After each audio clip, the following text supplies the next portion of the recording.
Wissensbuzzwords.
Arising in each of these indirect users. Just to give you some perspective, frustration cost usually shows up in one of these 4 ways. So we have increased expenses, lost revenues, lost productivity, and wasted development time. Starting with increased expenses. So for this, the indirect users in our case were the support team. So for each specific problem, we decided to calculate the cost at an average for every call which a salesperson receives for an issue which can be easily resolved by a change in design. And the total of all such calls gave us a good idea about the cost of increased expenses. These were the cost of frustration for the sales team. As I said, these issues could be easily resolved by design. For lost revenues, we considered the indirect users as the product teams. So there were instances when our teams could not really offer the right solution in time to our clients because of lack of relevant data. So we had data, but often they resided with different teams, they were on different servers, and there was no right model to derive any analysis out of that data quickly. And a well-designed data catalog could be an easy solution for the same. Every such lost business opportunity had a cost associated with it. And that gave us a number of lost revenues, the cost of lost revenues. Moving on to lost productivity. So this can be a little tricky to calculate because we need to know about the salaries of the individuals, and there are often indirect costs also, something like the cost of office desk and the electricity, the facilities. So what we did instead was first we considered the sales team to be the indirect users for this cost, and we decided to come up with how much additional bandwidth our sales team would have in case our products are designed better. So if the products are designed better, it becomes easier for the sales team to demonstrate them and subsequently to sell them. So we realized that in case we redesign certain features of the product, our sales team would have an additional 15 to 20% bandwidth each week. And this would be the time which would be spent on more relevant activities, like in this case, selling. So sometimes we can frame the frustration cost in terms of benefits arising out of other relevant activities. Moving on to the last one here, the cost of wasted development time. So this is comparatively easy to calculate. For this particular cost, we had the development team, of course, as the intended users. So we came across a list of features in our product which were almost never used. And there were a host of reasons for it. So sometimes the navigations were so poorly designed that the users could never find these features. In some other instances, these were the features which the users did not even want in the first place. So we had a list of all these features. All these features had a development cost associated with it because our development team had spent considerable time and effort and hence money. So one comment which I most frequently got from our stakeholders was that if we start using design processes, that would lead to a lot of delay in our development cycles. So I decided to address this concern by using the concept of lean UX process. So lean UX depends on early feedback and iterative MVPs quickly. So give you some perspective, lean UX is basically a combination of a design thinking approach with the iterative development of agile methodologies. As we all know, a traditional UX research starts from research and analysis, and we have wireframing, prototyping. This is then validated internally. And finally, we go to external users in the form of usability testing, and then improvements based on the comments of the users. Now, all of these stages have some documentation deliverable assigned to it. And that's where a lean UX differs. So for a lean UX, we move away from all these documentation deliverables and we work a lot around assumptions. So in our case, the advantage we had was our team was, it had really experienced bankers, right? So we had people who were working in this industry for decades. And we decided to use the collective intelligence of the team to first frame the problem statement and then derive design hypothesis around it. So generally, a lean UX is a three-step process of think, make, and check. And then these steps are repeated for each design hypothesis. So think is the stage where we come up with these hypotheses. In our case, it would be some reaching X percentage or a growth of X percentage because the online journey is broken, right? In some other case, it could be a specific product cannot be offered to a client because we do not have a reliable data around it. So these were certain hypotheses that we started working on.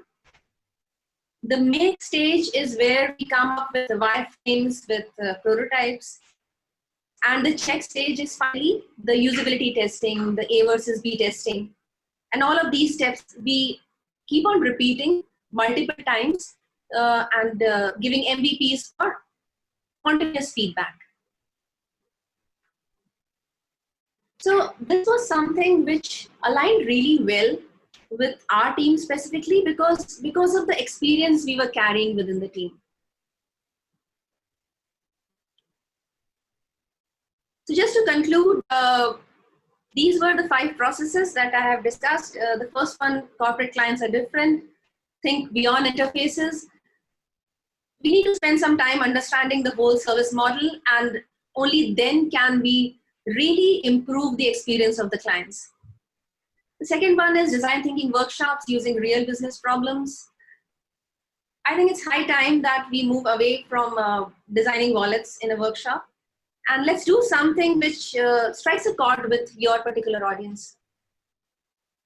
User tests are the real proofs. So again, at the risk of including bias, sometimes it's a good idea to invite the stakeholders to be part of the research. Just invite one and all and let them experience for themselves how design is adding real value to the business.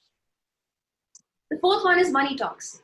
So as I said, any argument backed by a dollar value always strikes a chord. So let's talk about frustration costs. Let's talk about users, which are not really the end users, right? So let's identify our indirect users and try to help them. And the last one is the lean UX process. So this is a very interesting concept or an interesting application if you're worried about design introducing irrelevant delays in the process, because this is something which uses the collective intelligence of the team, and we can have working prototypes really quickly as part of your existing agile methodologies. So this would ensure that design does not introduce any delay in the deliverables. Thank you so much. I hope you would go back and try to use some of these, and I'd love to hear back from you how it worked for you, and love to take some questions now. Please let me know if you have some questions. I'll try my best to resolve that. Thank you. Good morning, Navadita. Are you there with us now?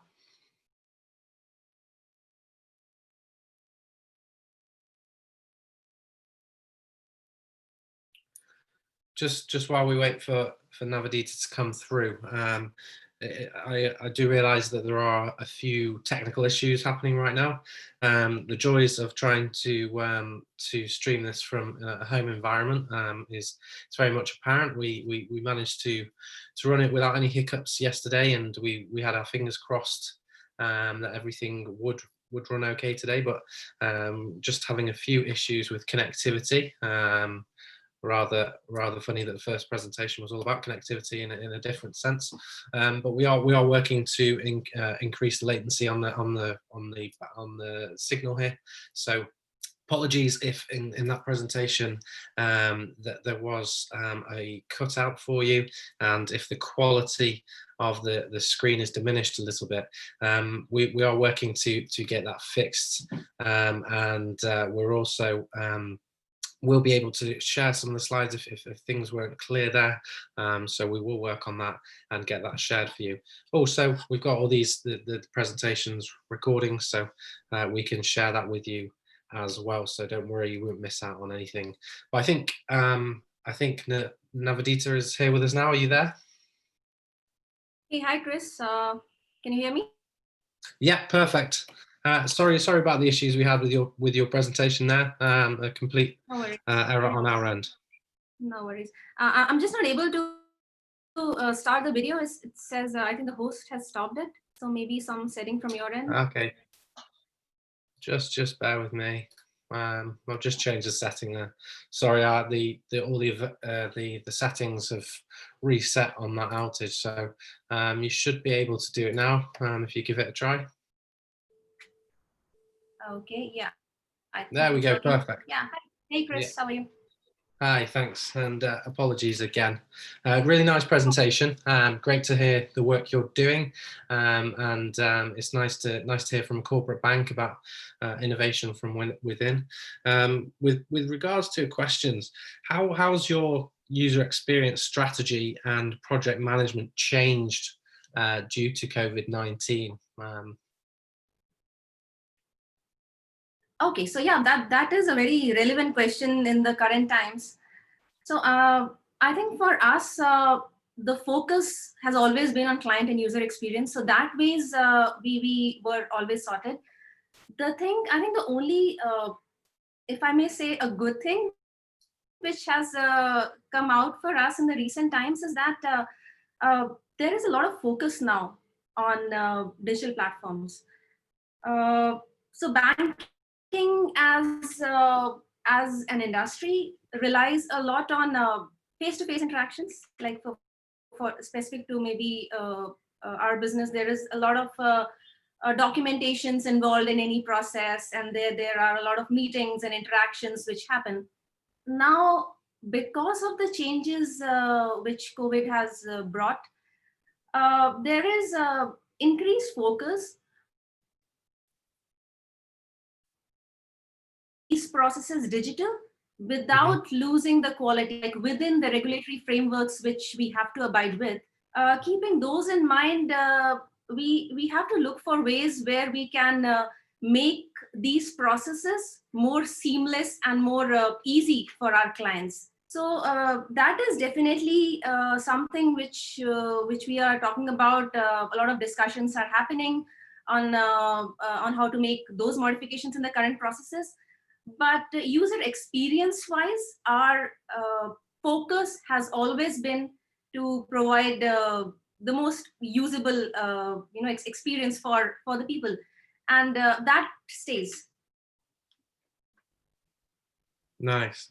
And then with regards to your kind of your user experience innovations globally within Deutsche Bank, how's that been received, and has it been kind of rolled out? You mean specific to the recent times, or just generally? Just generally. Okay, so Chris, I am maybe not in the position to comment on the UX strategy DB-wise, because it's a huge organization. So the strategy specific to user experience, as I said, they change with the business that you are involved in. So a strategy which applies to, say, a retail banking in a particular region, say India, that differs from the UX strategy that we have for a global corporate banking, right? So we do have certain frameworks that we have to abide with, but the strategy as such, it differs with the kind of users. I mean, the whole aspect of user experience is to be specific to your users. And as I mentioned, say for a retail banking, the user expectations are different. For a corporate banking or for an investment bank, the expectations are completely different. So that's where the strategies keep differing. Sure, that's a nice answer. And then with regards to the kind of the banking landscape now, how far kind of are challenger banks pushing the corporate banks on kind of innovation and focusing more on user experience? Has an increase in those challenger banks put pressure on the legacy banks to think more innovatively and act more agile? Right. So yeah, that's a very good question, and it has different perspectives.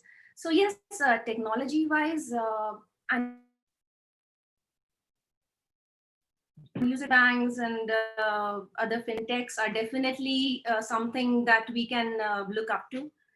So definitely the fintechs have given us a push to improve and work and focus more on the user experience part of it. Business wise, if you talk about the other perspective, is that the kind of business that challenger banks are into, those are very different from the kind of business that, for example, a corporate bank would invest in. So business wise, our workings still are very different, and we are kind of comfortable in the world that we are in. But as you said, yes, user experience wise, we definitely look up to them. We make sure that we are aware of the trends that are going forward. And at some point of time, that the trends or happenings in user experience anywhere has to have an influence in any other domain that you're working in. Like if you know that there are a set of users who are using a fintech app, or they are using say an e-commerce app, or they are using a retail banking app, and they're used to certain kind of experiences, it's always good to align with that when you are giving them a corporate banking experience as well. So certain design elements, definitely we need to keep tab on the trends that are going on.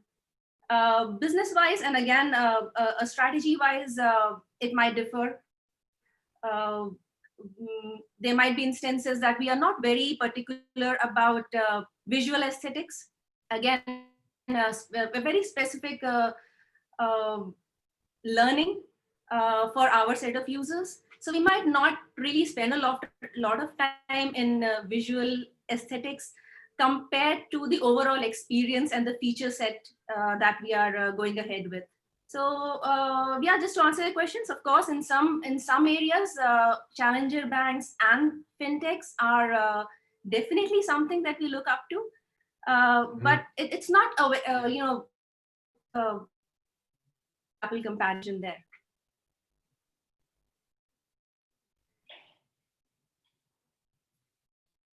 Nice, thank you, Navadita. So I think we're out of time there. Again, apologies that we did get cut out in that presentation.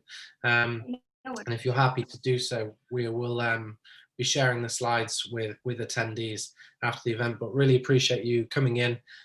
Realize it's getting later on in your day, so appreciate you taking the time to join us for the event and for delivering a really nice presentation. We really appreciate it. It was lovely being here. Thank you. Bye. Thank you. Take care and enjoy the rest of your day. You too, Chris. Bye-bye. Bye-bye.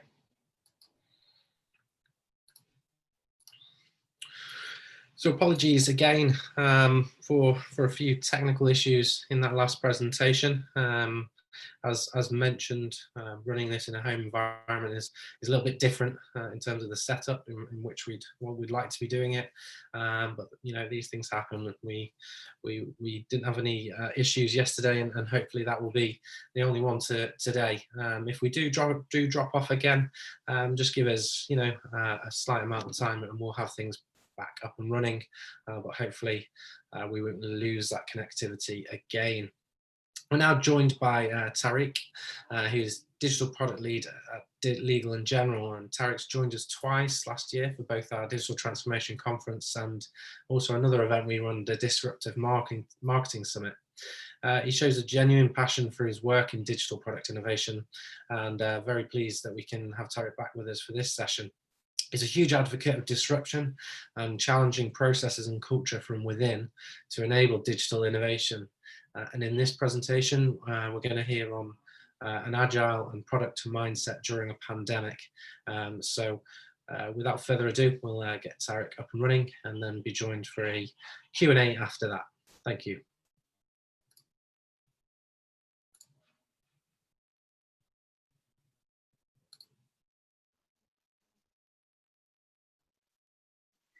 Hello, welcome to another session in the Digital Transformation Conference Online.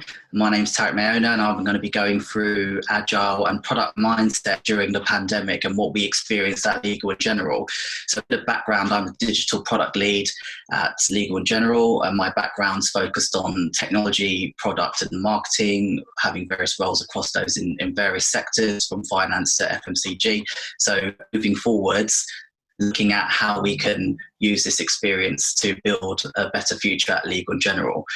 So the COVID situation, obviously, you've probably heard loads about this, and it's all over the news and you can't escape it really. But from a business perspective, it was all about digitalizing businesses. They're the successful ones in this scenario. So businesses who weren't digital, so what I mean by that is businesses that are just doing the current operating the digital way, the moving the dial forward on that. But it was the digitalization of businesses, which is different. It's the taking the underpinnings of your business, having a way to digitalize it for the future, which means that you can go into new territories and service new markets and service customers differently. And that's exactly a situation we're in. We're in a situation where we need to have a digitalized business to match the customer needs, the consumer needs that are so different in these times that we are in right now, and being able to do that rapidly. And I think that was what caused a lot of destabilization for organizations. But at Legal and General, with our size and our legacy, we were able to do that at quite a paceful manner, and we'll explain a lot of the reasons why that was the case. So the first pillar of this is all about observation. So in order to tackle a lot of the issues that you get problem solving, and in the agile product mindset, it's all about doing the research, or it could be from the user experience research, for example. But from an organizational perspective, having the opportunity to observe what was going on in the organization. So for myself, sitting in the employee experience team in HR, what we do is we look across the organization and start to observe how the organization is operating, and also empathetically how people are feeling. And I think that's quite key. So we noticed that agility is important. The obvious one is working from home wasn't second nature, I suppose, for a lot of the roles. Some of the roles it was. So it was having to get that consistency across the remote working piece. It was also about the way we collaborate, seeing the manual tasks that were taking place really coming to the front here. We were seeing barriers as to where you're in a physical location doing something manually as opposed to at home. And also the sense of isolation, searching and retrieving for information was quite different in the physical world, where you could just talk to someone across the floor from you and find information on, or linking to the right person, for example, to talk to someone about a specific task you've got. So the challenge is for when I'm sitting at home or in an office or working from anywhere at home, how do I then connect the dots, and how do I get that information flow going for myself was quite key. And also the end customer, whether that's a customer, internal customer or external customer, servicing them is impacted. So how do you keep those levels of service going, but also how do you take something traditional like a contact center and make that something that works agile and remote? So those are the observations initially that we have to come to at a very quick pace. So within the first week to two of the pandemic and the lockdown. At the same time, you have to look at the best practice approach. So not just looking at what you're doing, but also looking at how companies and organizations are remote first, or virtual by design, I should say, which is a mix of the two, is designing for virtual but having the physical. How are they operating? What is the impact on them? And the behavioral impact and the operational impact was far less significant to the companies and the organizations who had also designed for virtual first. And having a mindset that you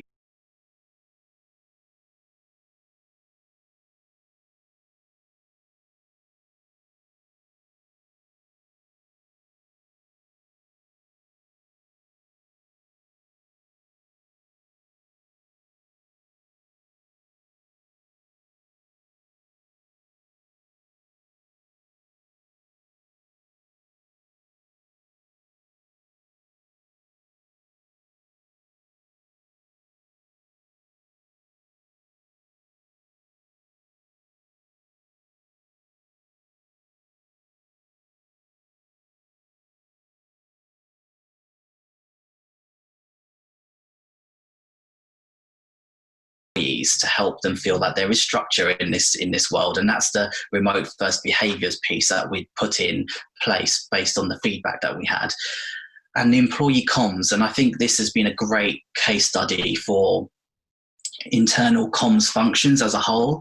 I think this is where they've really been pivotal in displaying the support and the information and the guidance needed for employees during the COVID situation. And at L&G, our employee comms and internal comms function has done an amazing job of also making that mobile first, going into keeping employees connected at all times and feeling supported, and the regular touch points and nudges there. And that's been really thought out and planned and really led. And that's the key here, is the empathetic side, which you'll see actually in the product mindset when we go into that in more detail. And then the tech, the digital workplace, none of this is possible without having the digital tools and the collaboration tools that you need to go forward in. And if anything, I think you've heard quotes from Microsoft and all sorts of CEOs where they've discussed that the acceleration of their roadmaps in the space of months rather than years. And that's exactly the situation we are in, where we're trying to fast track things that are valuable to us. So agile working, and let's go through these in more detail. So the agile working and the agile mindset, they come hand in hand. So if you're going to ask your employees to work from anywhere, or in our case being forced to work from home or effectively work from anywhere, the only way that's going to be successful is if you start to build in the agile principles of delivery and working, because if you look at the agile mindset, it's all about trust. It's about building self-organizing teams, and having that impact on your work is quite key to making it complement where you are physically. So if we look at that in more detail, there are 12 principles in the agile process, but what I've done here is I've tried to explain it more in layers, because these are the layers that we found during the COVID and the lockdown that we're in now. These layers are quite important to us, and how we tackle them and communicate them. So the digital workplace and the platform tools, one of the agile principles is all about having the right software and having the right tech. So obviously prioritizing that as a foundational level is key to all of the work that's gone on above that. The customer centricity and the user-centered approach. So in the agile principles, you're always needing to focus on the value you're providing and the output you're providing. Even more so now that we're not physically connected, there's more of an emphasis on what the output and what impact that's having. And I think being able to keep that customer focus and looking at the value, and obviously stopping to say, is what I'm doing valuable? That's quite key. Working together daily and trusting, and not getting into the micromanagement phase and the toxic management styles is something that we tackled very early on, to say, we're coaching you to give trust to your teams, but also to empower you to work in the way that works best for you, but also taking the time to deliver meaningful work. And that's it there, the high value outcomes that are frequently delivered from Agile. These are all the things that we need to work, and these layers need to work together in order to create a high performing business that's operating remotely. So in a day-to-day scenario, it was anything from guidance we gave through to keeping connected, but also keeping meetings purposeful. You don't want to be in a situation where you're having endless meetings, which we did start with actually. It was endless meetings and just trying to connect with as many people as possible, but then not trying to get through to the bit where you actually have to produce the work and the outcomes. And it was quite hard in the beginning to get our heads around that, the reactionary side of the pandemic, and then creating guidance and coaching on creating a work that is meaningful and purposeful, and synchronizing ourselves using all the channels that we've got available, whether it's chat tools or collaboration boards and Stormboard or Miro or other collaboration tools that we use. How do we then start connecting this all together to create meaningful work?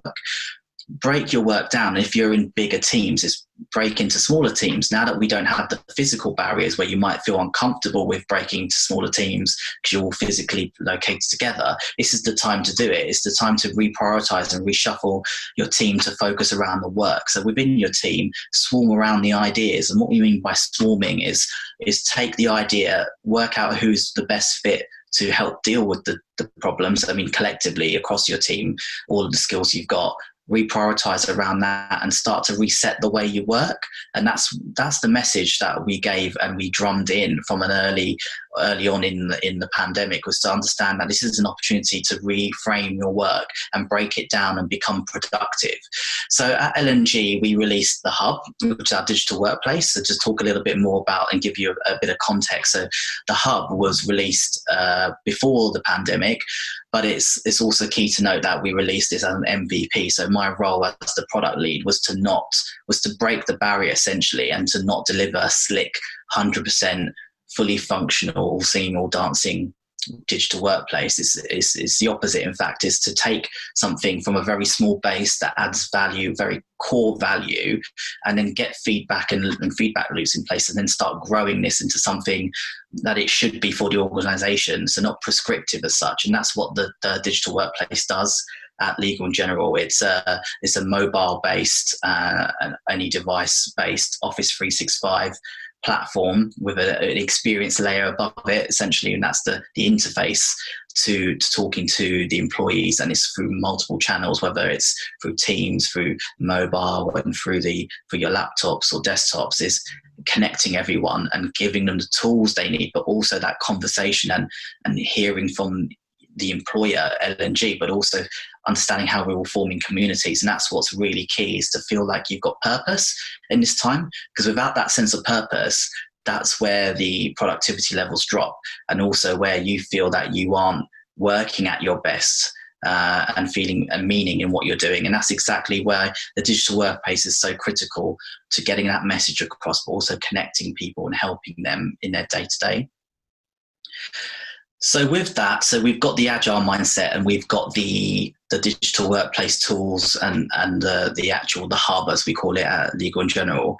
But what we realized is we were delivering things quite fast. So some of the features you saw there on the slide in the screenshot were things that we fast tracked, were in development, and we had to fast track because of the situation. So things like getting a hub into Teams or the mobile apps, things are in progress. And also, how do we release things out without having fully blown, cascaded comms on them, and testing and learning as we go. And that became the norm, I think, at Legal & General, was not being afraid, essentially, not being afraid to go forward and to try something new, to see if it works. If it doesn't, that's fine. We learn from it and we move forward. And that is the crux of the product mindset. And it's to say, this is a situation which is new to most people. Let's capitalize on that feeling and that mindset we've got and start bringing that into work. Let's try pushing ourselves to do new things and trying things out. And even if they fail, we keep going and we improve on them.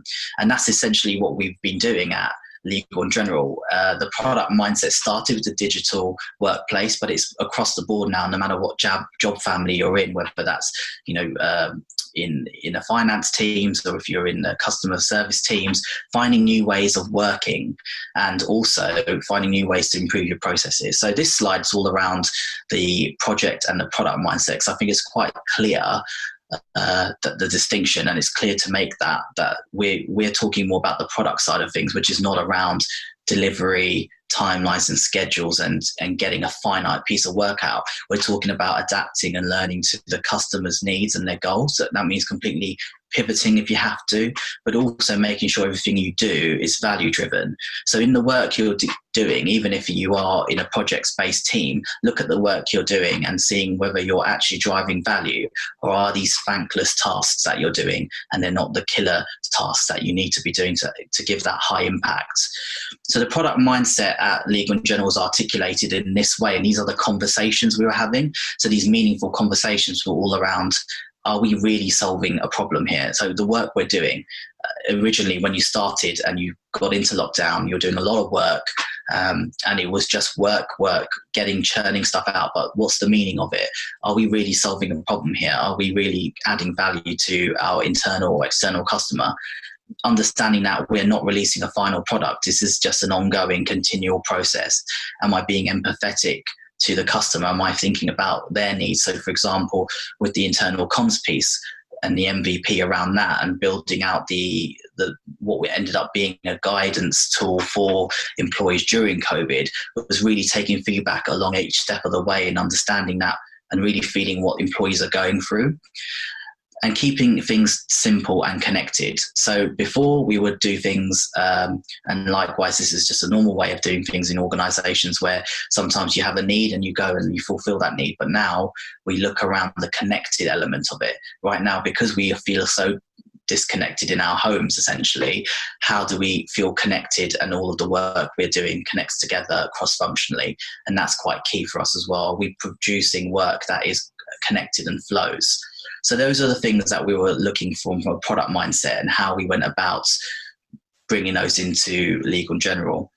With the feedback loops, another key element is measuring and getting continual feedback in the product mindset. And that's really been key to what we've been doing at Legal & General, is getting employee feedback, having surveys, regular surveys, or whether we're using mentee.com to see how we're feeling, but also how we're operating. So within teams, not just at a high level and a leadership level, but also in your day-to-day in your teams. The feelings that you might feel that you're always on, how do we remedy that? Meeting overload and the feeling that you have to be present. How do we address all of these things? These feedback items all went into how we address the comms from this and the guidance around what we were actually hearing from employees. And this is something we don't want to lose, because this feedback loop before COVID was something we were trying to get into place, and we were making some traction on it, but now it's here and it's real and it's actually working. And that's something that we want to continue even when we go back into our offices and physical locations again, is let's carry on with this virtual feedback loop and actually see action and communicate that out to employees. So some of the programs that we spun up quite quickly were around leadership and coaching on these product and agile mindsets. So we had a series of leadership events, mainly for and that's essentially because the key to making this work is through your line managers. And they often say that, you don't leave a bad company, you leave a bad line manager. And that phrase itself is quite key to the COVID situation, because your experience sometimes is really just on the micro level, is down to how you operated in your team. So it was in our gift and our responsibility in the HR function, in employee experience as well, and talent and learning, to give a series of coaching and mindset guidance to help leaders and manage their teams effectively, but also get the best work and the most authentic work out of individuals.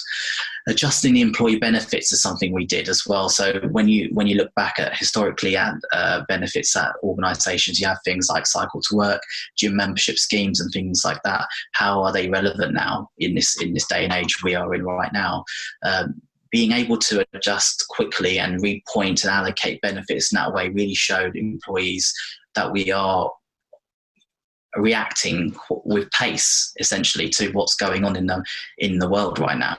And the remote working and the consumerization, I think, of the IT function, and our IT teams had to work at a great pace to get kit out to individuals who did not have any, but also repatriating any unused devices and redistributing those, and understanding that our employees are in very different situations, and accepting that we don't all have the same level of kit at home or setups at home, but we consumerize that process, and we made that an easy to do and self-service process. And that's something I think we'll take forward, is always trying to make self-service consumerized journeys for our employees. So what's the future looking like for us? The future is based on what I mentioned earlier around the physical, digital, and culture piece. So as we go forward, we're going to push forward in all three of these areas, but bringing them together. Do we really want to go back to physical just for the sake of physical locations being there and us having lots of face time? It should be purposeful, and that's exactly what it is. It's virtual by design, but face to face with purpose, and that's the key, I think, to getting efficiencies going forward, but also driving really high value work. Rethinking the way our job families work and our roles as well, because this has triggered the business case, and there's a live experiment almost for the way of working, but also the way our roles are set up and how traditional roles should be taken. So it's a view for us to think about our operational roles and reshape them, and also give people enhanced skills and reskilling on some of these digital aspects. But then with these borderless piece, I think the borderless piece is quite key, because that is the most visible sign of the way we changed pace at Legal in General. It was the way we swarmed around ideas and the way we came together cross-functionally. And that's something that has been great to see, and something we want to carry on with, is being able to use the digital workplace platform, but also all of the tools that are coming from Office 365 and also the collaboration tools, to swarm around ideas quite quickly and get a generated work of flow on those. And that's something we don't want to lose when we go back to working in a hybrid between the two, physical and virtual places. And this is just a start. As I mentioned, we've done a lot of tactical reactions and trying to get into an operational flow, but what we want to do is see long-term business decisions come out from this, and using all of this data, keep collecting data, keep understanding what's going on in this period, because this period won't last forever, and it's effectively a live experiment with a live business case that you can use to push your company forward. And the culture piece is impressive to see that so many people have taken to the change in the way we're working, but also the ability to want to learn, to grow, to seek new opportunities, to have that growth mindset. Is start with this as the basis, and don't stop the ball on the agile and the product mindset and the growth mindset. And also treat this as principles to build your business case going forward. So we've got a lot of firsts that we've done at L&G with the principles and the virtual by design model that we're looking to move forward. This is all business principles and cases that you can take forward to help you even work within your own teams, and using it as design principles to go forward. So in summary, I would say take the opportunity to reset your existing teams. Look at your existing teams, and even if you're a line manager or in your department, think about how work is getting done and use it as an opportunity to change the way work gets done, even if it's small day-to-day changes.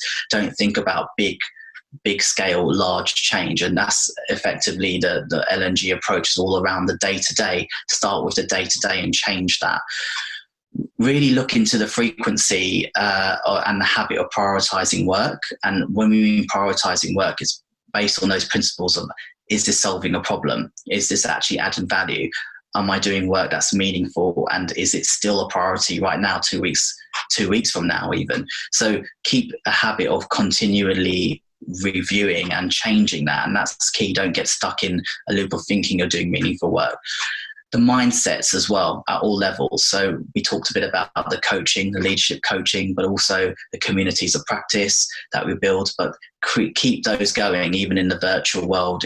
And when we go physical, keep all of those communities and those mindsets alive, and start to grow them. Essentially, this is the basis for what we're going to do going forward, and start investing in the technology, because I think now more than ever we've seen that the collaboration technology has been key to this, not just the communications tools such as Microsoft Teams and all of these Zooms and things like that, but we mean more about the ones that keep you productive in ideation. So things like Stormboard or Miro or any of those whiteboarding tools, and things that will help you unstick a lot of the issues that you would have if you weren't together in a room. So look at that and start to think about, what collaboration tool should I release to the enterprise? There should be a digital toolkit for everyone, not just for certain roles in an organization. And that is the end of my presentation. So thank you very much. I'll be handing over to Chris now for question and answers. So please welcome any questions and feedback.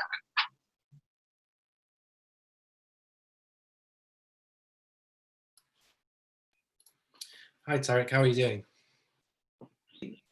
Good, thank you. How are you? I'm good, thanks. Apologies for the mid-presentation interruption on that one. We've just been experiencing our own challenges to digital transformation and had a few connectivity issues, but glad we're back up and running now, and very good to see you and back with us. Thanks for another great presentation with us. Thank you. Yeah, that was great. And so far it's been a great conference, so enjoyed seeing the other speakers. Good stuff, good stuff. So time for a few questions now. One came in regarding the workplace hub that you have in place. Could you kind of elaborate a little bit more on that and tell us a bit more about that? Yeah, sure. So our digital workplace, which we call the Hub, is a platform that sits on top of Office 365. So we are predominantly at Legal & General a Microsoft house, so we've got very solid Microsoft stack. So what we do is we've built a layer on top of that using a platform called Wisdom, who are from a company called Live Tiles. And what that does is it sits on top of Office 365 and gives you almost that kind of website, consumer website feel. And it also sucks in all of the productivity work that we need to do.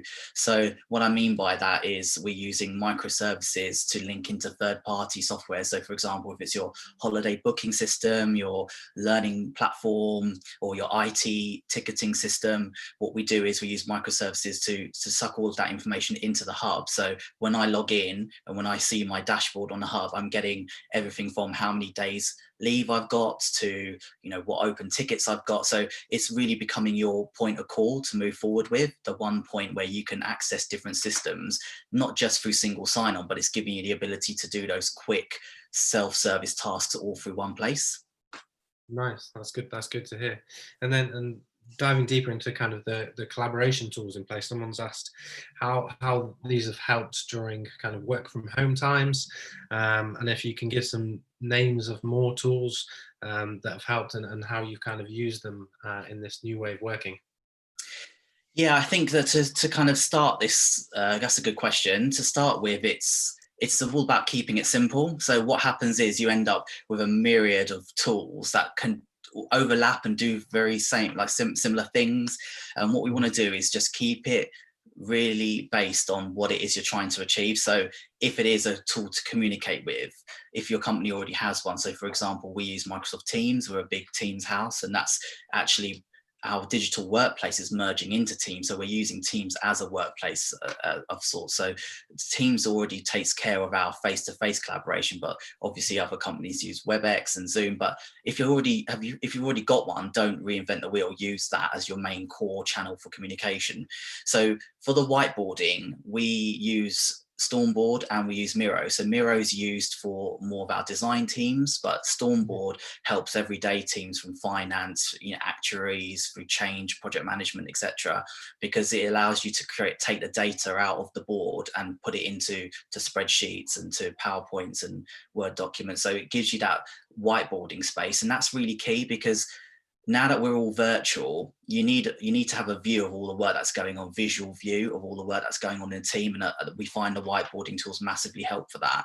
And also task tracking, so we use Atlassian tools as well, so Jira, Confluence, those sorts of tools really help you track the kind of day-to-day and your sprint. So keep it simple. You don't need too many tools, maybe 3 or 4 of those that cover those different outputs. Nice, that's good. And then final question, with regards to the roadmaps and planning that you had in place, how has that enabled you to react and solve problems quickly kind of during the pandemic and during this crisis? And were those systems that were set in place, have they set you up well to respond? That's a very good question, a really relevant one actually, because what we have, the key takeaway from this pandemic is our decision-making model was drastically changed and it's more efficient. We're able to take risks and we're able to make decisions based on some key principles and not going through the bureaucratic way of getting decisions made that may have taken 4 to 6 weeks to get something decided, but within days we're able to make decisions just based on having a core set of principles, and that is what we want to do going forward. So we've enabled that. We've got evidence of that through the pandemic and all of the things that we've released, and that's something we're definitely taking forward. So very concisely, what were the mechanisms, the principles we use to make decisions quickly, and that framework we're going to start rolling that out across the organization. So yeah, very key. Make sure you've got a decision-making framework that works in the pandemic, but you can take that forward. Nice. Well, thanks so much, Tariq, and it's great to see you again and have you with us. Apologies that we can't spend some more time chatting, but hopefully we can have you back with us. We're doing a whole range of online events over the next 6 months or so. So it'd be great to have you back with us, and then potentially see you again on the 2021 series. But really appreciate the time and for taking some time as well to take some questions. Cheers. Thank you, guys. Enjoy the rest of the conference. Yeah, take care now. Bye. Bye-bye. So we're now excited to be joined by Anthony Wicks, who's the Chrome Enterprise Specialist from Google. Google, our online series headline sponsor. And Anthony joining us has won plenty of awards throughout his career and shows real passion when it comes to end user technology. In this presentation, we're going to hear more about keeping a remote workforce connected, productive, and at the end of the day, safe. So without further ado, we're going to kick off Anthony's presentation. Good morning or afternoon, everyone. Thank you for joining us today. My name is Anthony Wicks. I'm a Chrome Enterprise Specialist at Google, which to everybody outside of Google essentially means I work in end-user computing, focusing on certainly providing secure endpoints to enterprises to enable their workers to work as productively as possible. I've been working in the industry now for about 10 years, but largely working in end user computing throughout the majority of that, certainly the last 4 or 5 years. And yeah, thank you for joining us. I should have about 15-20 minutes of content, and then we'll be doing a live Q&A. So please, if you have questions, feel free to raise them at the end, and hopefully I'll address them. Equally, if you want to take a note of my email address, then that is at the bottom of this screen at awicks@google.com. At the end of this as well, we will also be sharing some resources that may be helpful for your own exploratory efforts, but let's dive right in. So we're talking about remote working in this session, something that has become a necessity for a huge number of organizations. When we look at the fact that organically working from home has been growing since 2005, largely as the capabilities of technology has expanded, but also because the demand from workers has started to happen. There's been a more welcoming view of working from home or working flexibly from organizations, as long as the trust is there so that the end user actually still gets their job done and performs as expected. And when a Zapier evaluation took place, they found that 95% of knowledge workers in the US said they wanted to work remotely. And organically, either way, we kind of felt that by 2030, that demand was going to continue to grow and increase by about 30%. I myself have been very fortunate in the 10 years I've been working that I've always had access to the ability to work remotely. And there will be people who come into your organization today who have never worked in an office, or potentially have only ever worked in an office. So it's a case of how do we facilitate this ability to work from home, because there's a series of checkboxes we need to kind of tick in order to even want to enable that. But how do we do it in a way that actually keeps that user productive, or ideally make them more productive, but also maintain the security levels again, or improve them, but also while trying not to raise the overall cost of ownership of doing so. And I think that obviously the ongoing pandemic and everything that is going on at the moment really highlights this, because I think organizations prior to it were, as I say, organically implementing this, either as part of attracting and retaining new talent. I've seen from a lot of organizations, there's a CEO conversation happening saying, we need to attract the best and brightest. How do we do that? What can we do in our industry that sets us apart from being different?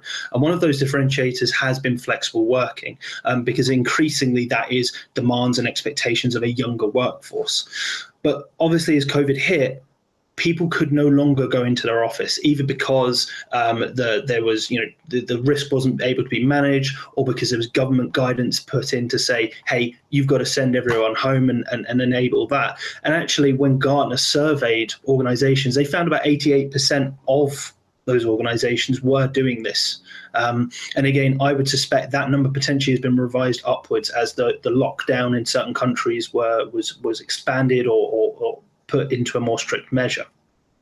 So what that's meant is organizations have very rapidly had to go and adapt the way they deliver technology, the way they enable end user computing, because at the end of the day, that's the fundamental bit that has to work. Their job is everything that kind of happens on top of that. That's the valuable bit. So if the fundamental platform was not quite where it needed to be, or has been basically put into a position where it will temporarily work, but isn't necessarily a longer term strategy, then that's been highlighted in the last few months.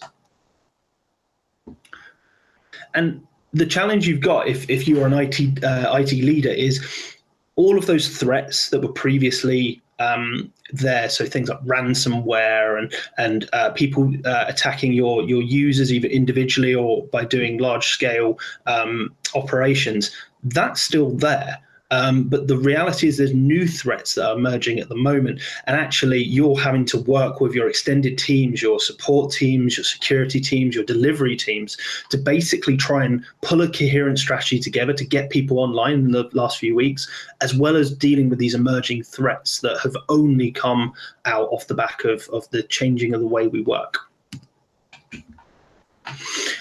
And these challenges generally break down into 4 areas. So firstly, one of the biggest challenges a lot of organizations I was speaking to in the last couple of months has been actually physically getting devices has been a challenge in itself. You could, give the biggest purchase order over possible. You could ask for thousands of devices saying we need them tomorrow. But given the origin of where the virus originally came and where it started shutting down manufacturing and things like that initially, along with the ongoing logistical and transportation challenges, that had a huge impact. So actually getting the physical devices into the locations you need them to was a challenge. I think generally speaking, that is less of a challenge now, but the challenge that still remains is how do we get them ready and configured to a standard that actually our employees can go and start doing their job? So how do we do that without either bringing them in centrally, like we normally would do, configuring them and then delivering them out? So that's been a big challenge for organizations. Secondly, the increased attack surface area. Like right now, I'm talking to you on my home network. My home network is just your traditional routers provided by your standard set of providers in the UK, and it has my security policies on it. So again, your users going from a very well-controlled, I hope, environment within their offices to actually suddenly connecting from a number of different networks. Some will be more secure than others. Some will use passwords, some won't.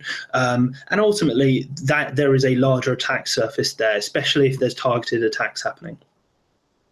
The very specific phishing attacks are emerging. I read about one the other week around a spreadsheet being sent around with COVID-19 stats included in it, and people were warning that it was actually a malicious file. It's things like that where people will naturally gravitate to and be more interested in and go, oh, this sounds interesting. This is relevant to me in the situation that's going on, and it's something everybody's talking about. So people are going to gravitate more to those very specific COVID-based attack methods.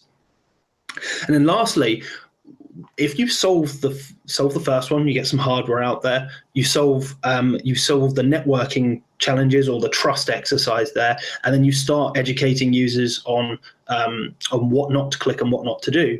That's all great, but then if they can't access the business data they need to get the job done, then ultimately the first 3 bits are almost futile. You may as well have not bothered because that person cannot get the job done. So all of these things have to be ticked in order for this to be a success. And that's the challenge at the moment, is it's all of these things coming together that have to come together at the same time and harmonize.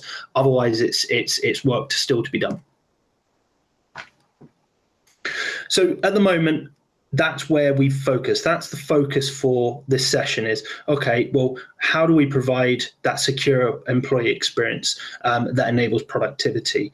One of the things, again, is another challenge and it's something as an organization you almost can't solve it. Some households out there, everybody's working from home. Some are not. Some it's a mix. Some are maybe not working for either they've had their job put on hold, or they've got children and childcare, and ultimately people are now basically having to either split their priorities with a work-life balance, or they're being demanded to go and, I don't know, look after children, something like that. So it means that when they get online, when they open up that device, they need to be as productive as possible, even if it's for a shorter amount of time. So it's really, really important to kind of really focus on making sure that when someone picks up a device, it's fast, it's easy to use, and it's intuitive. And again, if they have to work in the garden, or if they have to work in an office, or if they're working in the lounge, again, they don't need to have to keep running around grabbing things like chargers and things like that. Problems we can go and solve. We just need to make sure it's productive. And that's one of the things that Harvard Business Review have gone and identified and said, these devices, these solutions, as we've adjusted, they need to be fit for purpose. Likewise, when you actually provide the tool, we need to be able to enable that collaboration. So whether that is between managers and employees or colleague to colleague. Ultimately, they need to make sure they're spending as much of their time communicating with colleagues using tools. So whether that's a cloud productivity platform like G Suite or other ones out there, they need to be able to have as faster and slicker experience as possible to go do that. And equally, managing remote teams, the key thing that Harvard Business Review found was that people need to be able to collaborate and communicate wherever they are. And lastly, the other thing to really consider is the fact that getting a device to a user in their home is great, but ultimately you need to be able to kind of assure and control that device remotely, but not in a way that's highly intrusive, because again, those devices are now in people's homes, on people's home networks. So the controls and the management of those devices needs to be able to be done centrally and largely silently to the end user. The end user just needs to focus on getting their job done and juggling all of those other challenges and priorities in their lives. So whatever the model is, it cannot really afford to be intrusive without causing frustrations or feeling like they're being watched. They need to be trusted and nurtured so that they can be productive on those devices. So when you think about a cloud worker and a remote worker, it can really, we've seen different roles switch to home working faster than others. Typically, knowledge workers we saw immediately go home, but there's certain organizational units or functions that suddenly have been catapulted into working from home. I'm sure, like a lot of you, I've had to make a few calls to insurance companies and other people. And whenever I've spoken to contact centers, they've been one of the first groups of users who have had to move from home. And when I've asked them, how is it? I've had a bit of a mixed response. And I think that's the kind of key thing from them is, if that is a good experience and that customer agent is happy, it means that it will translate to a better customer experience when maybe they're calling through quite distressing times, but it just will help to maintain that happiness of that end user talking to your customers, trying to solve their challenges. So contact center, virtual healthcare professionals, training teams, information workers, all of these roles we are seeing as very quickly transitioning to remote workers. Now, at Google, we're very lucky to have always championed remote work. For us, when the announcement was that we've shut down our offices for the foreseeable future, as we look to kind of reintroduce people, for us, working remotely was, right, everybody go home. And that was pretty much it. We took our multi-factor authentication methods home. We took our devices home. Subsequently, we've been kind of being furnished with leads and cables and things like that. But at its core, we literally took our devices off our desk and went home and switched on and just carried on working. We leverage G Suite, which is our cloud-based productivity platform. Obviously within Google, again, there are other productivity platforms out there as well. But the idea was that we could just go home and we could just go and access our cloud productivity, our applications all live in the cloud. And then we use our BeyondCorp technology to avoid the need for VPNs and basically having to be physically in the office to access the data that we need. So for us, it was about using these multitude of technologies just to kind of facilitate that remote working. It was very, very straightforward to go do. And yeah, very lucky to be able to go do that. Now, the key part of this is the fact that we use Chrome Enterprise devices. I should be completely upfront. So within Google, we're about 110, 120,000 full-time employees. About 50, maybe 60% of our workforce now all use Chrome Enterprise devices. And in a nutshell, if you haven't heard of Chrome Enterprise devices are a modern, secure platform that provides an OS and a browser, and it lives on purpose-built devices that enable remote workers or in-office workers to be as productive as possible. So really, it's around some kind of key tenets here. So really, one of the first bits is being able to deploy devices quickly, making sure that they're secure and the devices remain secure and the users are protected when using them. We can manage all of these devices remotely from a central console, and we can provide applications for each employee requirements. Not all employees need exactly the same set of applications. So for us, it's very easy to deliver the right applications to the right users, all completely remotely. And you may be thinking here going, okay, cool, I kind of can already do that to a degree or different degrees in each of those areas. But the key differentiator for us actually is around keeping those costs low. It's about really focusing on the simplicity of the experience and the management by providing built-in protection and technologies that keep the costs low. And I'll talk to that in a couple of slides. So specifically on the fast deployment, We've managed to approach this in different ways. So Chrome OS and the Chrome platform itself has been around for 10 years, largely coming from an education background where it was most successful and now being rapidly adopted in the enterprise. And one of the biggest challenges I found in my 5-6 years in end-user computing is around what to do about imaging, getting those devices ready so that the user can just literally open them up, log in with their identity, and off they go. So one of the key things that we've gone and solved with Chrome Enterprise is actually we don't require imaging whatsoever.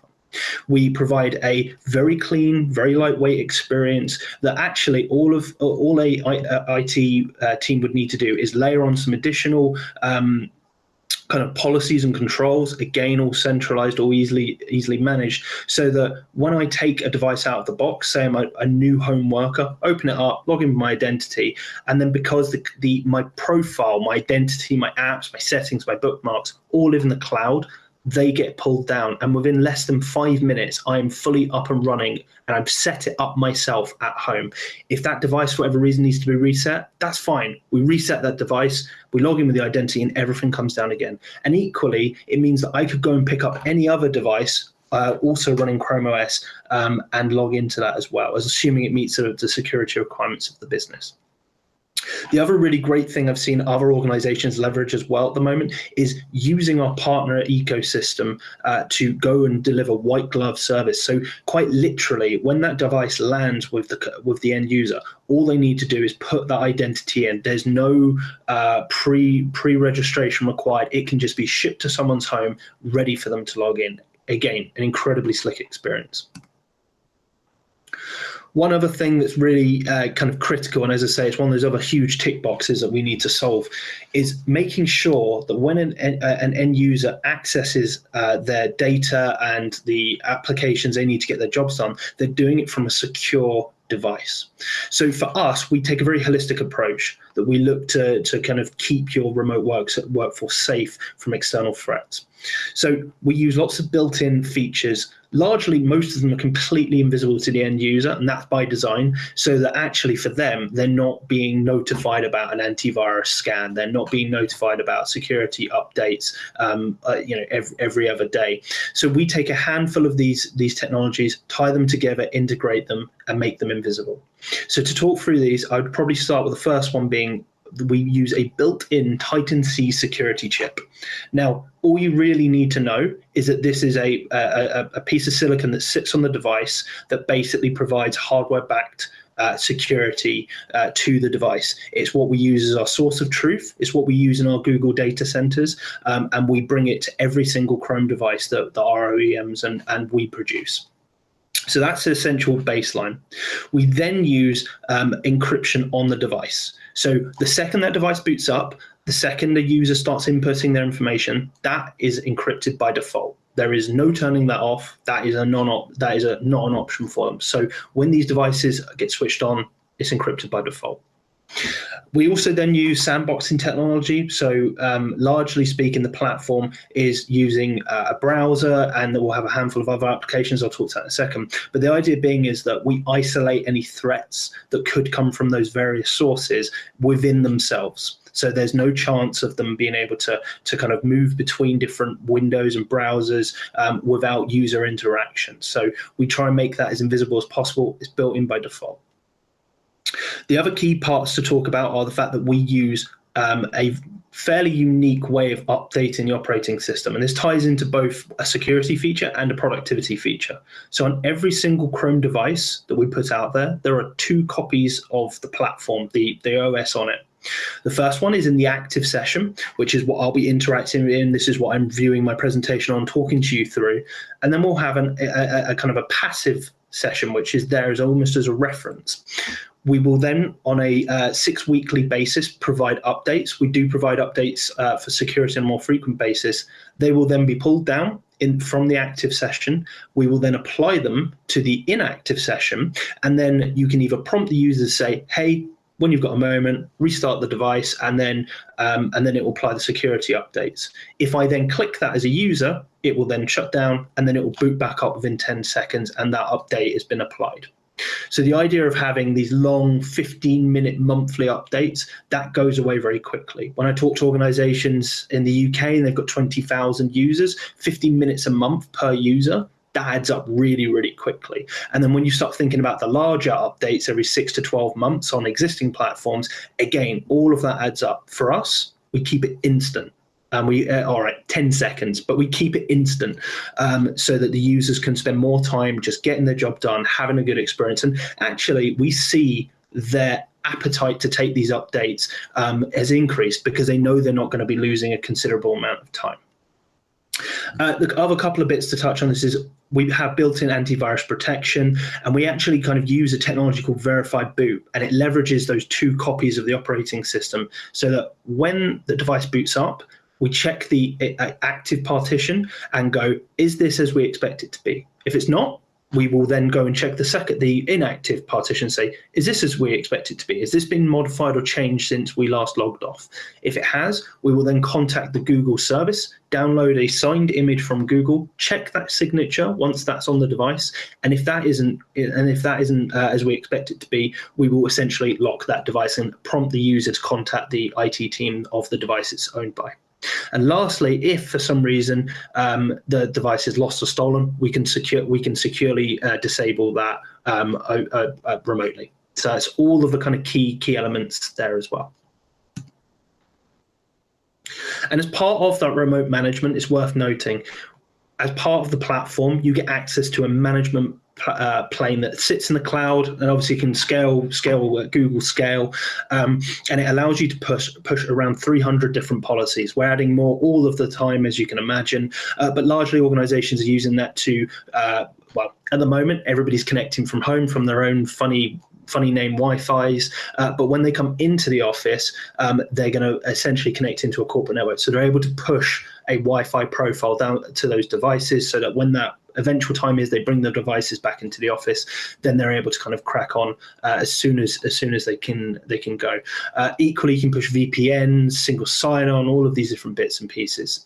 It's all designed around making sure the user just can pick up the device and use it.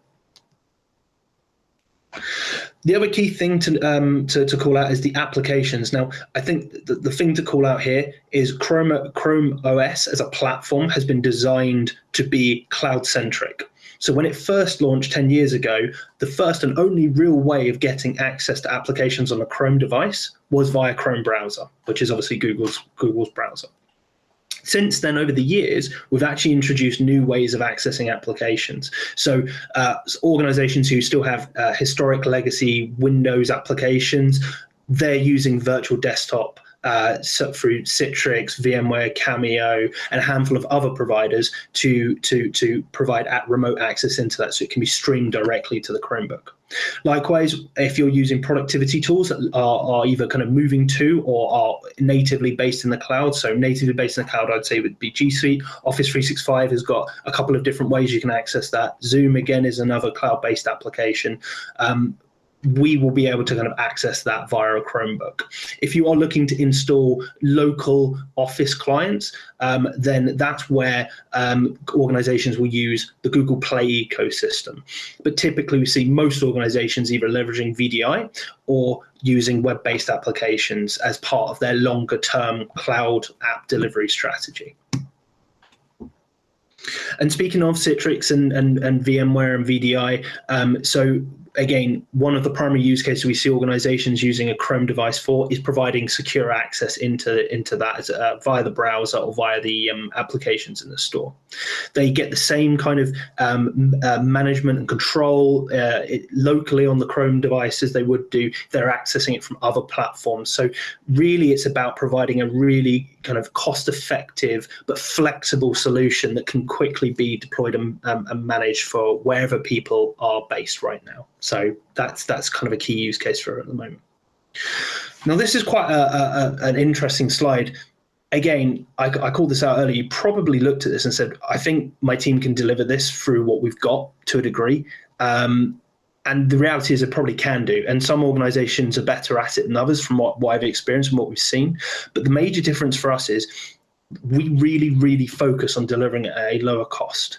And some CIOs and some organizations and IT leaders will go to me, okay, cool, we'll just give everyone a £200 Chromebook. And you could do that, but actually the cost savings beyond the actual hardware savings are about 2/3 in other areas. It's around the fact that if you were to choose to deploy a Chrome device at a time like this, you wouldn't need to be layering on lots of additional security technology, all of their own costs associated to it, from either time spent by configuring and managing or actually purchasing and licensing and things like that, and support. It's also around the fact that you wouldn't have to spend lots of time imaging and providing heavy update management for it. It's all done from a single pane of glass, from a centralized console. And equally, these devices, they're not just designed for 3 or 5 years. Google will go and support those devices from a software aspect for up to 8 years. So if you have a device and you buy a Chromebook device, Chromebook Enterprise device in 2020, and it's been made in 2020, it's up to 8 years. Previously, it was up from 5 years. So if you buy a device from the last couple of years, you can always check this online. We're completely upfront about it. You'll probably get about 5 or 6 years lifespan out of those devices. And we expect that to last that long. So the actual cost saving exercise itself is really, really interesting. And there's a online total cost of ownership calculator that you can go through. You can work with the Google team or your partner to kind of really explore this. But this is where this platform uniquely sits, in that because of its simplicity, because of its approach to security and user centricity, and because we were able to design it from scratch in this way, we're able to say we can comfortably save you this kind of money per device on average. The one other thing I should call out as well is we have been making lots of investments into Chrome browser. So last year we actually launched something called Chrome Browser Cloud Management. It's a platform that's available to you now. You don't need to contact Google to sign up for it. You can just go and sign up for it. And we've actually, it's become very, very kind of a hot topic within our customers at the moment, because all of a sudden, again, all of those users are suddenly connecting from browsing sessions. They aren't necessarily as controlled as they could be. They're taking these devices and accessing websites that essentially are sitting outside of the network. So Chrome browser does play a critical role here. So one of the resources I would recommend you go and look up is something called Chrome Browser Cloud Management. It's a fantastic resource. We've made it available to all organizations. You can sign up for it today, and it's the new modern way to go and manage browsers and secure those remote workers in browsing sessions. And it can be quite easily done, and you can switch to it and enroll and start doing some analysis on it remotely while your people are at home. So it's not something to kind of delay. If you decide Chrome devices isn't the platform for you, but you are using Chrome browser, then you absolutely need to look at this. One other thing, tying all the way back to some of the early challenges I mentioned organizations were having, getting hardware was very, very challenging for organizations. Now, outside of this, some of the conversations we'll have with an organization will be, right, Anthony, totally get it, totally get the value prop, totally get why I would want to look at doing this. But actually, we've either just refreshed our devices or we don't have budget to invest in new devices. So one of our partners is called Neverweb, and they have created a solution called Cloud Ready. Now, it is based on the same operating system, the open source operating system Chromium OS, which we use to kind of put a Google support wrapper around and call it Chrome OS. They've taken the open source operating system and created something called Cloud Ready. It allows you to convert existing hardware. Probably you've got a device sitting around right now. It allows you to convert that device with Cloud Ready, but still be able to manage and enroll that device to get the speed and the productivity of a purpose-built Chrome device. So I would strongly encourage you to also consider that as something that you could go and investigate and test. So there's a couple of use cases here, specifically of organizations who've reacted to the COVID outbreak and using Chrome. So Young Capital is a rapidly growing organization. So obviously, when you're rapidly growing, everything becomes a bit of it needs to be a slick operation. Obviously, when you suddenly start having to send people home and start working in a different way, it needs to be making sure that you're maintaining that efficiency so that your users can get up and running as fast as possible and start delivering value to the business. So Young Capital were using a combination of G Suite and Chromebooks. I have stressed a couple of times that you can use Chromebooks in a more Microsoft-centric environment. It's obviously a conversation to have. There are organizations who will do that, and I'll talk to one in a second. But Young Capital very much were bought into Google's vision around productivity, around Chromebooks, and they were able to focus on not configuring VPNs and not having to image devices so that they could maintain that kind of speed and setup and get more people on board, delivering value to the business. The other one to call out is CMMS. So again, around making sure that their executive team were able to basically be as productive as possible. Our devices and our platform has always been designed for people to work wherever they need to be, whether that is over a 4G connection, whether that's at home, as we will be now, whether that's in the office. It's all around making sure that organizations are able to connect into their data, they're able to minimize downtime, and yet remain secure in doing all of this. So that pretty much draws my session to a conclusion. So there's a number of resources that we're going to share with you that you can go and dive into, some really fantastic links. One of them that is really good is in the bottom left here, is the Chrome Enterprise Remote Work Toolkit. I'd strongly recommend having a look at that. And equally, if you'd like to get in contact, either if you have specific questions for me, feel free to ask them in the subsequent 10 minutes Q&A. I hope I've got about that left. Or alternatively, go to cloud.google.com/contact. If you put in your details there, we'll be able to be in contact with you.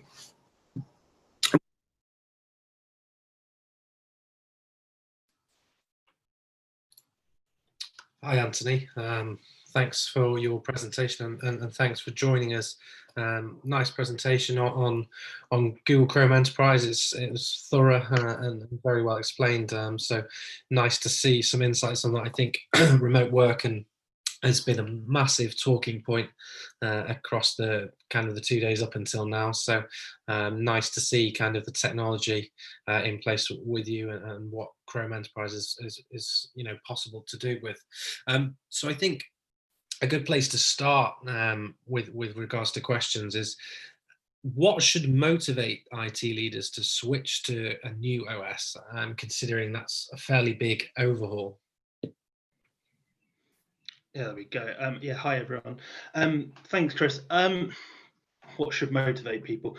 I think typically when organizations have come to us about to explore Chrome, because there's always other priorities. There's always data and AI projects going on. There'll be productivity platforms changing. There'll be new applications and everything in between. I think when organizations come to us and say, where can Chrome help? Typically, it will gravitate towards either looking to improve the security posture of either certain user groups or kind of the whole organization, or they are looking to kind of improve that customer experience, or that end user experience, or they're looking to innovate. They're looking to use our platform to deliver new experiences, maybe in a retail frontline environment or retail banking environment, or they're looking to kind of deliver something different. I think really the total cost of ownership calculator that we've got is it can be incredibly granular, and I think the cost element for a lot of businesses is the kind of key draw. I think even prior to COVID, organizations were looking to reduce the cost of delivery of these platforms, and which has organically grown over time. Things have got more complex. People are working in more diverse environments and have diverse requirements, and the security landscape will change. So organizations have to keep layering more and more and more and more on, but that cost and complexity goes up. So for us, it's all about keeping it simple. It's about rethinking what the outcome should be, and then kind of trying to figure out whether or not Chrome works for them. If it works for them, brilliant. If it doesn't, that's fine. There are other platforms out there, but you will have to do that multi-layered approach, which incurs that cost and complexity. So for us, it's really about, we try and keep it simple. The promise is, if you can switch users over to the Chrome platform, that your teams are going to get more time back, your users are going to have a faster experience, and you're able to kind of reduce your capital expenditure and your operational expenditure in delivering. So it's either one or several of those. But I think in a post-COVID world, when we're looking to significantly reduce the cost of delivery, I think that's going to become more prevalent than anything. Nice, that's a good answer. And someone just quickly is coming on the chat and said, great insight. Now to try and convince the powers that be.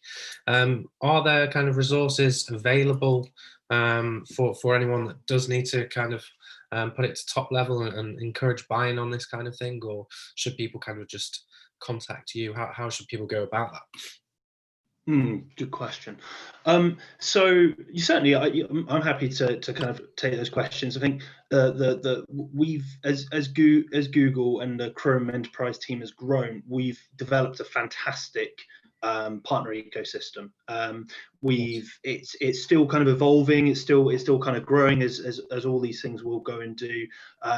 We are really scaling up. In the UK, we've got 3 Chrome Enterprise specialists, so myself plus 2 others, and we've got some engineering resources aligned as well. So we can only stretch so far. So I would say, if you want to reach out to me, absolutely do so. I shared my email address. I also shared the link so that you could submit a contact form. Largely, we're aligned to the larger enterprises, but that's where we rely on our partners to scale. So if you have an existing relationship with a good reseller, I'd raise the question with them. If you then want to kind of come to us, I'm always happy to kind of fill those questions and help people navigate organizations. Google is, I've worked in 2 organizations, Microsoft and Google. The one thing both organizations have in common, if nothing else, is there's a lot of people, and it's being able to navigate that and find the right person to help you build out that use case. Because again, our most successful projects are ones where they are aligned with the leadership of organizations. Otherwise, what we're doing is we're doing cool stuff with technology, which doesn't really necessarily solve business challenges. So for us, we're here and our partners are here to help figure that out and then navigate that. So yeah, in a nutshell, either feel free to drop me a note, feel free to add me on LinkedIn, or feel free to use that contact link I shared on the very last slide. That'll help. Cheers, Anthony. And finally, just a quick question as well. We've had someone come in and ask, it's quite specific about functionality and things, but as Google are an organization used to working from home, do you have any kind of capabilities for onboarding new joiners through working from home? So I guess the question there is, a lot of organizations are, that are taking on new staff or bringing people in, need to kind of communicate and collaborate still with those joining the company. Is there kind of any functionality with that? Good question. I think joiners, movers, leavers has always been a really interesting process. It's there's a lot of complexity that goes into that. There's all sorts of things, from identity to physical devices, to then training someone up in their job and so forth. I think from I guess where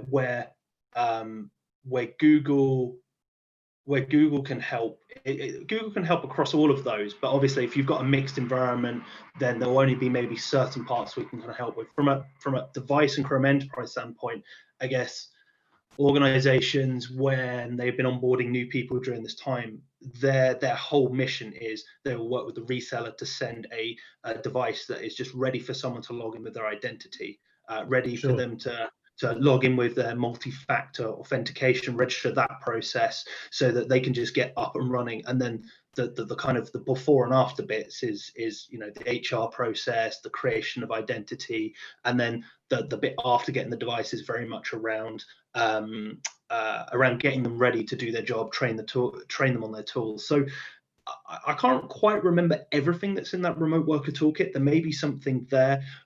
again, we had a Google event last week, which was we had some of our Chrome customers sharing what they've been doing in the remote working environment. There's probably some resources there, but I'd probably have to go away and think about that. So whoever's asked, again, happy to kind of take that offline. But I would say for us, from a Chrome enterprise standpoint, the bit we can help with is making sure that when that device lands with the user, it's a really straightforward experience, and they're not going to have to spend a load of time figuring out how to use it and what they need to do to configure it and set it up. It's just they can focus on the after bit, which is get good at their job. Well, thanks, Anthony. Thanks for those answers, and also thank you for the presentation. As mentioned, remote work has been kind of a big flavour of the event, and lots of discussion points. So, really nice to hear how you guys can help. So, hopefully that will have answered some questions for people and a bit more understanding about Chrome Enterprise and how that can help. So, thanks for joining us, Anthony, and enjoy the rest of the day. Yeah, thank you very much. I hope everyone enjoys the rest of their day. Thank you. Cheers, Anthony. Bye now. Bye-bye. So with that, we're running a little bit over, around 14 minutes or so.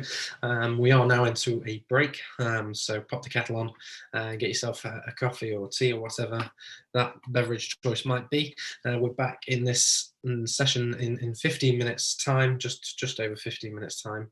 I'm going to be looking at disrupting traditions with Aegon, using technology in post-COVID world with Hallmark technology, and then consumer centricity with Which. So look forward to seeing you back here in around 15 minutes time for a session before lunchtime. So see you back here shortly. Thank you.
Welcome back, everyone. Hope you're refreshed and managed to grab a coffee, and welcoming you back now to a session just before we drop off for lunch. We've got 3 brilliant presentations within this session, and welcoming another familiar face to the online event, Helen, who's head of user experience from Aegon. Helen's based in the Netherlands and has joined us for our Amsterdam conference late last year, where she shared her learnings on disruption within a traditional organisation. Helen works across Europe, Asia and America within her role and shows great enthusiasm in making impact that serves a purpose, keeping to her own mantra that design must be well researched, ideated and connected and ultimately delivered. In this presentation, we're going to hear more on disrupting traditions and also the impact of COVID-19 on their work and the workaround that was managed with regards to a virtual sprint. So we're going to kick off now with Helen. Thank you.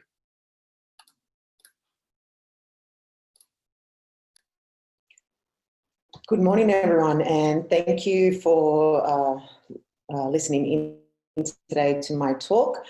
So what I'll be talking to you about today is disrupting traditions, and I've called it 2.0 because I'm going to be taking you through a talk about transformation through design thinking and COVID-19.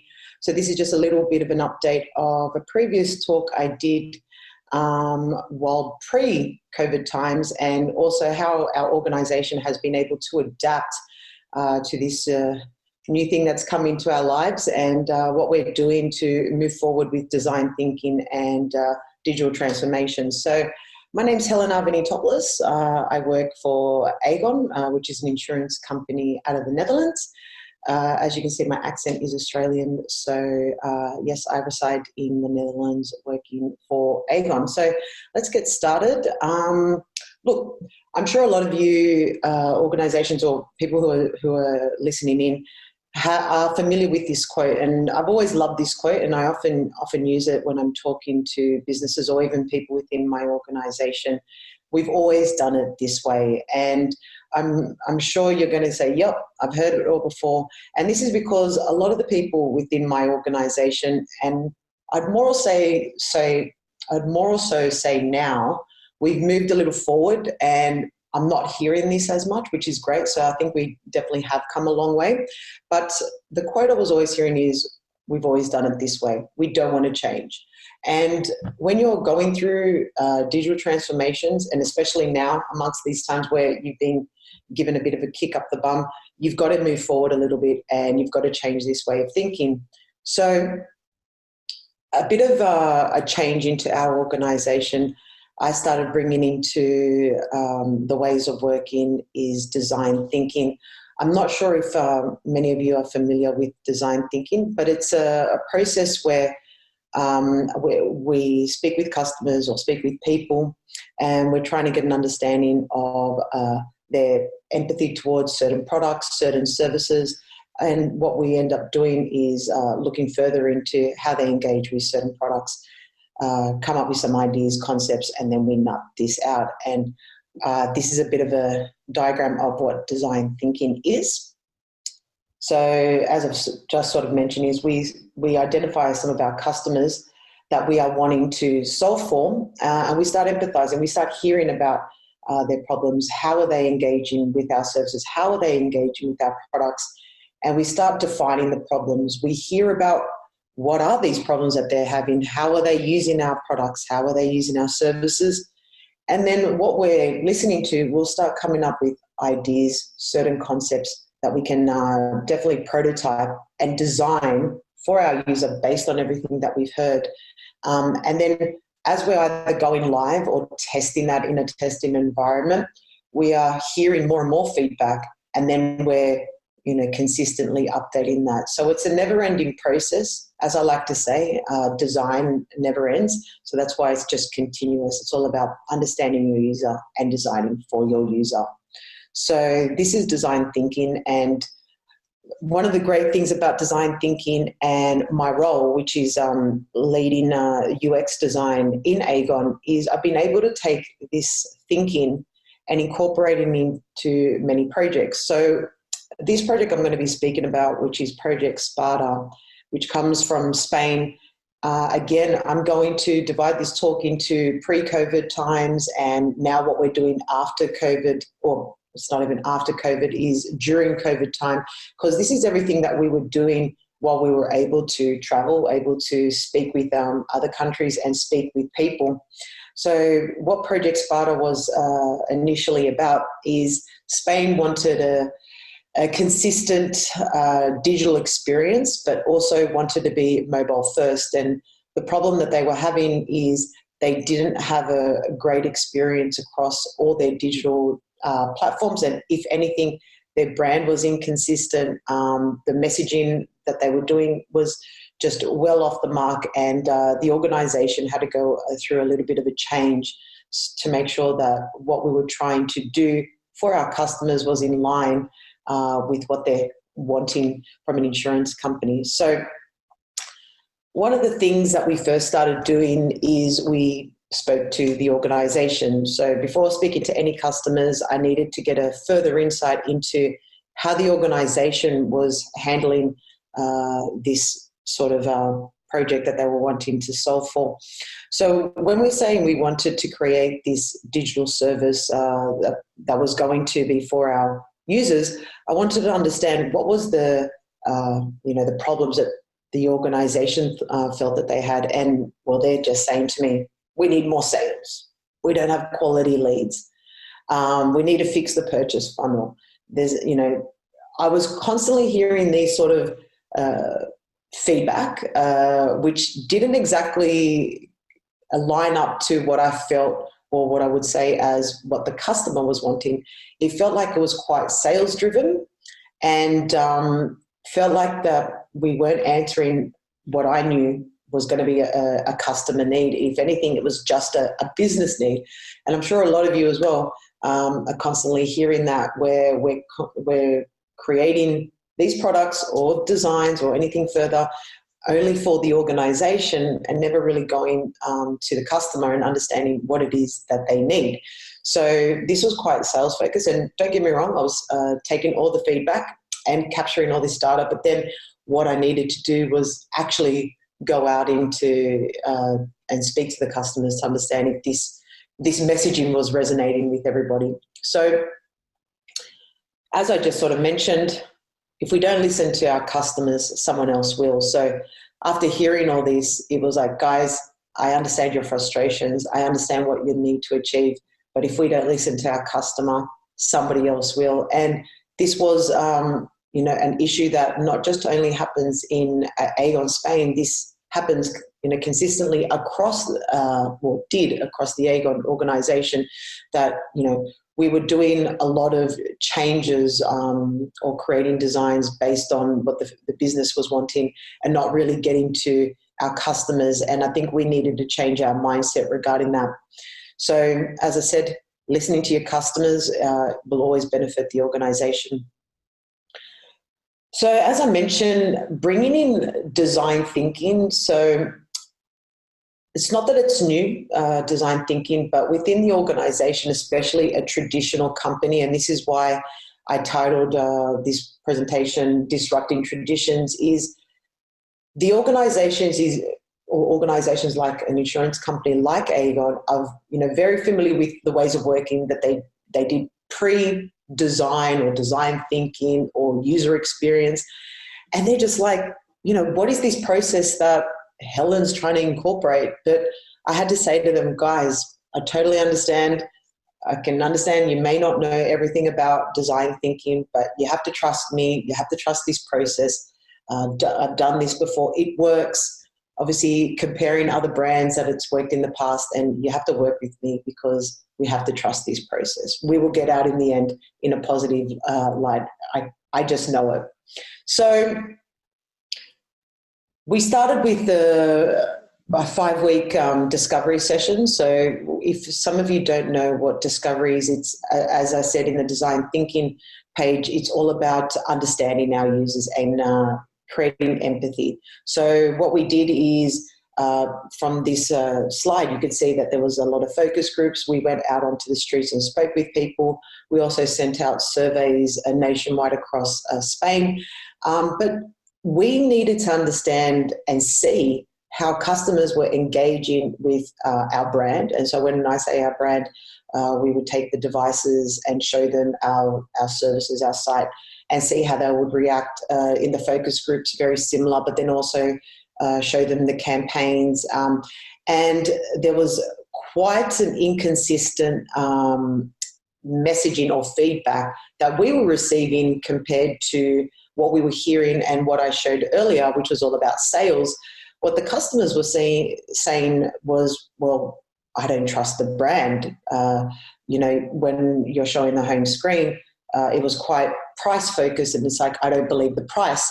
There was an inconsistent messaging across all the devices. So as I mentioned, what we were trying to achieve was a consistency. What they were seeing on the digital devices and versus offline were so, segregated that they didn't relate to the brand. And so Aegon as a brand, amongst other companies that are in Spain, they just couldn't resonate, and they felt that they couldn't trust our organization. So we needed to change that mentality for our customers. So what that meant is we had to go back to the organization and make sure that we were delivering these sort of messages to say, hey, this is what our customers are saying. What are we doing? Are we listening to them? And what are we now going to start doing? So this is the benefit of design thinking, because before we even start designing, we're just listening to our customers and speaking to them to hear, see, and feel what they're going through. So as mentioning, understanding what our business goals are, we get it, but we need to align those with our customer goals. So there's that gap that was missing, and we just need to meet in the middle. And, a lot of people may see that as an issue, time, money, but I see that as a valuable asset further down the track. So a long-term vision, so aligning business goals with customer goals. So design thinking was mentioned earlier. I'm not sure if many of you are familiar with the design sprint, but it's a 4-day problem-solving process. And the thing that I love about design sprints, and I'm sure many of you have engaged in one of these workshops, is we can solve a problem quickly, effectively, with hopefully the right people in the room, and it doesn't cost money at all, really. It just requires time, as I mentioned, the right people, and people willing and eager to solve that problem. And then what we can do is test with real users and see if it's actually a product or a service that we should be designing. So we brought Design Sprint to the organisation, and the whole benefit to this was not that Spain don't work together or Aegon as an organisation don't work together, but what we were seeing is there was a lot of siloed business units that weren't working together. So you would see marketing and digital and brand talking in the kitchen, talking amongst the hallway. But when it came to the work, we weren't working together. So that's why when we got the feedback from the customers and there was inconsistencies, we could see that the organisation wasn't communicating in the way that we felt that we could deliver the right message. So the great thing about the design sprint was it brought people together. It brought everyone's mindset, and everyone started saying how much of a benefit it was that the teams actually collaborated and worked together. So after the design sprint, at the end of it, as I said, there's a prototype that gets created. And what we did is we went out and we tested this prototype to see the feedback on whether this works. And we got some really, really great results. And like I said, it's something that you can do at the end of that 4 days, and then you get results, and then you can see, okay, is this service going to work for us? So this was the benefit of the design sprint, and we got some interesting feedback. So users are looking for information about you and your product beyond your site. So one of the things that I wanted to call out is easy to identify our value proposition. If we go all the way back to the beginning of my talk, our messaging from the business was all about sales. And then also the customer said, well, I can't identify with any of your messaging. When we were saying, when we started testing our prototype, people could understand our value proposition, and what we were wanting to gain from them was the trust. So again, this changed the way that we were being perceived by our audience, just by creating a prototype that we knew that they wanted, and we're testing it with people to get that feedback. So then now our messaging was much more positive. You know, the message of keeping them safe and protected was clear. Comparison of offers and prices is recommended. So we definitely were seeing an uplift or a positive feedback versus to the feedback that we were getting when we just showed them our current offering. So at the end of that prototype, we are now in a phase of where we've been developing our new site. So this is an example of our brand new Aegon Seguros. Seguros is insurance in Spanish, offering, which we've been updating and going live. And it's been a great way of working with the organization. So what this has actually done is, from this design sprint, from this design thinking, from us speaking with the customer, the Aegon Spanish team has changed their way of working, seeing the value of engaging with customers, the value of working and collaborating together, the value of breaking down those silos and creating a product and a service that meets our customer needs. So now, from when I first started on this project, which was a year and a half ago, I mean, chalk and cheese, the way that they're working together. It's such a great way of working. And look, the great thing was this was all live with one another, me being able to travel to Spain or us collaborating together. And so this was what was great. We had that, consistent conversations and ways of working as you would current times. So this is an outcome of our digital disruption pre-corona times. And now I would before I go into that, some of the challenges that we did face was ownership. A lot of people don't like taking ownership, or feel that if they need to take ownership of a project or a product, they know that it's going to take up a lot of their time. And when I say time, people have their ways of working, and this is what I'm supposed to be doing. So trying to find owners for these products or projects was a challenge. Technologies, we had, as I mentioned, silos. So the IT stack and the development teams worked differently, and we had outdated systems, which we've now updated, but this is what took time. So again, reiterating that of the speed, it's been a project that's taken a long time due to the knowledge, due to the maturity of the organisation and new ways of working. And then obviously the resources. Not everyone has that knowledge of design thinking and this new way of working. So having to train people up to scratch with this sort of thing did delay us, but we got there in the end. So as I've sort of mentioned, that was Spain, and they've come out of this great. They're doing amazing things, and I'm so proud.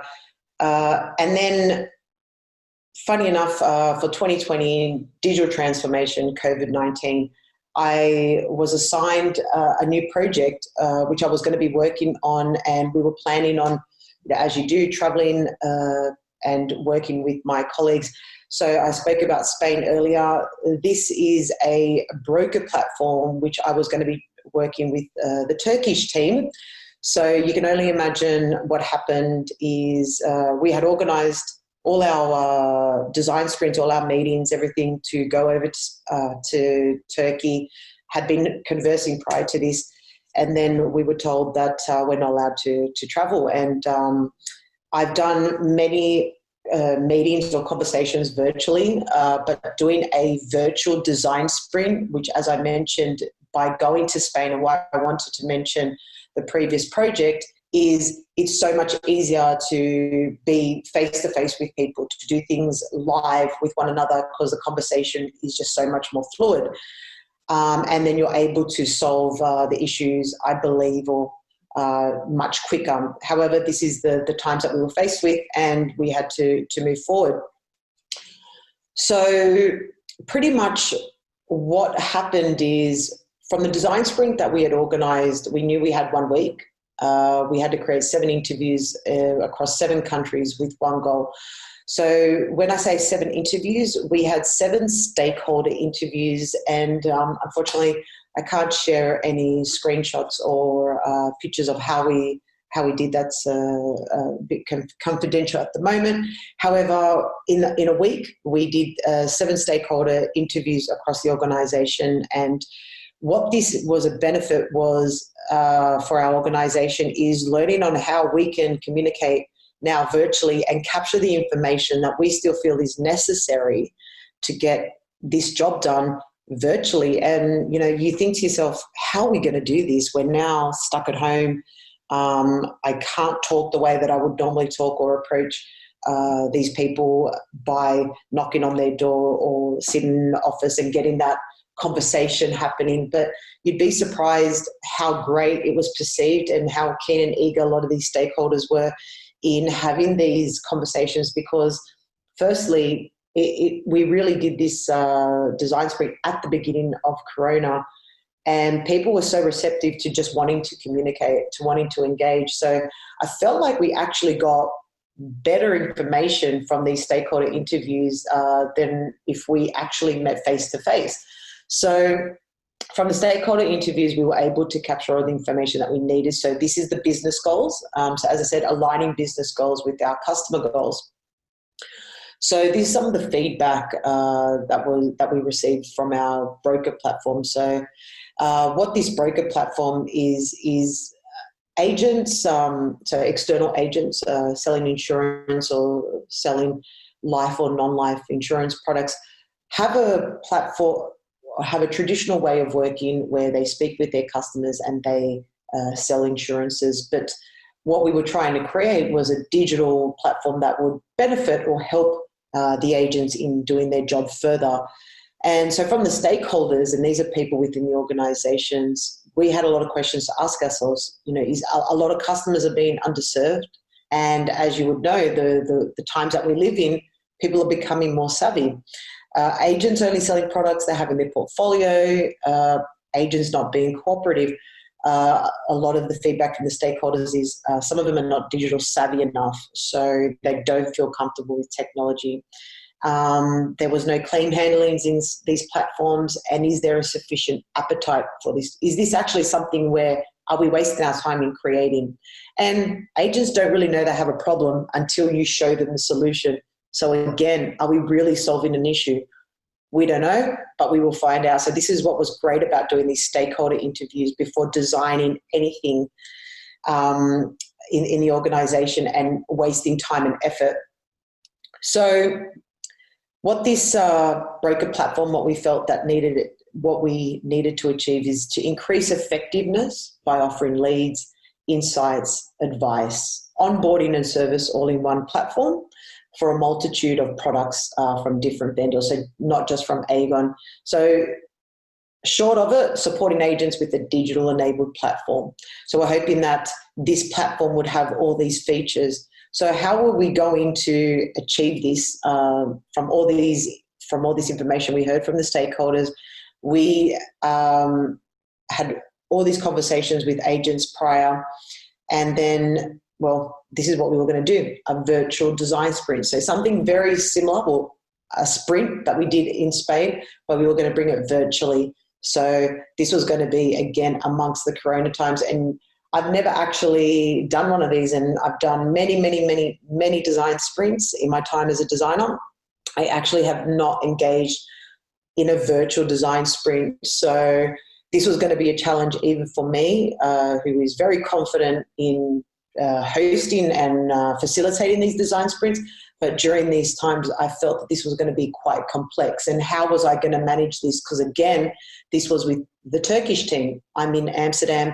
The team was in Turkey, and we also had another organization that were in Austria. So very different countries, trying to manage this virtually with tools that, even though we were using Microsoft Teams, we're engaging with a new platform called Miro. And so we were wondering, how are we going to do this? So this was my setup, and there's a bit of product placement there with some of my football team. But yeah, pretty much my laptop sitting either on at my desk, on the couch, or on the floor. And this was how we were going to do the virtual design sprint. But we, as I mentioned, we used Microsoft Teams and we used Miro, a really great tool. And we were able to bring to life on the platform what we would do in a design sprint. And as you can see at the bottom of the screen, we had a number of people in the design sprint. There were 8 participants. However, we did have some people phone in to see how we were going with the sprint. So, sorry, I went a bit fast there. Here's just some screenshots just to show you on how we worked and how we were going to run these 4 days. And the virtual design sprint, to my surprise, was so great, was so effective, and so beneficial to our organisation. It really, really helped. And it's felt like an external design sprint, but obviously virtual. And it helped so much. And a lot of this information from the seven stakeholder interviews would have not been so successful if we didn't have those interviews as well from the stakeholders to really understand the problem we were trying to solve. And then at the end of this design sprint, we were able to create a prototype, which we were also able to test with agents, live agents, while they were in lockdown as well.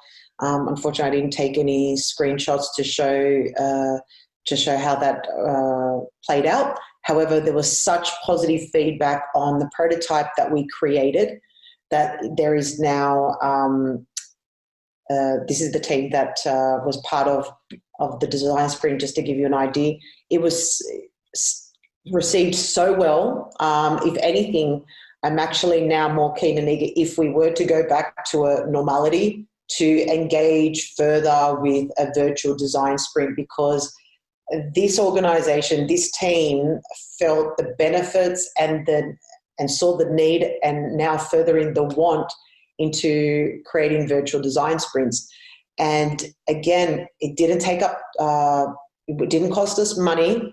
It took time, and don't get me wrong, there was a lot of frustrations, which I'll go into a little bit further, but every single team member and the product owner and the CEO saw so much benefits out of doing a virtual design sprint.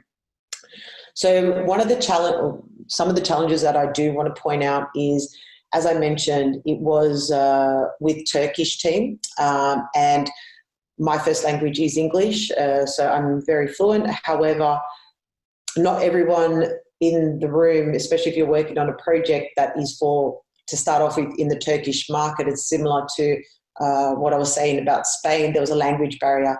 The difference of doing a virtual versus a face-to-face is there's that conversation you could have with your hands or your facials to break down that language barrier. So it was very, very draining in trying to make sure that we were talking the same language, which brings me to my next part, maturity. Not doing a virtual design sprint versus a face-to-face one just goes to show how mature some organizations are who have never done one actually before, and then you're throwing them in the deep end to do a digital one. It just showed that the organization wasn't as mature because they had never done one before, but we did come out in the end from in a positive light. So, I think training or preparing someone for a design sprint is necessary. The speed, because we had to change our way of working from live face-to-face to then now virtual, we have noticed that the speed of these projects and the speed of getting things done is much slower, but we're working on that, and I'm sure a lot of these organisations are starting to change the way that they're working based on this and time. At the same time, you still think you're living in pre-COVID time, so you can get things done in a much, okay, this will take us 6 months, but really you're still working virtually, and how are you managing that expectation? So my key learnings from these design sprints from pre-corona and corona times is that you have to trust the process, and you have to just speak about this consistently with one another, because if you're not prepared for this process, then I think it's a little bit harder to gain that trust. So bringing that to the organisation at the beginning. Listen to your customers.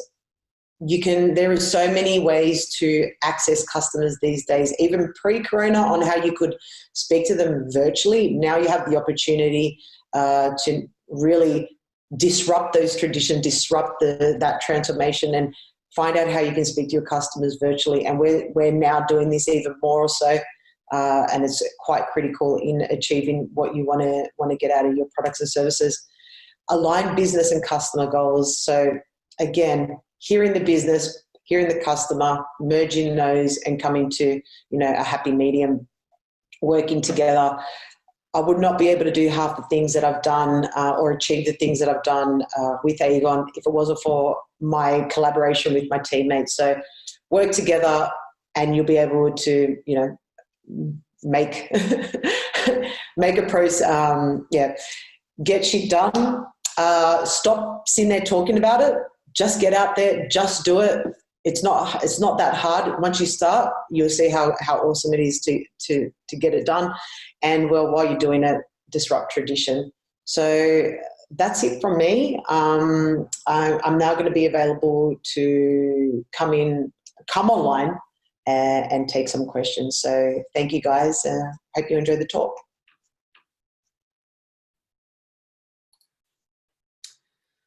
And we're now joined live by Helen. Thanks for a great talk, Helen. How are you doing? I'm good. Thank you. I was thinking, God, I talk a lot. Nice. But, thank you. That was great to hear myself again. And I still believe in everything I just said. So, yeah.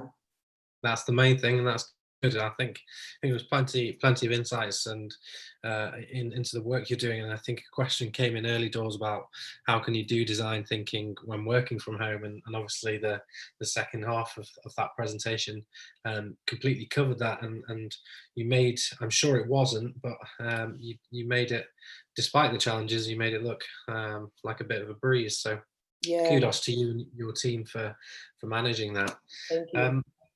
One of the things that I wanted to touch on was within those the challenges you mentioned language barriers. Now, with that, how difficult has culture been as a barrier as well? Because obviously with design and PM agnostics, the framework is there. So does culture come into it, and if so, how do you work around that? Yeah. Look, my role requires me to work with multiple teams. So as I said, Spain, working with Turkey, and I've worked in Hungary, Asia, and Brazil. And so, culture is a very big deal, and I have to be respectful as well. And that's why I mentioned a lot of in my talk about maturity, because coming from as well Australia, I'm not saying that we're as advanced or further ahead than anybody else, but just meaning how I'm able to communicate.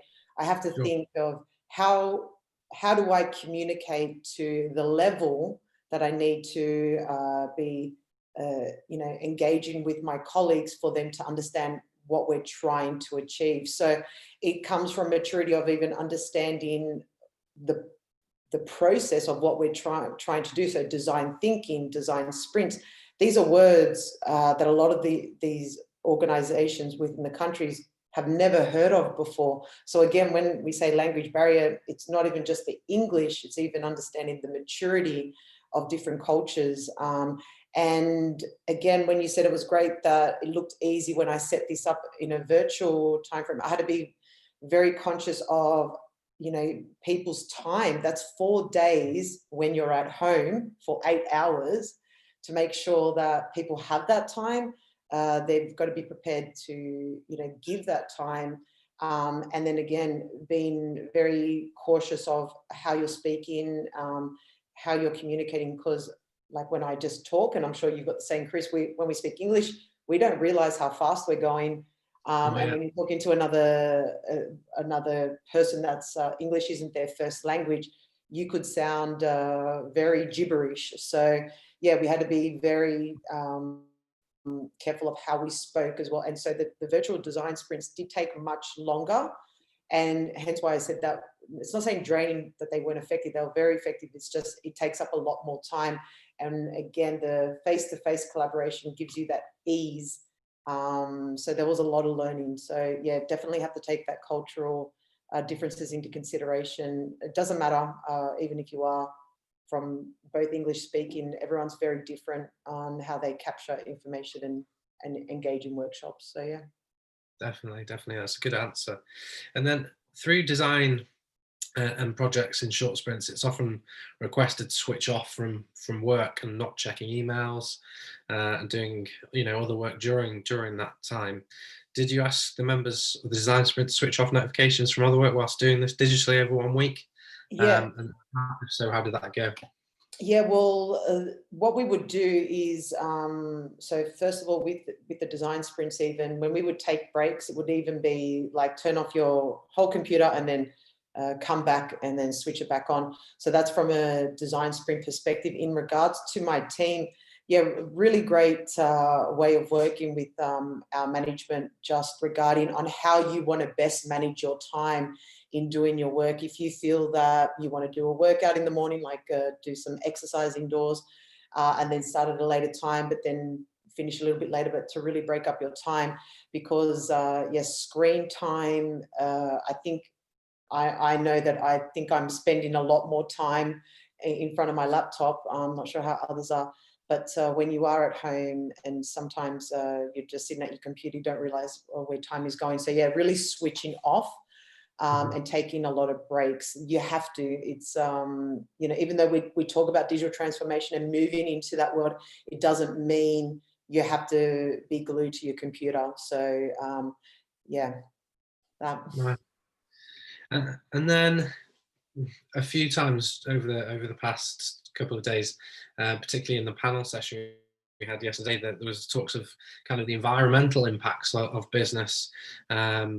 So after doing these projects online, do you think organizations will be moving to that more as we progress into the future beyond the pandemic, where when travel is back into place? Do you think these sprints will become kind of more commonplace in a virtual manner? Yeah, I think it depends. Yes, I do think, but then I think it also depends on, again, what you're trying to achieve as your end goal, and if it's beneficial of you being on site or if you don't really need to. And again, I think when I say it's a little different in my scenario, because again, I'm not like, say if I'm working with the Turkish team, I think it would be more beneficial if I was there to really understand facials, body, Of course, yeah. and but then there could be certain other workshops that may not be the design sprint per se, but you could do some more like customer research, some feedback interviews, some stakeholder interviews. I definitely think that would be more virtual. I think you could still do certain parts of design sprints, again, depending on what you're trying to solve. This was at the beginning of a project. I know that there'll be more design sprints based on this project, for example, but I don't think we would need to be face-to-face. We could do that virtually. However, yeah, it's going to be a balance now between virtual and so online, offline. But I actually like it because I think it's pushed it a little bit ahead with these great tools that we do have. The fact that we can be a bit more effective sometimes from home, or even if you were at the office, not having to leave where you are to reach out to people across the world. So yeah, it's a bit of a balance, I think. Yeah. Good stuff. Well, look, Helen, thanks for joining us. Really appreciate your time in both the presentation and for this short Q&A session. And hopefully we can see you again when we return the event in its live capacity in Amsterdam next year. Awesome. I look forward to it. Yeah, it'll be a real pleasure to have you back with us. So thanks again, Helen, and nice to catch up. Thanks, everyone. Bye. Yes, bye now. So now it's a pleasure to have Sid Shepherd with us from Thesis by Hallmont. Sid sits within a business that helps organizations transform through software solutions, supporting the open source movement and offering custom development within digital transformation. And with Thesis helping companies to automate business processes. In this presentation, Sid's going to share more on using technology beyond COVID-19. So looking forward to hearing this one from Sid, and we're going to be joined by Sid for a short Q&A after the presentation as well. Thank you. Hello, my name is Sid Shepherd. I'm from Thesis. I'm the Business Development Manager for the UK and Ireland. And I'd like to thank you for attending my presentation today. The purpose of this presentation is to discuss the use of technology in the post-COVID world. So, the agenda for today is we're going to discuss how digital transformation is coming to the forefront of industry leaders, why it's happening now. We're also going to discuss an example of digital transformation, which is remote working, and some of the challenges that have arisen from the adoption of 100% remote working for organizations. How technology can assist. I'll then talk about a customer of ours who went on a digital transformation journey a few years back, and some of the positive outcomes, what they've achieved from that journey. We'll then conclude, and then I will quite happily answer any questions that arise from this presentation. So, why is digital transformation coming to the forefront? Well, in 2019, a report noted that 85% of enterprise decision makers believe that they must make serious progress on digital transformation. However, what's happened since then is that digital transformation has been pushed back. Why is that? So, why does digital transformation fail? Digital transformation is a personalized strategic approach to every organization. Whether what fits for organization A is not automatically going to fit for organization B. So what we need to do is understand or set a strategy with measured outcomes to set our transformation. What arises from them is what we tend to see is legacy systems that are in place that hold the business critical information. Customers tend to fear losing the information held in there. So as opposed to opening or setting up a new type of technology to manage this data, what they do is they add on different types of technology. What this creates is data silos. So what you tend to see is you can't access all your business critical information. Thereby, you can't make an informed decision during these critical times. And cultural resistance to change. Employees get used to using a certain type of technology, and they don't want to change, and understandably so. What we try to do is when a company is under a digital transformation, we try to get the staff involved at a very early stage. We create case study groups and we understand the fears of the staff. But ultimately what this does is it shows the staff at a very early stage how useful the technologies are, and ultimately how it's going to save them time and make their life easier on a day-to-day basis. This is just basically a slide to show how COVID-19 has changed the environment forever. You know, with business transformation, digital transformation, companies have always postponed it and pushed it down the line. It's really come to the forefront now, and we can no longer ignore the technologies out there to support companies going through these unprecedented times. So let's think about why it's so vital to look at technologies now. As always, in times of need and these type of unprecedented times, the best businesses will always survive these difficult periods. But what we need to do, and we need to immediately do this, is reduce cost and increase the investment and the investment in long-term strategies. So it's very easy for an organization to make a decision of what's going to happen next week, next month, during this flux of change. However, we need to still invest in the long-term strategies to make sure the business grows after we get through this. We need to reduce operational efficiencies and waste time and waste to increase the bottom line. We need to keep in the black during these periods. And the long-term investment, the role that technology can provide in planning for the future. It's again collecting all your business information in one place to be able to make those informed decisions, those business critical decisions for the long term. So I'm sure everyone has an opinion on remote working and what's happened.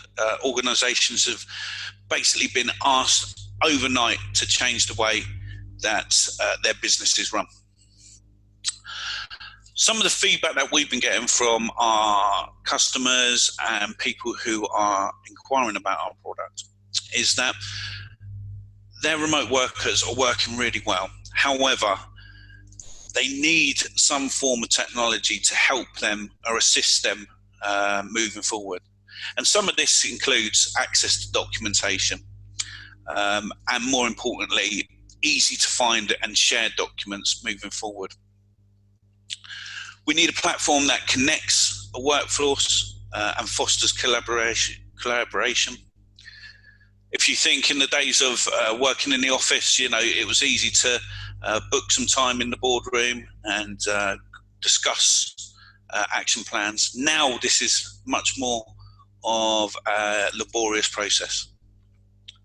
Ensuring visibility across teams and different departments. Reporting and effective management. And this also ties into the maintaining productivity and output.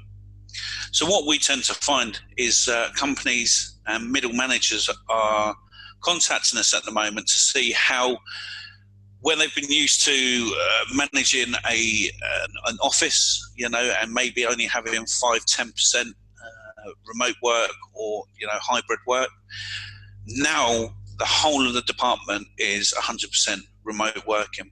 We need to find a technology to assist the resourcing issues that arise from remote working.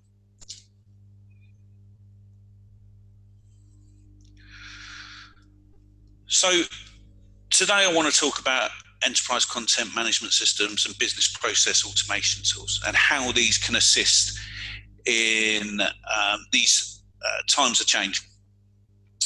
So ultimately, what is an ECM platform? What does it do?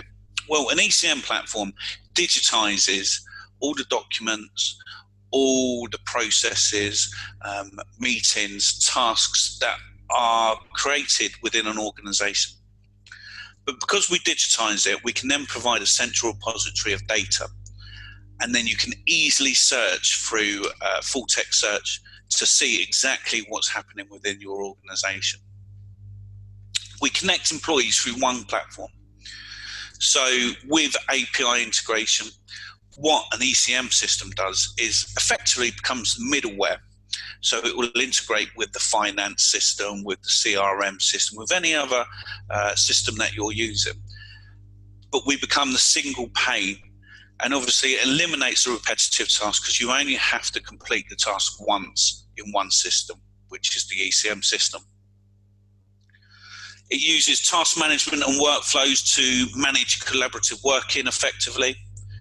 If you think It was very easy once upon a time to, go to the finance department to query something. Now, working remotely, the whole finance company could be over different parts of the country, and it makes it a little bit more challenging. Technology is here to assist you with this. Dashboards to increase visibility, to easier proactively manage staff. Now, this isn't about making sure that they're doing their work. It's making sure that you're not giving them enough work, and the resourcing issues there that arise from that. It's very easy to not be aware of how much a remote worker is doing. But with an ECM platform, you can easily and effectively see that. Trackable audit logs to ensure compliance and regulations are adhered to. We have a lot of finance customers who work with us.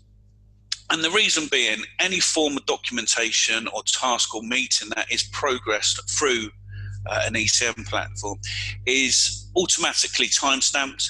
You can see the edits, who's made the edits, who's signed off on the edits. And ultimately what that does is it increases the transparency of an organisation.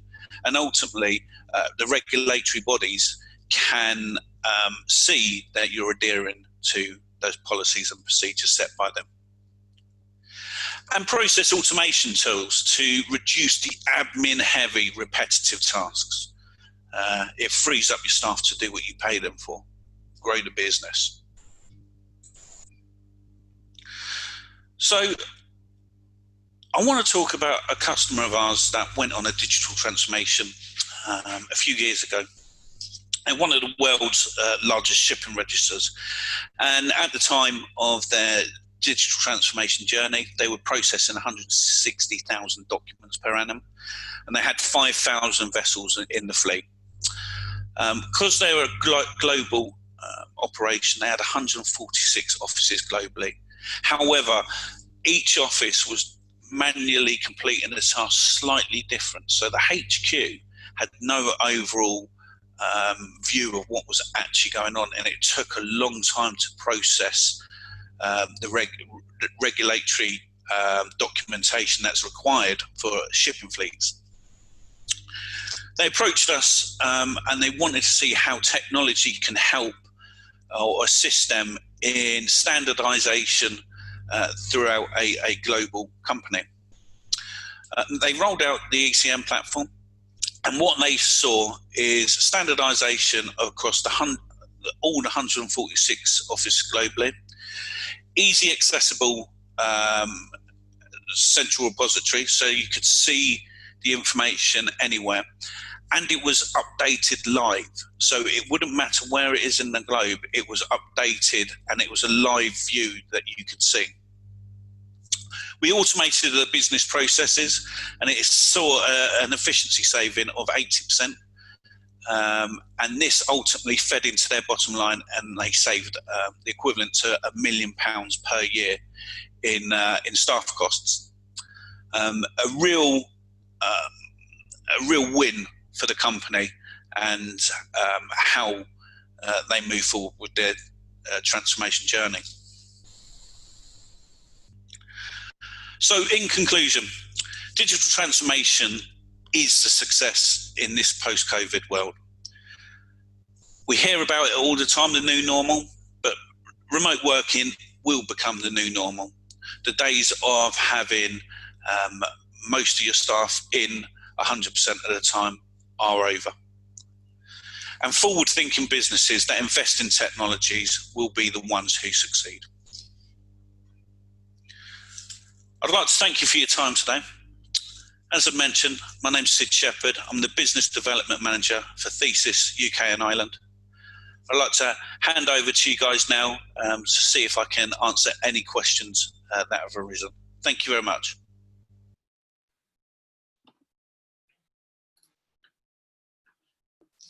Thanks, Sid, and we're now going to be joined in real time with Sid to ask a few questions. Welcome, Sid. How are you doing today? Oh, sorry. Yes, very well. Thank you very much. Good. It's a pleasure having you with us, and really nice to see what you're doing, and how you can be of assistance within kind of digital transformation. Some nice insights there, and good to see that quick case study at the end. Yeah, I mean, we've been very busy over the past few months. What we found is, companies are really needing a solution now to the issues of remote working, and we're here to assist. Unfortunately, COVID is going to be here for a while now, so.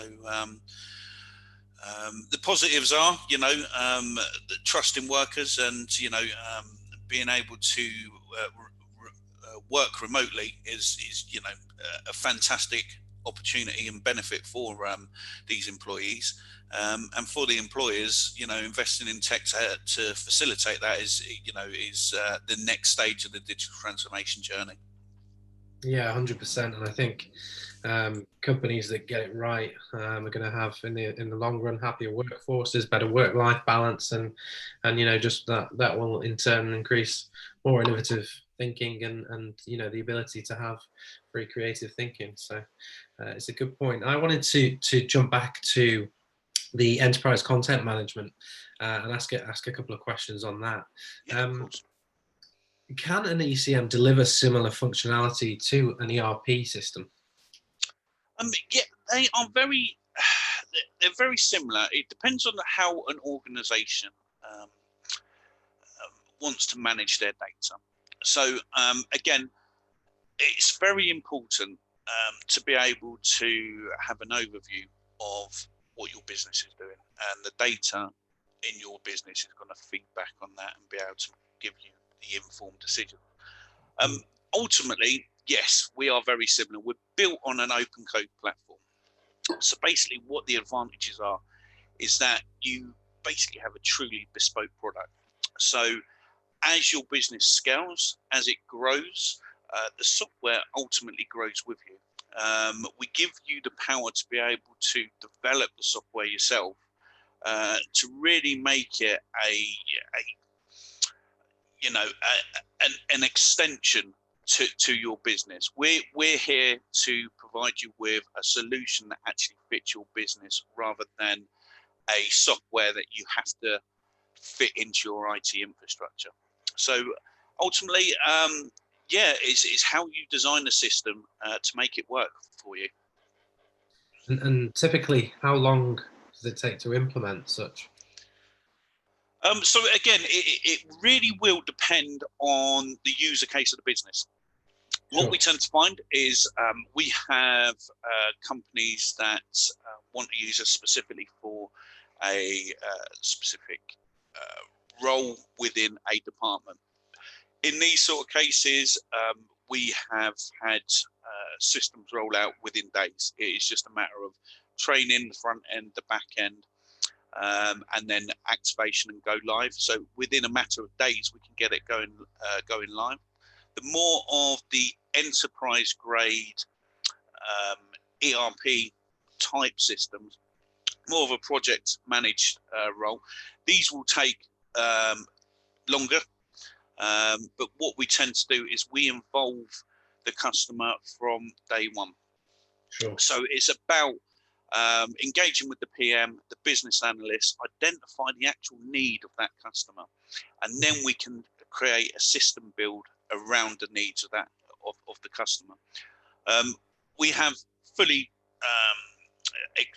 real experienced project managers to manage these, and we also provide you with a named project manager through these implementations. So you look at a stage rollout, and this could be anything from a few weeks to a matter of months to provide you with a whole enterprise system. The importance is to make sure that when you're rolling out the system, your staff are engaged with it, and this is part of our rollout when we work with the large companies. Nice. And then just looking at kind of the bigger picture, What is Hallmark doing to ensure thesis stays and remains competitive, and ahead of the curve, moving forward beyond kind of the pandemic? Yes, so us at Holmon, we are we carry no debt at all. We've been formed from a really unique offering in the market. It was very successful, and the business has grown immensely from then. Because of this, we hold no debt. We have no venture capitalists or anything like that. So we are just the strategic management are about investing in the product. So what we tend to do is we get our clients together all the time to understand their needs and to deliver products that actually work for them. So the short answer is, what we want is to understand what clients need moving forward, and then we provide the solutions for that. As a organization, we are predominantly tech experts, developers. We have very minimal sales and marketing teams, and that really sort of shows the methodology to Holmon about investing in the technologies. We're constantly involving in that. You're never going to buy a system that will become legacy very shortly. It's about the future products for us. Nice. Well, thanks, Sid, for joining us. It's been a pleasure to have you involved, and it's great to hear what you're doing and for some thinking on your digital transformation. So thanks for joining us and taking the time to join us as well. It's been great having you.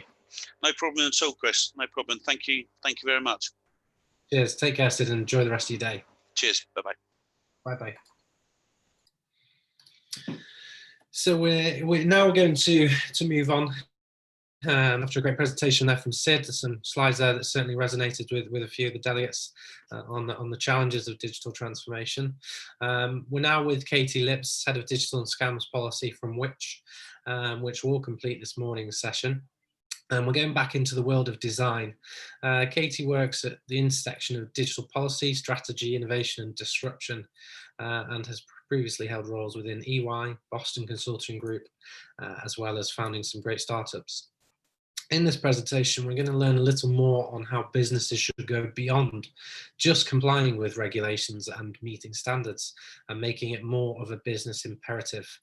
So we're going to hear the presentation and then be joined by Katie for a bit of live Q&A before we break off for lunch. So over to the presentation now. Thank you.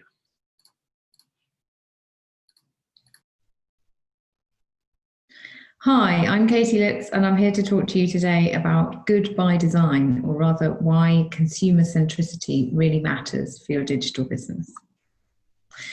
So I work at Which. My role is Head of Digital and Scams Policy at Which, and I'm sure most of you, hopefully all of you, have heard about what we do at Which. You'll probably know us for advising consumers on products, and we've been doing that since 1957.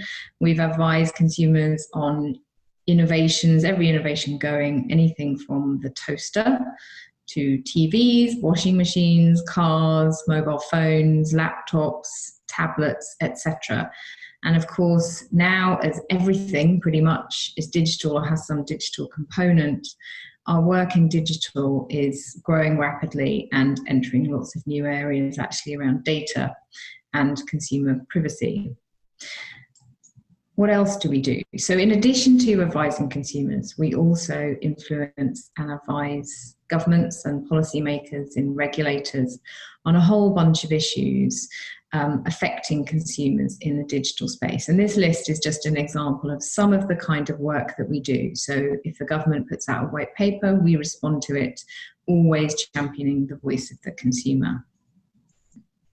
In addition to that, of course, I'm hoping anyway to talk to businesses, which is why I'm here sharing some of the work that we do with you as digital businesses. And we do that because we want to engage directly with businesses as you're on your journey of developing great products and services for consumers. And hopefully we're able to advise on how to shape some of those products and services so that they really work for consumers. Our mission at Which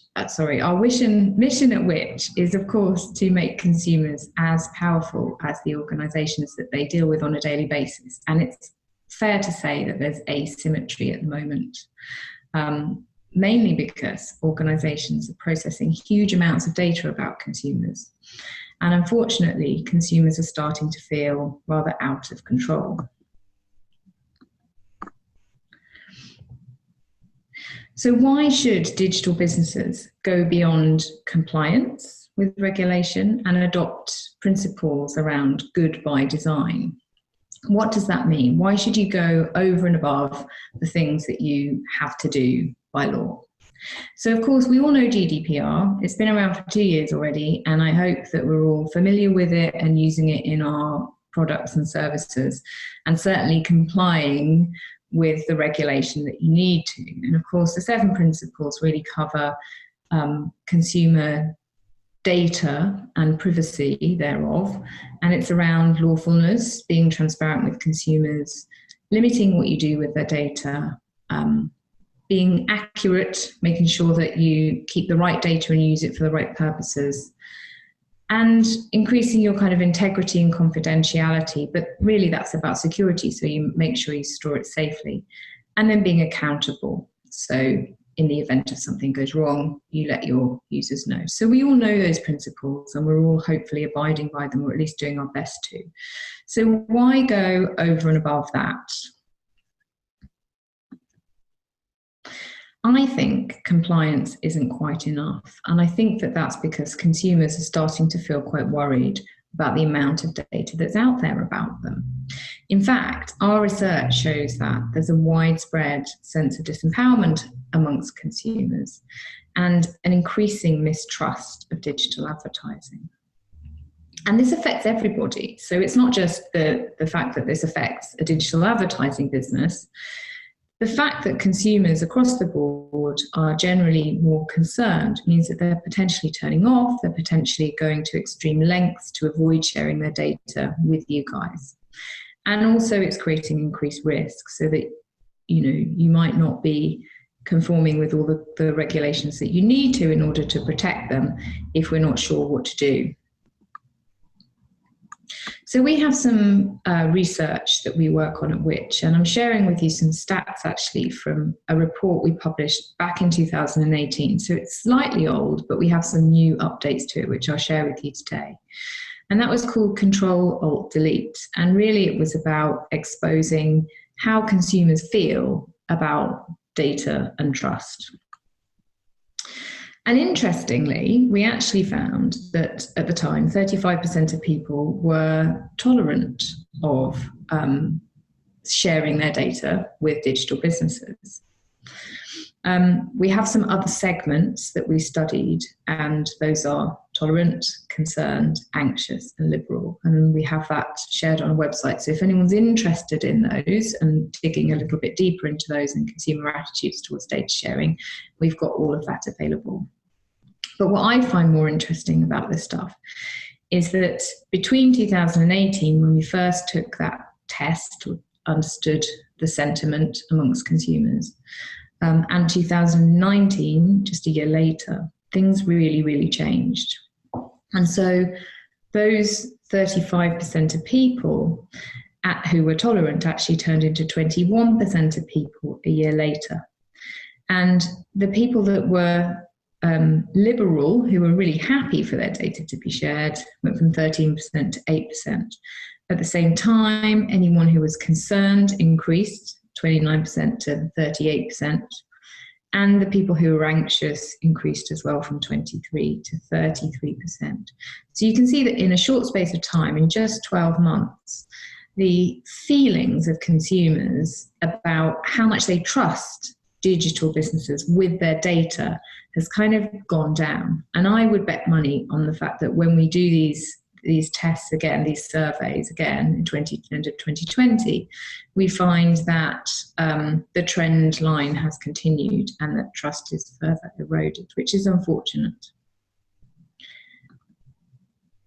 So why is this happening? When we look at, how digital businesses actually profile consumers, or at least how, maybe not how your digital business might profile consumers, but if you're sharing data with data brokers, if we look at the amount of data that's out there about an individual, it encompasses all sorts of different types of things. And that's where people start to get a bit concerned, because you might share your certain amount of data with one business, but you're not aware when you're doing that you've already perhaps shared a whole bunch of other stuff with a massive array of other businesses or data brokers. So when we show people things like this, they tell us that they just feel out of control. How on earth has this stuff been collected about them? They don't really feel like they've consented to this, even though probably they have. But the feeling of being out of control is quite scary for people. Also the relevance. So people are confused as to why this is needed, why organizations need to know this about them, why this is shared. And they struggle to understand the benefits to them of having shared this. Or why have I done this? What am I getting out of it? Am I getting rewarded for it? Possibly not. And then people start to consider that they might actually be suffering harm from having shared this. What if, for example, they've shared sensitive data, maybe about their financial situation, maybe about their age or sexuality or religious beliefs, and they start worrying about, well, will that impact them? Will that mean that they're discriminated against in some way? So it puts people on edge. And in fact, we found that a whopping 89% of the population really dislike the idea of third-party data sharing. So of course, this is first party, I'm sharing my data with a platform, that's the second party, but the third party is when that's then shared with somebody else. And that's the bit consumers are worried about. So if they're sharing it with you and that's all part of your privacy policy, that you're also sharing it with somebody else, the challenge there really is to explain to consumers as to why that's happening and how they're going to benefit from it. Many people feel, after sort of learning about this, that they don't really have much of a choice. So they know that they're using services that are free at the point of use as long as they're sharing their data, because that's the business model of the services that they're using. And a lot of people are resigned to that fact and kind of not necessarily comfortable with it, but fine with it, let's say. But there's an increasing number of people who are going to rather extreme lengths to do something about it, to avoid actually sharing their data. So our research found that 27% of consumers actually already use a different email account from their normal one to use with organizations or businesses that they don't want to receive communication from. 14% deliberately give incorrect information on a form, kind of dirtying their data. And 20% of the UK population, at least more than 20%, have installed ad blockers to try and stop data collection. I find that really interesting, and I think that trend is going to continue, and we're going to see more and more and more of that. I see it with people using VPNs as well. So what can digital businesses do? Is there an opportunity here to increase trust in your service by your users, as well as by consumers at large, in order to kind of rebuild trust in the internet and everything digital and everything online? So I've kind of coined this term good by design, which is not necessarily a fixed or particularly well-defined approach. In fact, I'm trying to explore that with you guys today to see, what works. But I'm conscious that there are an array of different frameworks that people can look at. And of course, some of it's legal requirements, some of which you just have to comply with and know all about, like GDPR, for example. But there are a bunch of other frameworks that you may know a little bit less about, or in some cases know nothing about. And that can be quite confusing for people developing products, because these are like new things that you need to consider. And I just wanted to touch on these briefly, because there's also a lot of these kind of by designs, So data protection by design and default is what's now known as GDPR, but it's also been called privacy by design. And I think that's certainly something that we probably all champion. But there are other things too. So security by design is, of course, industry best practice. It's just what businesses do to make sure their services are secure and free from cyber attacks, or at least as far as possible. Secure by design is the DCMS, Department for Culture, Media and Sports, attempt at defining their own framework for security. Fair by design, you might think that that's easy. It's about just treating people fairly. There's actually a campaign called Fair by Design, which is something I strongly support, around ensuring that we don't let people fall victim to the poverty premium, which basically means that if you use a service online and you're paying for it, the data that company has about you doesn't mean that you'll charge more due to maybe your financial situation or your credit score or things like that, or your ability to pay over a certain amount of time. Quite an interesting one, actually, fair by design. But of course, then we also have fairness by design, which is the CMA's attempt to define how users should be treated fairly in the kind of digital advertising space. The CMA, of course, is the Competition and Markets Authority. And as we talk about all these different bodies, so GDPR came from the EU regulation, but is now enforced in the UK by the ICO. We talk about DCMS as government. We talk about CMA as the regulator there. And there's all sorts of different activity going on. There's lots and lots of stuff. And it can be quite difficult for businesses to keep abreast of all of that.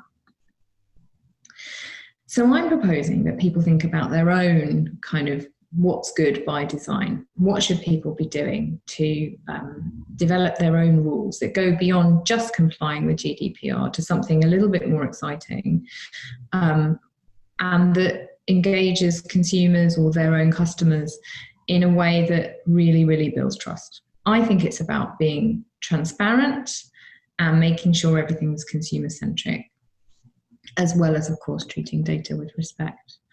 And my proposed principles for a good by design approach would be to be absolutely transparent about how data is being used, to ensure that defaults favour privacy. So by defaults, I mean it's turned on by default.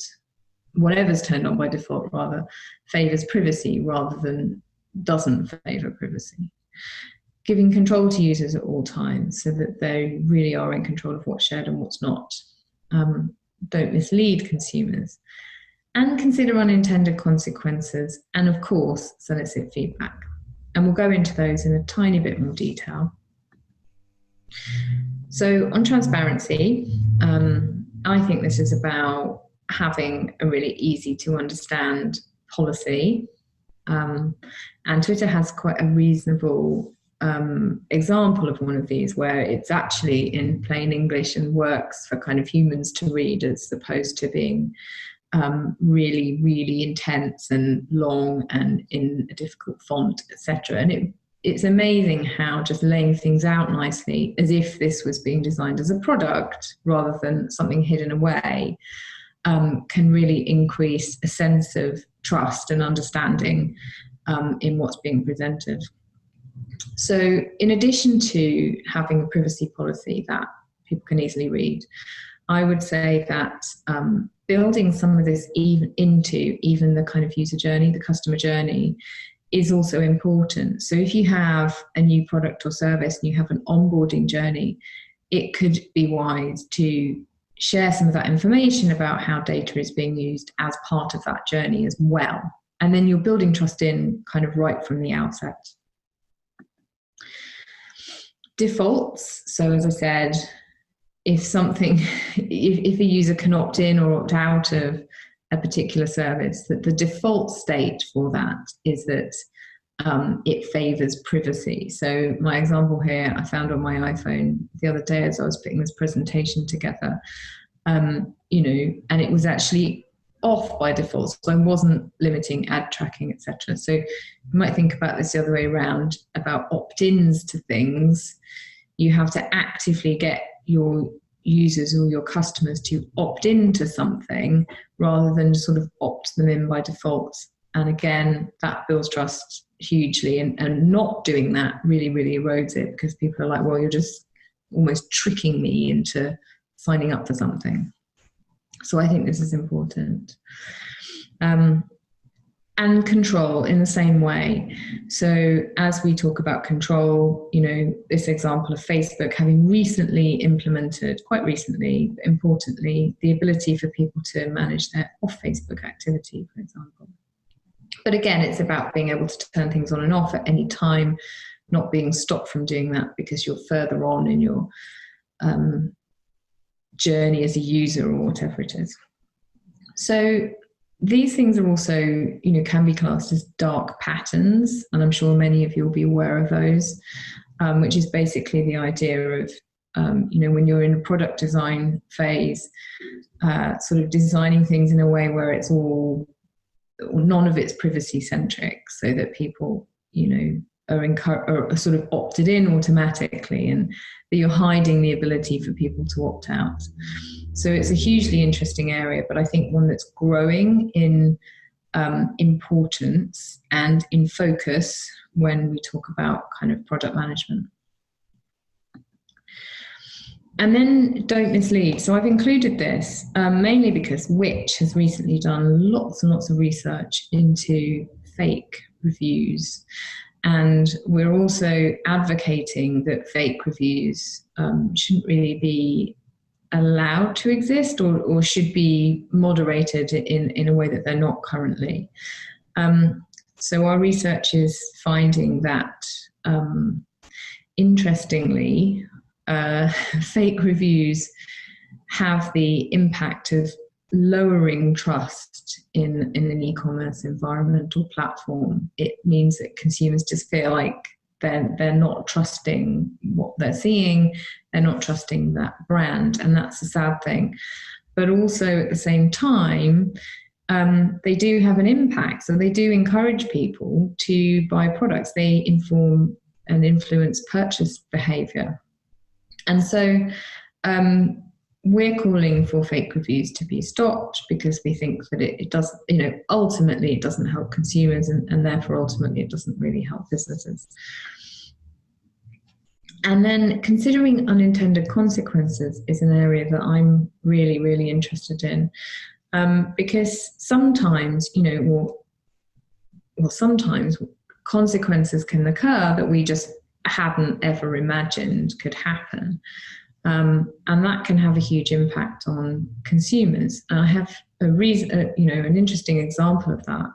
I used to work at Amia, which was a company behind Nectar Card. And we, of course, Nectar collected lots and lots of data about people and could kind of predict some things about where they were in their life stages and things that were happening to them at the moment, and then offer them relevant products or services on the back of that, with really good intention. Of course, the intention is good. It's to help people. It's to sell products, but it's to sell products that are relevant to them.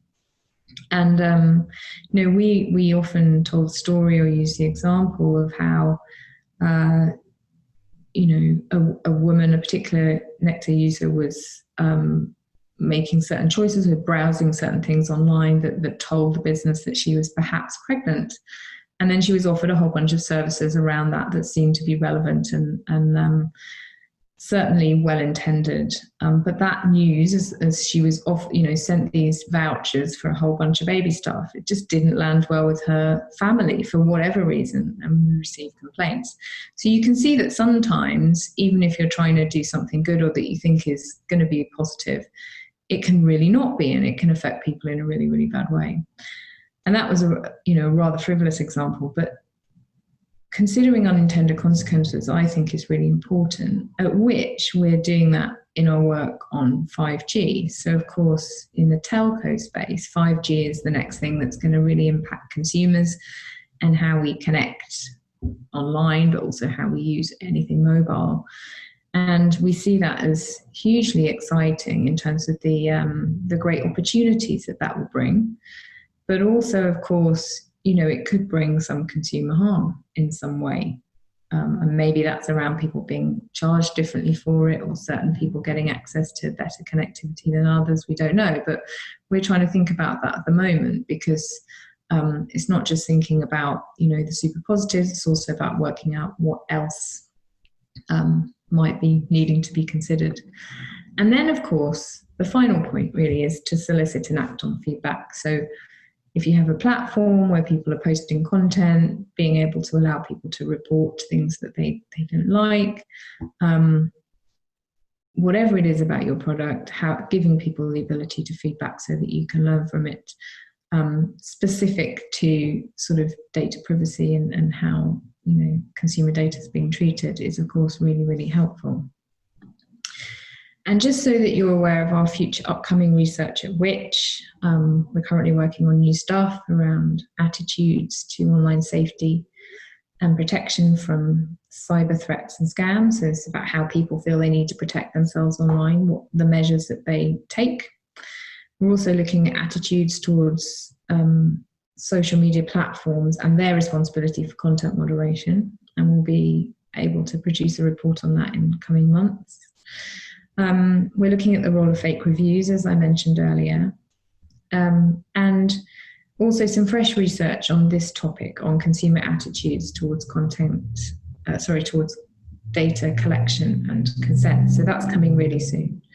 So if any of you are interested in learning a bit more about future research that we do at Which, then please get in touch. And in the spirit of soliciting and acting on feedback, I'm really interested to hear from people around, if you feel you have digital services that are already good by design, or that you're building your own principles that go beyond compliance, or whether you're inspired to suddenly, now start considering consumer privacy differently. It would be great to hear from you. So please feel free to reach out by email or on Twitter or however you like. And I'd just like to thank you all very, very much indeed for listening to my presentation. So thank you.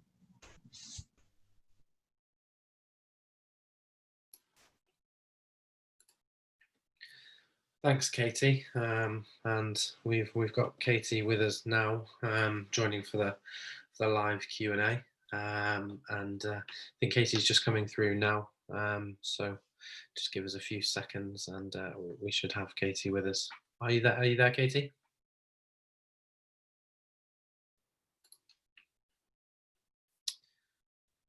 Just bear with us a minute or so. I can see Katie is with us, but struggling to hear or see.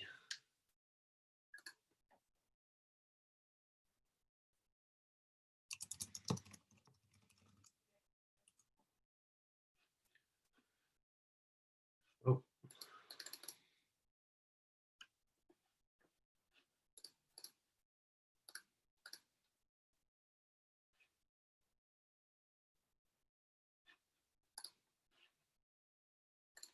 Apologies for this. Just trying to work out how we can get Katie in here. I can see her on my system.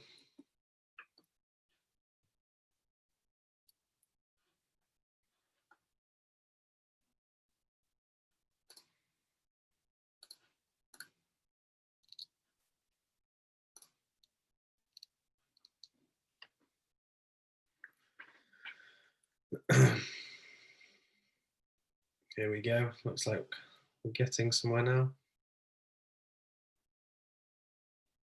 Hello, hi Chris. Hi, how are you doing, Katie? Hi, I'm so sorry about that. I don't know what happened, but I'm okay. No worries, no worries. Good to have you with us, and thanks for taking the time and and thank you for a great presentation. Some nice perspectives that we've not really heard too much upon during the last day and a half. So really nice to bring that element into it and hear more from your side. So thank you for that. That's okay. It's good to be here. And I didn't talk too much about digital transformation because I think that kind of goes without saying. I mean, this stuff is what I believe should be part of everybody's digital transformation journey. Most certainly, and one of the things right from the outset, from when I first spoke to you, and you we talked about the topic approach for this event. One of the things that really got me thinking about was why is it that businesses in this day and age really do and it's a big generalization. A lot of organizations don't, but in kind of general do the bare minimum with regards to things that you've kind of discussed and just adhere to the kind of the policies set out by policymakers.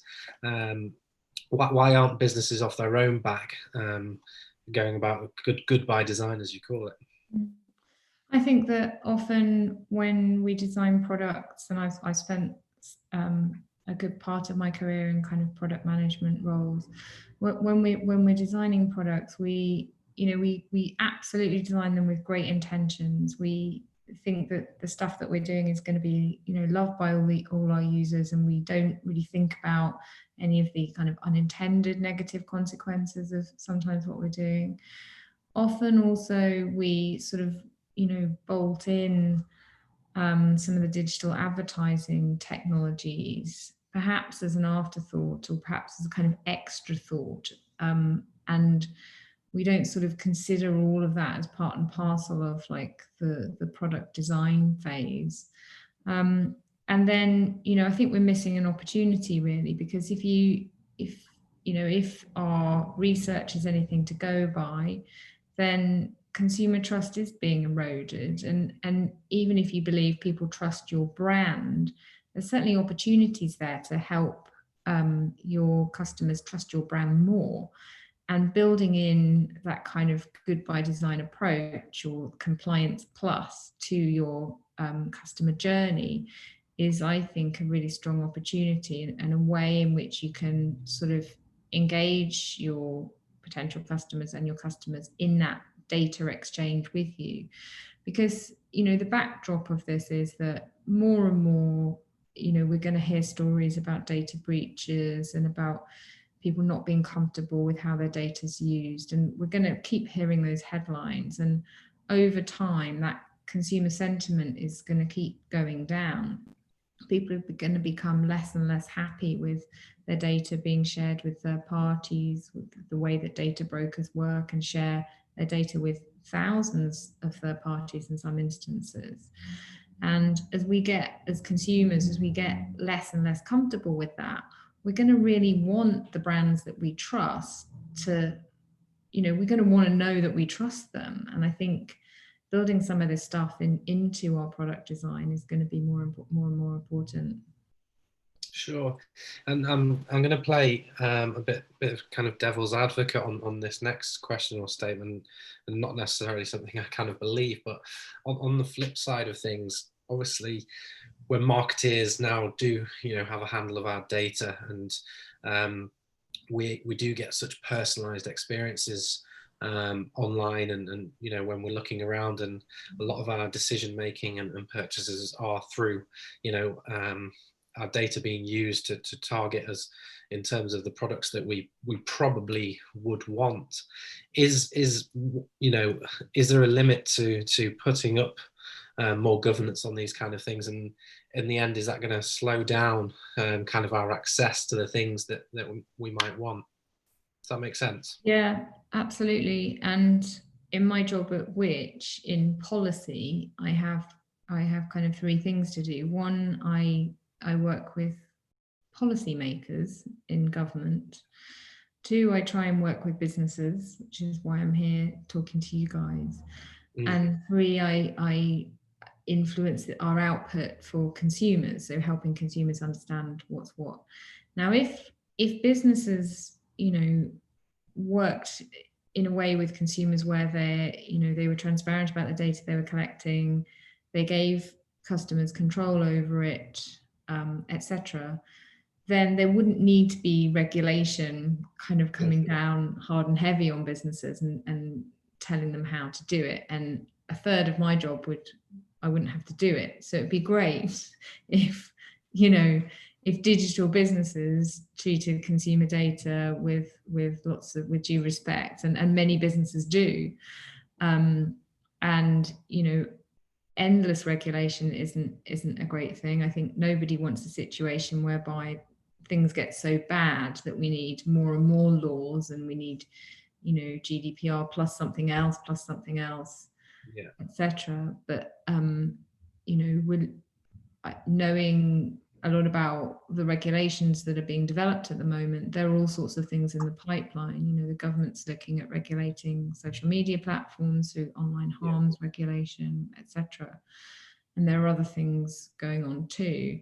And there's enough at the moment. But if you're the kind of business that cares about your customers and wants to do the right thing by them, it makes sense to, instead of waiting for legislation to come that you then have to comply with, it makes sense to get ahead of that and design policies that work for you and for your customers. Because this isn't about not having access to data at all. This is just about, as you said, giving a really good personalized experience to your customers, that's based on kind of proportionality. So you get the data that you need to do that. You don't need to take any more, and then you certainly don't need to share it with lots and lots of other people in exchange for like a small value exchange, etc. So it's about understanding really what your customers want and what works.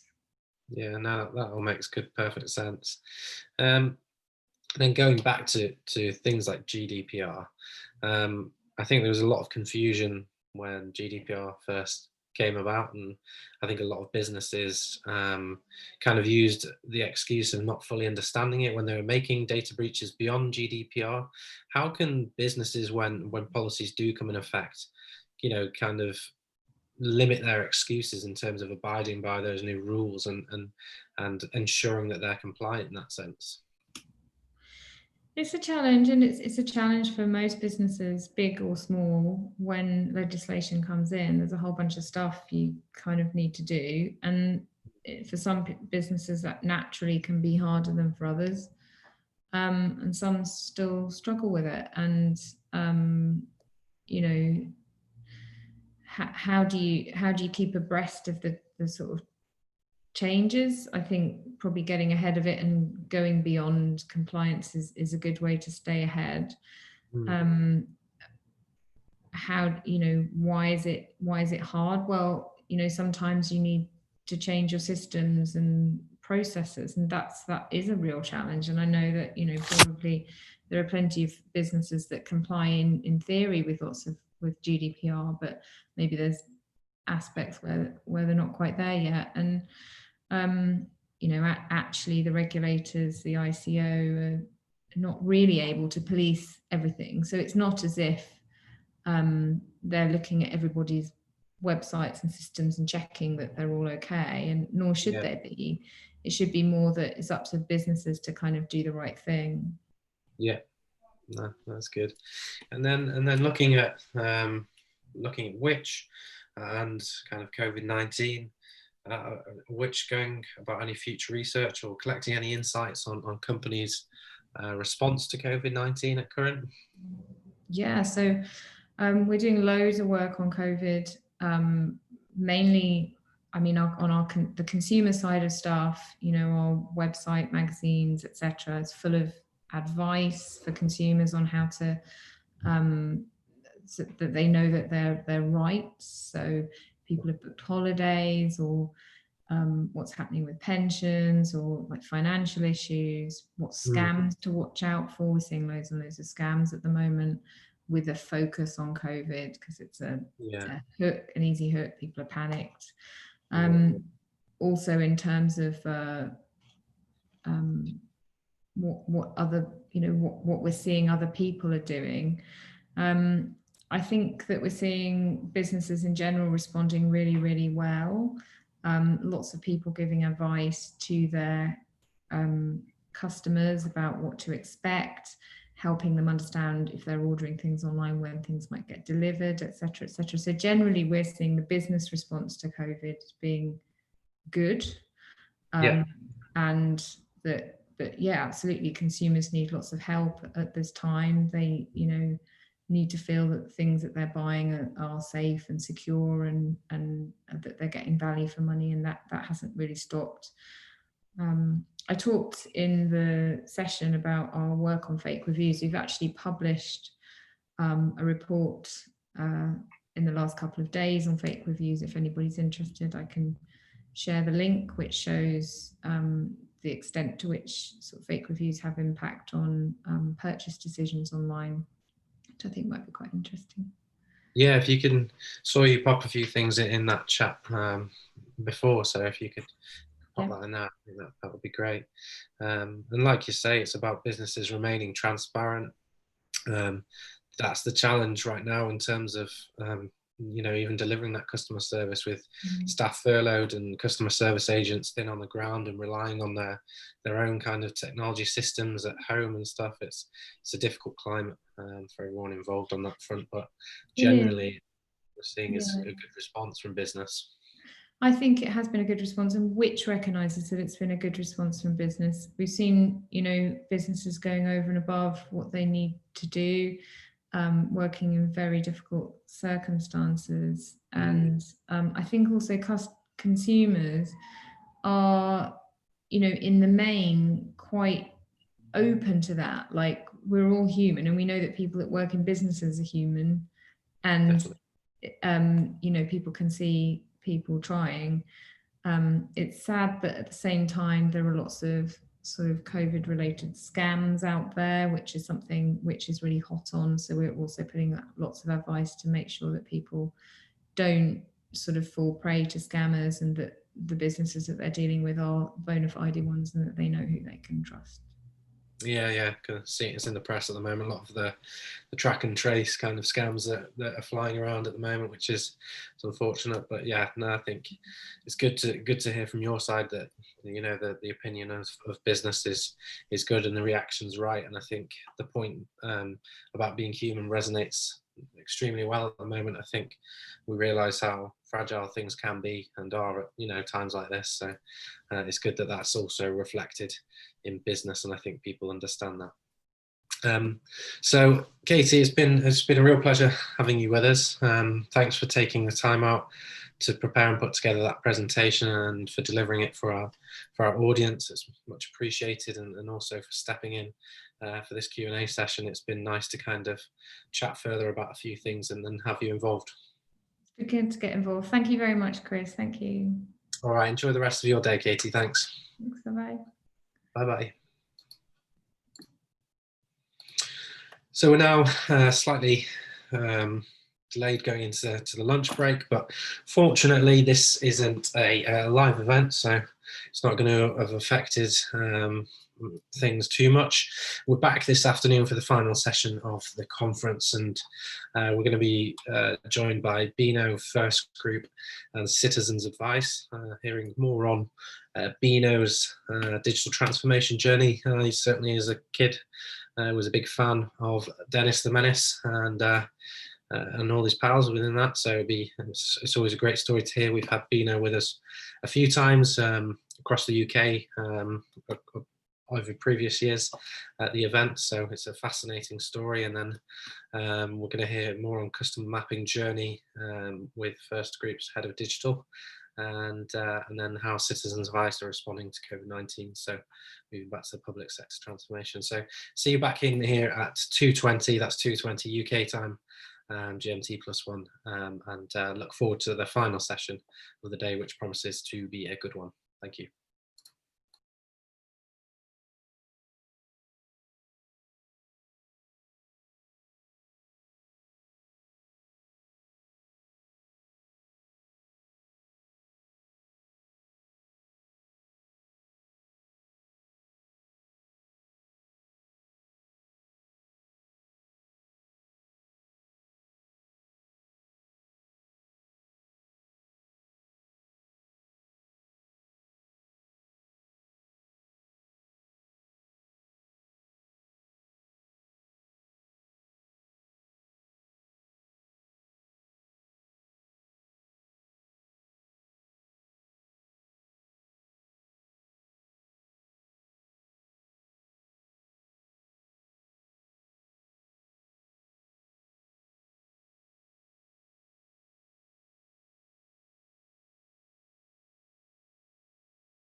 Okay, so welcome back, everyone. Hope you've had a nice break and managed to refuel, get some emails off, and do what you need to do. We're now into the last session of the Digital Transformation Conference online, and we've got a great last session lined up. We're joined by Beano, First Group, and Citizens Advice. First up, we're delighted to have now back with us Beano Studios. We were joined by Beano both last year and the year before in London and Manchester, where we heard more on the Beano brain and how a legacy comic has transformed over the years. It's an incredible story and a true example of innovative business thinking and application. And today we're joined by Peter McGinn, who will be sharing more on how the Beano has gone about digital transformation and how they now look. It's an exciting story, and I'm sure everyone will enjoy this. So we'll get Peter on track, and then we're going to be joined by Pete for a live Q&A session after that. So onwards with the afternoon session. I hope you enjoy this one.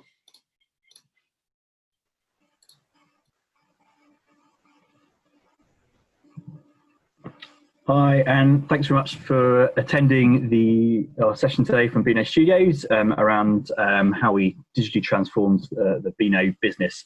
I'm Pete McGinn, I'm Director of Insight and head up all the research that we do for external clients at the Beano Studios, and also work very closely with the internal Insight team in terms of driving the business forward with all sorts of insights from kids and families to influence all our brands.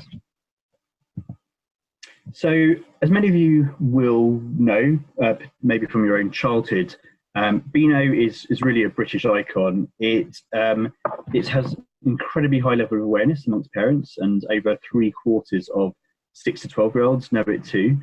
So it's not just historical; it's actually going stronger than ever before. What some of you may not be so familiar with is the fact that 4 years ago we launched the whole business as Beano Studios, and we underwent huge transformation. And today the business comprises of 3 main offerings. Of course, there's the creative studio, which includes the comic and our TV content. The flagship content is Dennis and Nasha Unleashed, which is on CBBC in the UK, Netflix, and it's in 100 markets globally. The second one is a digital hub for 7 to 14-year-olds, which is Beano.com. And then thirdly, our externally focused specialist services, including Insight, Beano Brain, which is where I sit in. Beano.com itself is the fastest growing kids site in the UK. There's over 3 million unique users each month and nearly 10 million page views and a core user age of 7 to 12-year-olds, and quite uniquely for kind of kids content, a very equal mix of split of gender in terms of girls and boys. So this now means that our audience engagement is radically different from when you may have been reading the Beano as a kid, and in fact even just from a few years ago. Rather than relying on a handful of readers writing into the comic itself, we can now speak to millions of kids. Ever since the concept of Beano's transformation was first floated, Insight has driven all the decisions, big strategic ones, small tactical ones, and it still does today. We have accumulated and harnessed an incredible amount of insight from over 40 months of our core panel and millions of responses on Beano.com itself via our surveys. And at the heart of Beano Brain are 2 brilliant proprietary tools, and they really kind of are at the center of everything we do. Firstly, there's our Omnibus, which means we can get really, really accurate of-the-moment insights directly from kids without parent bias from 7 to 14-year-olds in both the UK and the US. And then we have our Trend Spotters, which is our 50-strong qual panel of kids and teenagers in the UK. We developed our Omnibus based on the insight that A, kids love quizzes, and B, when they're in the frame of mind of doing a quiz, they're really, really responsive to answering a quick question or two. So as you can see here on the demonstration, They will be doing a quiz, like kind of what would you do in this situation. They then get asked a totally random question. They answer the question. They get asked their age and gender, both of which they are kind of absolutely fine not to answer if they don't want to. And importantly, they get shown their answer as well, and everyone else's, which is a really key hook. Kids love to see what everyone else is kind of saying, what everyone else has put, and how their answer stacks up. And after that, they then get returned to the quiz. So really great environment for real-time insight capture. And what we've seen is that the insights from our omnibus are really, really sharp and much more of the moment than other kids-focused data. We kind of compared it here to the kind of Ofcom data. So Ofcom do an annual kids media report. The last one they published was back in February this year, and it's really comprehensive. It gets they release it out into the kind of wider media, and it is a kind of authority in terms of kind of kids content insight and reporting. And they asked the question which they published in February: which social media or messaging sites or apps does your child use? And we asked a parallel question in February 2020 as well, using our Being a Brain omnibus, directly to kids rather than to parents. Which of these do you have your own account or profile for? And as you can see, some of the data is similar in the likes of Snapchat and Facebook. But where there's some notable differences between our data and Ofcom's are on WhatsApp and TikTok. Now we know that from all the work that we do is that WhatsApp and TikTok are absolutely fundamental kind of messaging and social media platforms for kids. And what the data really shows up is that the way we kind of capture insight on using the omnibus directly to kids with no kind of parental bias means that we get a really, really accurate response rather than a kind of parent filtered response or kind of kids answering, thinking, with a parent over their shoulder. And actually, we've actually shared this with Ofcom, and they acknowledge that the data that we have here is kind of very, very sharp, and we're looking to work together to help complement the work that they do, because they aren't as timely as us, and we're kind of really, really of the moment.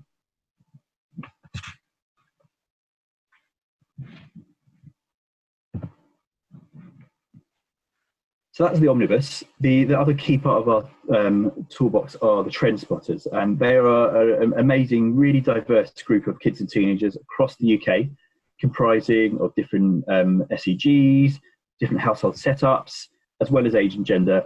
And we speak to them and engage with them week in, week out. And the insight from their experiences, their observations, and all their opinions is massively valued across the business.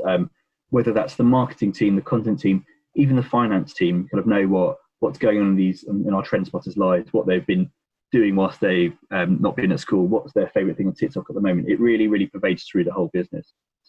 And with our trend spotters, we've seen many of them go through really kind of key milestones in their lives, the transition from primary to secondary school, taking SATs, kind of starting and kind of going through puberty. And we've established a relationship with them that gives us such an incredibly insightful view into their world. And there's, I can talk about the numbers and how many there are and how diverse they are, etc. But once you dig behind the numbers, I think this hopefully gives a real sense of the kind of richness of the insight we get from our trend spotters. So you can see the kind of real world view here of them and their lives. Whether it's Josh there on the left hand side and his kind of game time to revise and kind of jostling for kind of screen time with mum and how that works. Whether it's Freddie kind of being very, very candid about how hard it can be to kind of have friends and to make friends, or Daisy on the right hand side there, just kind of myth busting kind of gender stereotypes about sport. It's really, really rich, and they're kind of very incredible kind of resource and essentially partners for us at Bino to kind of help understand exactly what's going on in kids' lives. One of the major benefits of our trend spotters is to be able to keep ahead and track of trends. Each month we update our map of hotness that you can see here that captures what is really hot right now, what's new, what's still warm, and also what's cool and kind of what's not hot so much anymore. And again, this takes pride of place in the business. It's in the reception at Bino Studios up in Fleet Street.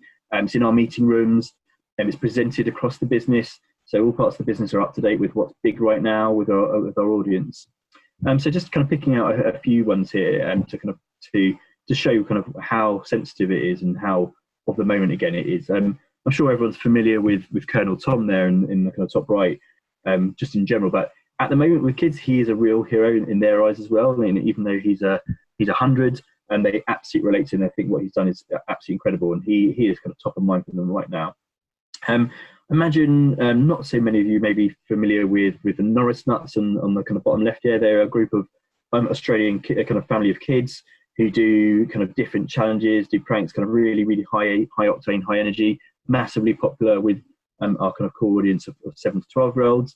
And then finally, Charlie D'Amelio. She's a 16-year-old who's on TikTok. She's got 60 million TikTok followers, and she kind of really kind of exploded onto the scene from being a dancer and helped popularize the Renegade dance, which is kind of massive dance on TikTok at the moment. And also, interestingly, she's kind of working with UNICEF now to kind of raise the issue of online bullying, kind of on online responsibility too. So someone that the kids today really, really look up to. And this is just incredibly fluid. It changes over time. You have some evergreen brands on there, like the Harry Potters of the world, and like kind of Avengers and Ant-Man Deck. They're there, but most of the time they really, really change and change over time. It's important for us to kind of keep track of. And the latest thing we've kind of added to our toolbox is kind of brand tracking. And it enables us to ask short link questions to the same child, the same teenager, particularly useful for kind of brand or campaign tracking and measuring trends. So kind of checking awareness, checking kind of usage of a brand or where they've heard of it, and also the kind of appeal of the particular brand too. So why is trends so important to us? So predicting trends is crucial to both our and our kind of external businesses. So, for example, we spotted Fortnite way ahead of it becoming big in the mainstream media, and that came about from early conversations with trend spotters back in 2017. We started to pick it up. We put some questions on our omnibus to kind of check the size of Fortnite and kind of quantify it, and we saw that actually it was going to be a craze. And from early in 2018, we started to produce on-trend Fortnite content, and we're well ahead of the curve. By the time that it really kind of picked up over that spring with influencers, and then also during the Football World Cup that year with all the players doing Fortnite celebrations, we were in the kind of top 5 search results for Fortnite on Google across the world. So when kids were typing in Fortnite, all the Fortnite content that was on Beano.com was kind of coming up and coming to the fore. And it's just a kind of a good example of how being ahead of the curve, ahead of the trend, can help us deliver actually what's going to really relevant to kids and appealing to kids right now, actually even ahead of the time. And just one other kind of recent example, which we've kind of seen during lockdown, is the kind of random island name generator, which is on Beano.com and still is up there at the moment. Now this relates to kind of huge game launch, Animal Crossing New Horizons, which is on the Nintendo Switch, and we knew from all our internal insights that this was going to be a really, really big game, and we fed this into our content team internally. They created a complimentary random island name generator, put it on our website, have a kind of whole dedicated section to it, and for both the whole of April and May, it's been our most visited page on the site, with over kind of 250,000 views monthly. I think a really good example of the innovation kind of insight cycle that we're kind of used to in how we use insight internally in the business. And we believe that we have really incredible insight tools and then the cumulative knowledge from all the insight that we have and that we kind of deliver for our own brands and business. And my focus in particular is to kind of help clients now just kind of see and understand kids and teens better, and to kind of develop their own offers accordingly. So you can just see a selection of the brands that we kind of work with from an external point of view at Beano Studios. So the kind of second half of my presentation is kind of focuses on the kind of time right now. The fact we're doing this conference digitally, I think speaks volumes, and actually speaking to our audience and understanding how they're adapting, understanding how they are experiencing the whole coronavirus crisis and the pandemic is even more crucial right now, given that no one, and in particular kids, have experienced a time like this at all. there's all sorts of assumptions out there, theories, speculation about how the world and consumers have and will change. And we believe that kids' voices in particular have been underrepresented. So we've been using tools such as the Omnibus, such as Trend Spotters, to get kids and teens and their families' perspective of the COVID-19 crisis. And we've been nimbly kind of actioning all this insight across the business and also planning for the longer term too.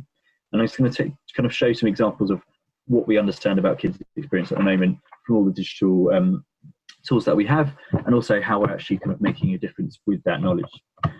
So firstly,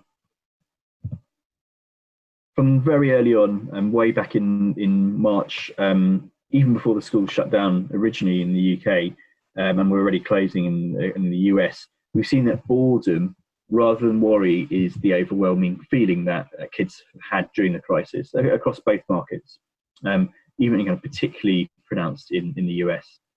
And this has actually informed much of our messaging across the comic, across the website, and every day at 4 p.m, a new boredom buster idea is released on .com.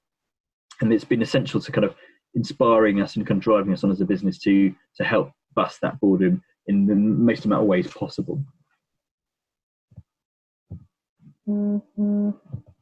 We already knew that this generation were more socially active than previous ones, and what coronavirus has demonstrated even further is that they are very action orientated. And back in March, right at the off, when we were kind of asking them what would make them feel better about coronavirus, their solutions were around closing schools and kind of finding a vaccine, and something very, very kind of taking some action and having some action to kind of tackle it.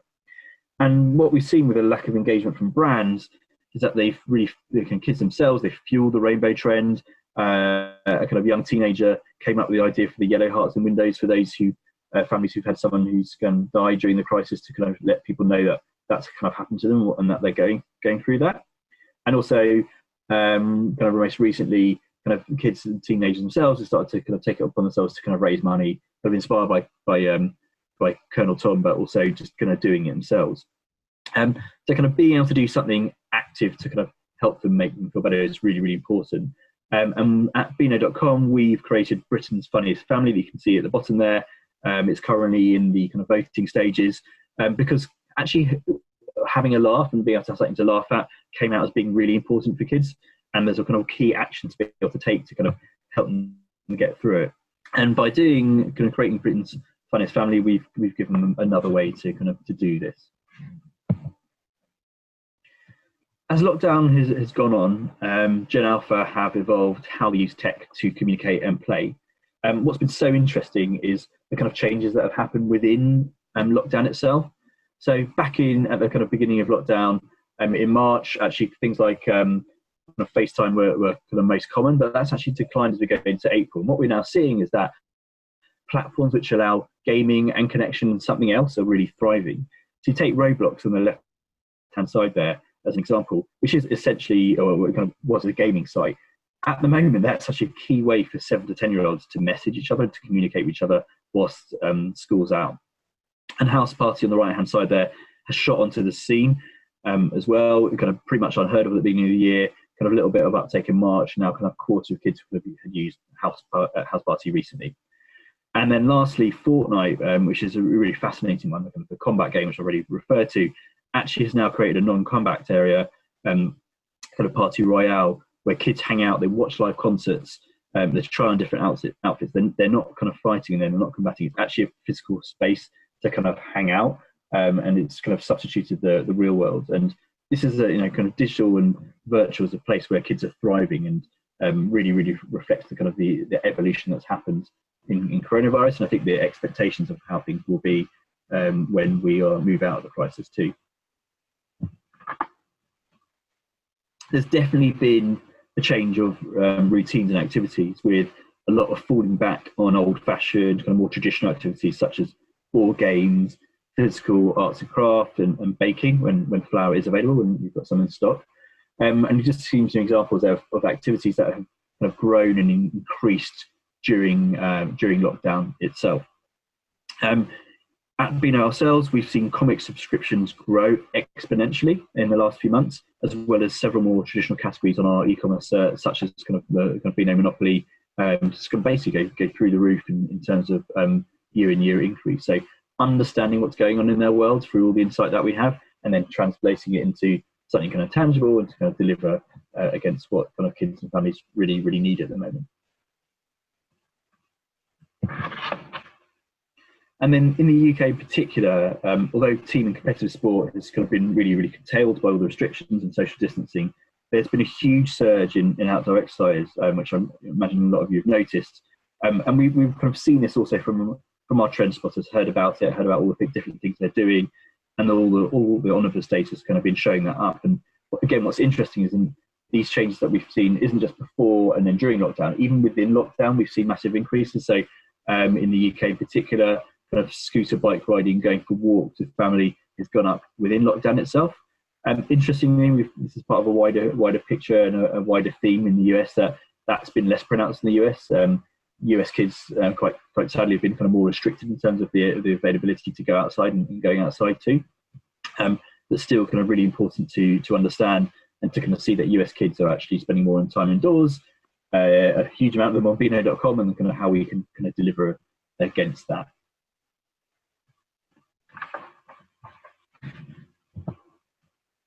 And kind of lastly, I wanted to finish on the whole big issue of schooling and homeschooling. It's still being hotly debated, even though some kids have now gone back to primary school in the UK.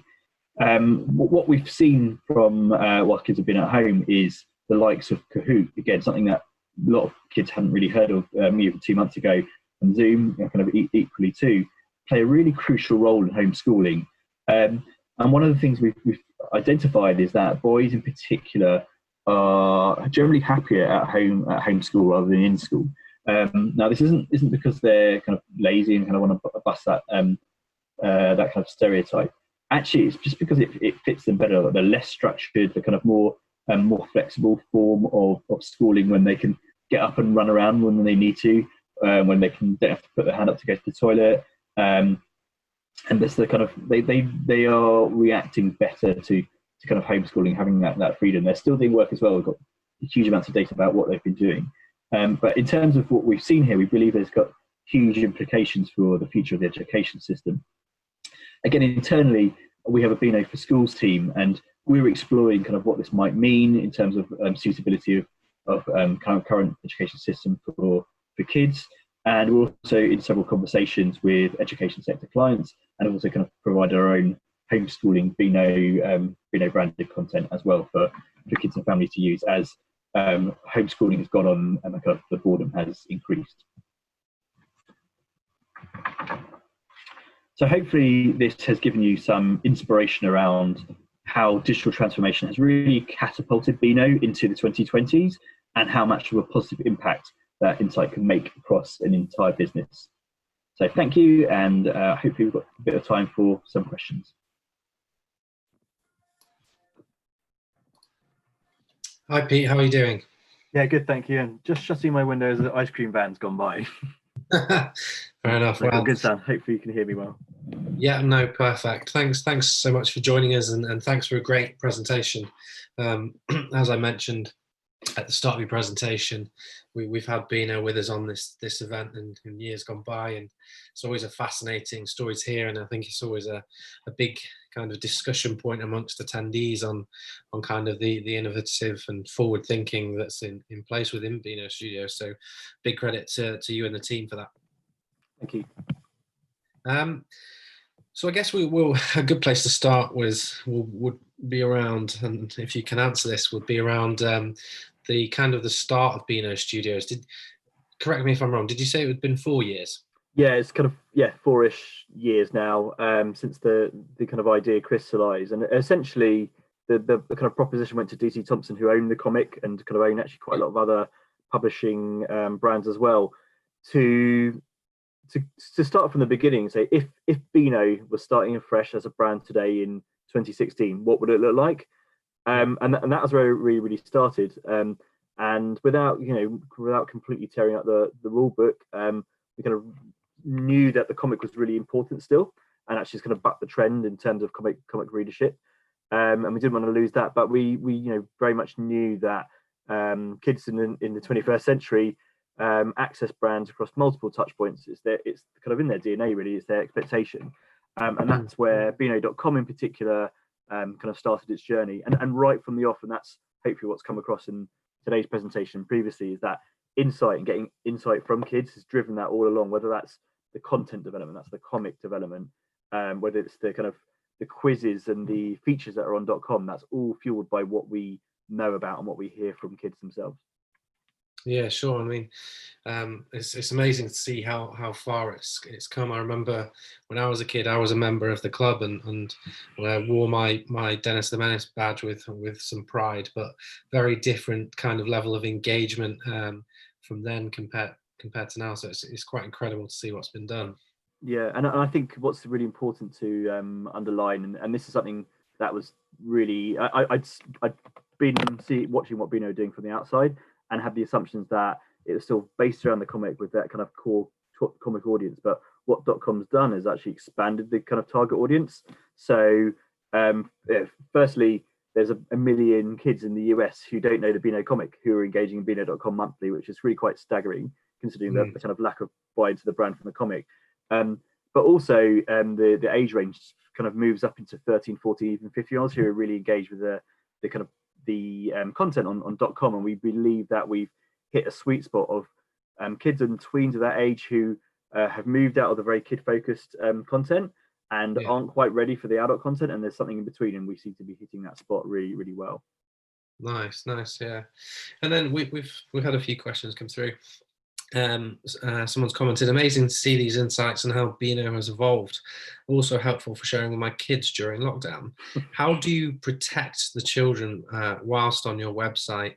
Sure. And just quickly before we go on that, there's a question kind of that relates to that as well after that, saying, what do you think about kind of privacy and ethics? So I guess all of that. Yeah, that really, really good questions, and something that we are asked frequently, completely understandably, and it's something that as a brand and as a business we take incredibly seriously and always have done.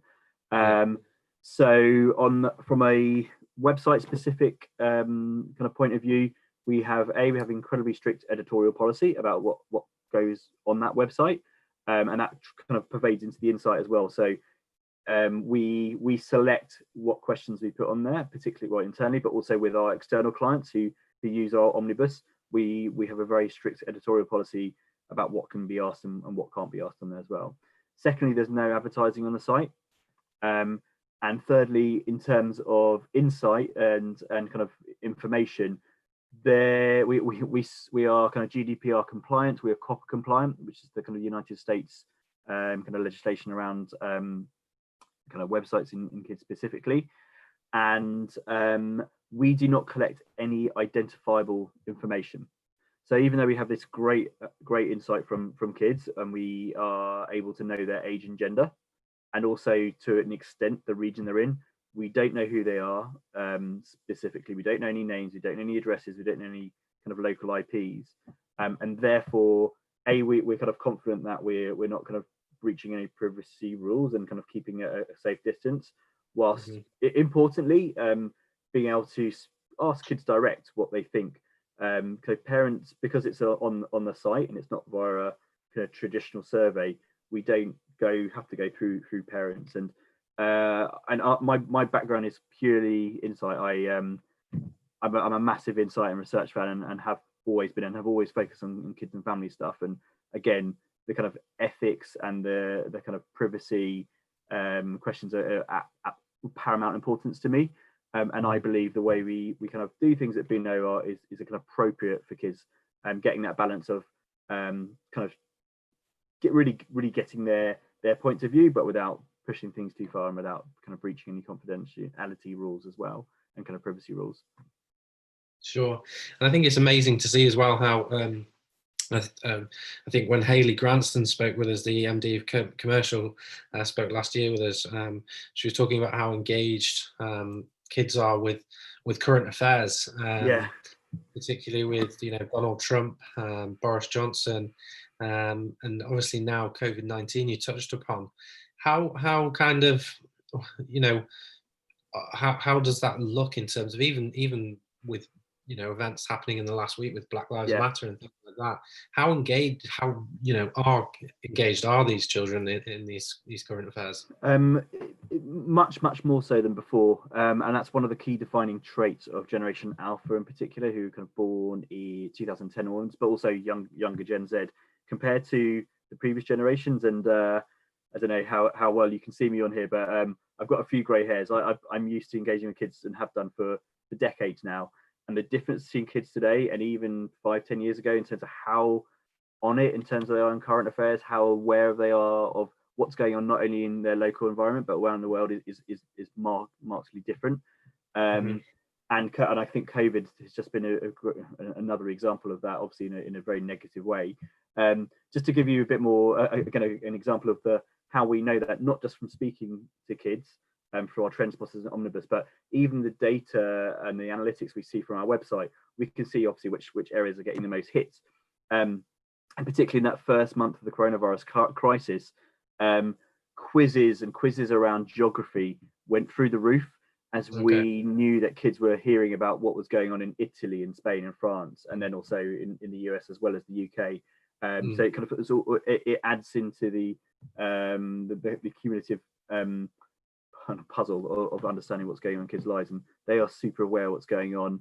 And we, it's a very pertinent point about Black Lives Matter, and yesterday we actually created we felt we have a role to help explain to kids what's going on, and there's a feature on Beano.com right now around Black Lives Matter to help them understand it, because we know again they've heard of it, and there's a kids amendment that we've put on there, which they are kind of open to sign as well. And again, it's a really valid point, and it's only become bigger and bigger in terms of how aware they are of what's going on, but at the same time remembering that they are kids and they can't understand everything. And I think that what's been so fascinating with the tracking kind of kid sentiment throughout the crisis is absolutely kids are worried at the beginning, especially as schools are shutting down. The whole world has turned upside down, and they're hearing all these things. They were really worried, but their day-to-day experience isn't of being in an intensive care unit or even understanding the numbers going on, but actually of massive boredom from being in lockdown with their family, no matter how how good the provisions are. And I think that's a really important balance to remember as well. That's nice, and that's good to hear that there's awareness about it, and that you're able to connect with them on such topics, because it must be quite a difficult area to respond to in terms of the level of conversation that can be had, and trying to encourage the children to actually engage with these really meaningful things that are kind of going on. So I think just to one final question before we wrap up, which is more so on kind of your way of working at the moment, and just in general with yourself. What's kind of the digital workplace situation with Beano, and how are you managing during this time? It's managing kind of pretty well. We started trialing. We did quite a lot of remote working and remote meetings anyway, kind of through Blue Jeans before pre-coronavirus. Kind of meeting room, as in a lot of places, meeting room space is always kind of under pressure and it's hard to get. So a lot of digital meetings are already happening, and we soft launched about a week before Boris said everything needs to kind of go into lockdown. We're doing lots of socials. We've done lots of quizzes. We're using Kahoot. We're kind of living and breathing it. I mentioned Kahoot earlier, and the quiz educational site. We've been doing that. We've been having lunchtime socials, but mainly just trying to take the time, as well as having meetings like this to talk about work, actually having those conversations that you miss out by not being over the desk from someone, whether it's just a random comment about what you watched last night, or have you heard what this is, or the typical water cooler or coffee moments. They're really important to have, and have that human connection. So yeah, I think personally I would love to have a bit more human contact at the moment. I'm a big fan of digital, but I think part of me being a researcher, and particularly a qual researcher, and having that non-verbal or these non-verbal cues and that connection is really important to me. So I'll be looking to try and go back when things start opening up. Good stuff. Well, Pete, thanks so much for joining us. It's been, as always, a real pleasure to have Bino involved and tell the story. It really is a fascinating one, and it's always a pleasure to have you guys involved. And nice to have. We've not had you speak with us before, so it's nice to have your perspective and to be involved. So thanks so much for joining us and for the Q&A as well. It's appreciated. No, great. Thanks very much, Chris. Thanks everyone who's been listening or watching. I hope you enjoyed it. Have a good rest of the session. Enjoy the rest of your day. Thank you. Bye. That's a great presentation from Bino. I'm sure you'll agree with me. It's fascinating and it's interesting that people do pick up on the ethics side of things. And from what I've heard and from what they've told, they're really on top of that side of things. And so I think it's a really good and clever organisation, very forward thinking. So pleasure to have them involved. Now we're on to our penultimate presentation. We're joined by Subhash Mishra, who's Head of Digital Strategy at First Group. Previous to this role, Subhash worked for the WWE and also BT Sport. He now heads up digital strategy for First Group, helping to deliver rapid organic revenue growth and delivering best-in-class customer satisfaction for the organisation. He's improved customer experience within First Group through his knowledge in customer journey mapping. And in this presentation, we're going to be hearing a little more about that and how to deliver better experiences through deep customer insights and more. So again, it's a real pleasure to be joined by Subhash here, and a great presentation ahead. Good afternoon. I'm Subhash Mishra. I'm Head of Digital Strategy at First Rail. First Rail is the UK's largest rail operator. So we've got 35% market share in the UK with 5 different railway businesses, including Avanti West Coast and Great Western Railway. And my role is to set the overall strategy for this division. And the reason why customer journey mapping is such an important topic for me is that the customer journey map has been an incredibly useful tool when I first joined my organization in informing the overall digital strategy. So whether that be concerning investments around customer experience, product development, innovation, or marketing. Now, customer journey mapping is a relatively complex topic. It's got many moving parts, but what I hope to do with you guys over the next 15 20 minutes is to articulate the challenges or problems it can help you solve, tell you a little bit about exactly what customer journey mapping means, and then walk you through a simple 5-step process that you may want to consider if you're planning to do customer journey mapping at your own organization. But before I get into the meat of it, I'd like to share a statement by the Chief Marketing Officer of Adobe, who is Anne Luce, and she makes a really powerful statement. So she talks about how the customer experience team won't exist in the future. It'll be so deeply entrenched in a company's product, process, and culture that it'll be synonymous with the brand and represent the only way to do business. I share this statement with you because it's a really powerful one. It talks about how customer experience won't exist in a silo or shouldn't exist in a silo like it does in many of our organizations, but simply needs to be part of how organizations design their products, market themselves, and serve their customers. And it's not just a saying. We are all aware of digital disruptors that have taken market share and have even created new markets and products simply by understanding customer needs better and executing those insights a bit faster. Now I'm going to tell you a little bit about why customer journey mapping is important and the problem it helps to solve. Now, digital leaders like ourselves are very much aware of the strategic importance of customer experience. But one challenge that we have is understanding, well, how do we form an effective customer experience or CX strategy that's integrated with the wider business strategy so that CX isn't seen as a silo, but simply as part of running your business, as Anne Luce stated in the slide before, And how do we deliver this whilst also meeting short-term financial objectives? We are also challenged as digital leaders to develop and deliver a differentiated, scalable strategy that will ultimately resonate with our customers. And simply put, the better you understand your customers, the more likely you are to deliver something that's going to be differentiated, that's going to really excite customers, and hopefully be a scalable, successful strategy. So how does customer journey mapping help us achieve this high-level objective?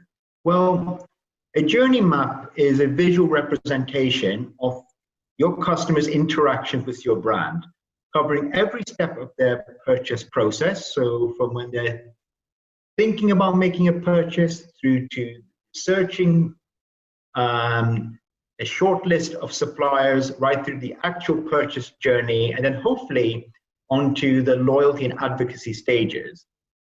And it's a very useful tool because it allows us to understand all the touch points that customers are using throughout their interactions with our brands. So whether that be our online or offline channels, or indeed our staff members, and also helps us understand their objectives, their expectations, and frustrations.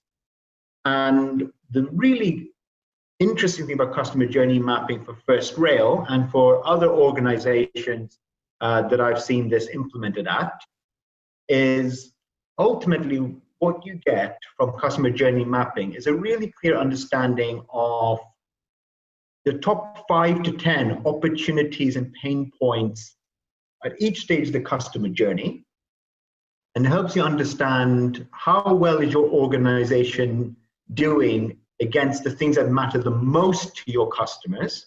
And ultimately, this helps you prioritize investments. And I can tell you that at First Rail, customer journey mapping had uncovered interesting areas for investment that we wouldn't have thought of otherwise. And also it helped us to avoid certain investments that would not have played out so well. So it is a really effective tool.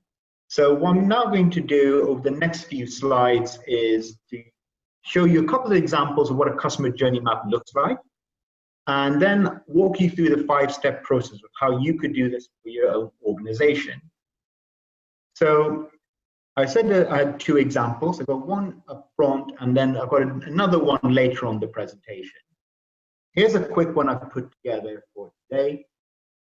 On the left-hand side, this is a customer journey map for mini cab booking. So on the left-hand side, we've got Abhinav, who represents one of the personas. So a persona is an outline of a very specific group of customers that your organization will serve. And it explains their behaviors, their motivations, and their expectations from you. And when you're doing customer journey mapping, you'll often have to do multiple maps for multiple personas, because most of our organizations serve more than one customer segment. The other thing that this illustrative map shows is, as you can see on the x-axis, it covers each stage of someone's journey with our organization. So in terms of cab booking, there's the pre-booking stage, the moment when you board the cab, your journey with the cab itself as you reach your final destination, and then what you do as a customer when you've reached your final destination. On the y-axis, we look at a number of different factors that will help us understand customers' needs, motivations, ultimately the opportunities and pain points that we need to address if we're going to be successful and have that differentiated, scalable strategy. And I'll cover these more later on, but at a high level, we've got the customer's goals and expectations, the process that they go through in interacting with us, the touch points that they use and the experience that they have of them, and also the pain points, what they like or rather dislike about interacting with our brands. And then perhaps the most interesting bit is the opportunities that come from the insights that arise from journey mapping.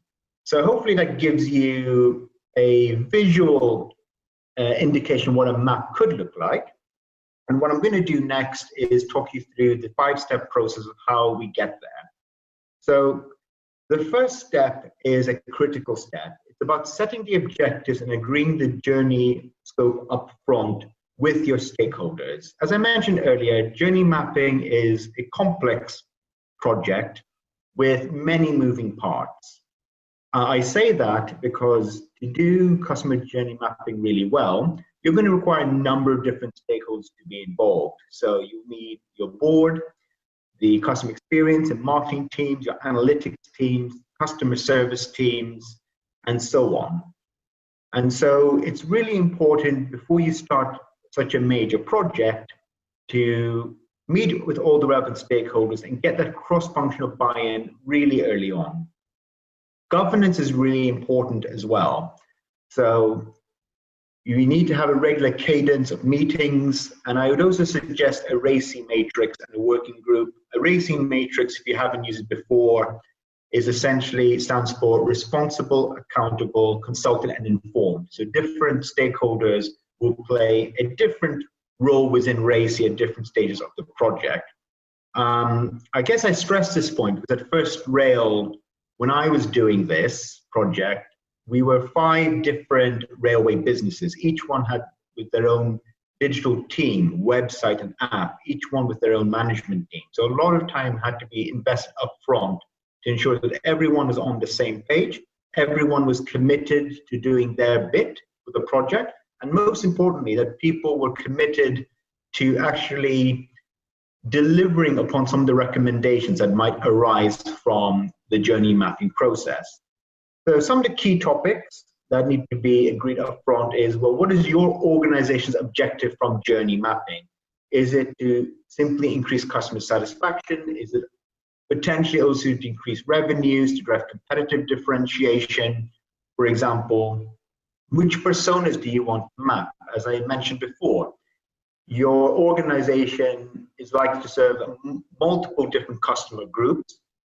You need to decide which personas you want to map. Do you want to map them all, or do you want to follow an 80-20 rule, for example? So that's something that needs to be mapped up front. Also need to decide what are the journey stages to map as well. So I'd recommend the whole end-to-end journey. Some organizations might, for example, do a very detailed journey map only of their checkout experience. But as we all know, the purchasing process starts much earlier than that, at the awareness stage. So I would suggest end-to-end. Decide also what your research process will involve. I'll cover this later on, but there's a number of different research sources and techniques. So, and there are trade-offs between time, cost, and complexity, but that should be agreed up front. And finally, which departments should be represented on the journey mapping team. If you do all of this, then you're set up very well to run your journey mapping project. You get support from your stakeholders and ultimately for your executive team to fund any of the recommendations that may arise from it. So once you've got your stakeholders on board, the next step is to define personas. So we saw one earlier on with the minicab example. So let's really drill down on this because this is a really critical point.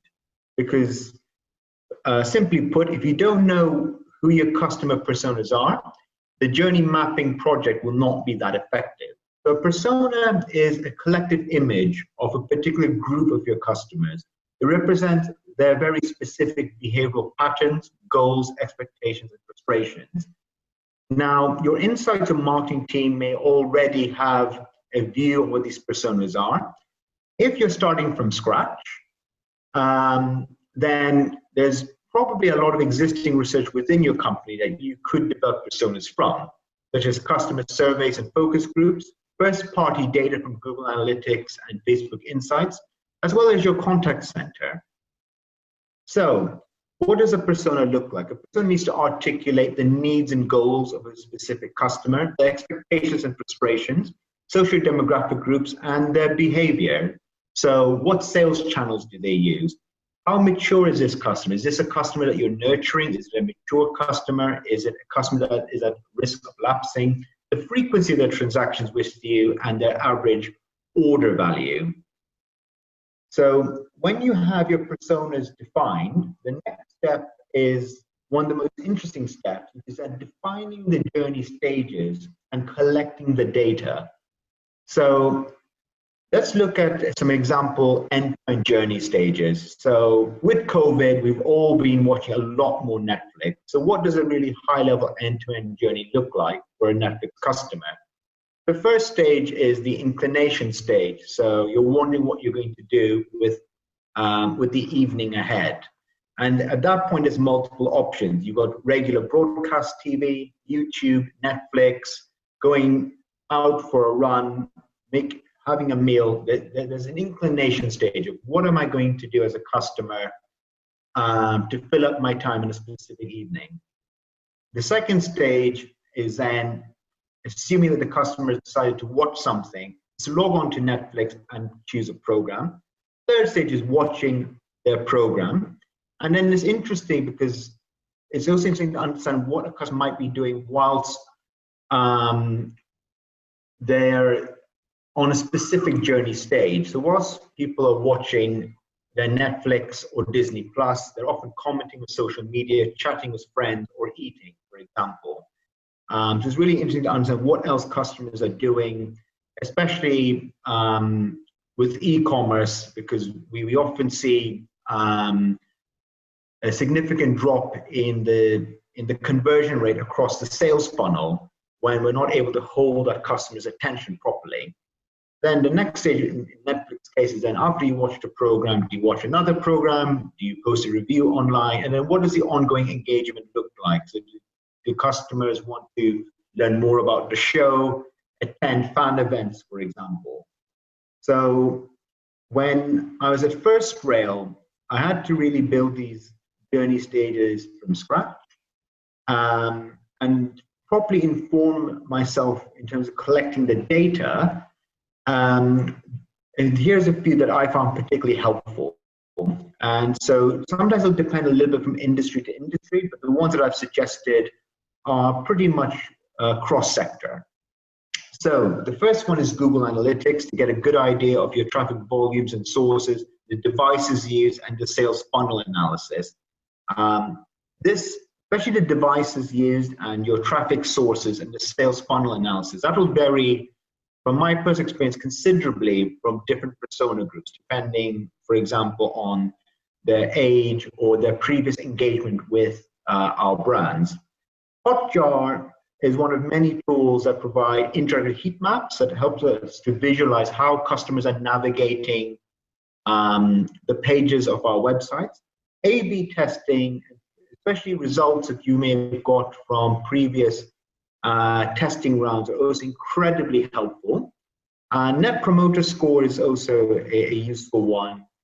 And then going offline for a second, customer focus groups and surveys and contact center data have proven, for me anyway, as really useful data sources to help me understand at any given stage in the customer journey what their expectations were, what we were doing well, what we weren't doing so well, especially for the things that mattered most to them at any given point in their purchasing journey. And also uncovering opportunities for what we should be doing better. The fourth stage is then to actually build the map. And I'll show you an example map in the next slide that covers these points quite well. But when you're building your map, so for each stage, like we've just gone through those stages for Netflix, we have to really understand what is our customers' goals and expectations. And they vary slightly depending on what stage they are in their purchasing journey with us. Are they in the awareness stage, the consideration stage, the purchasing stage, or even the loyalty and advocacy stage?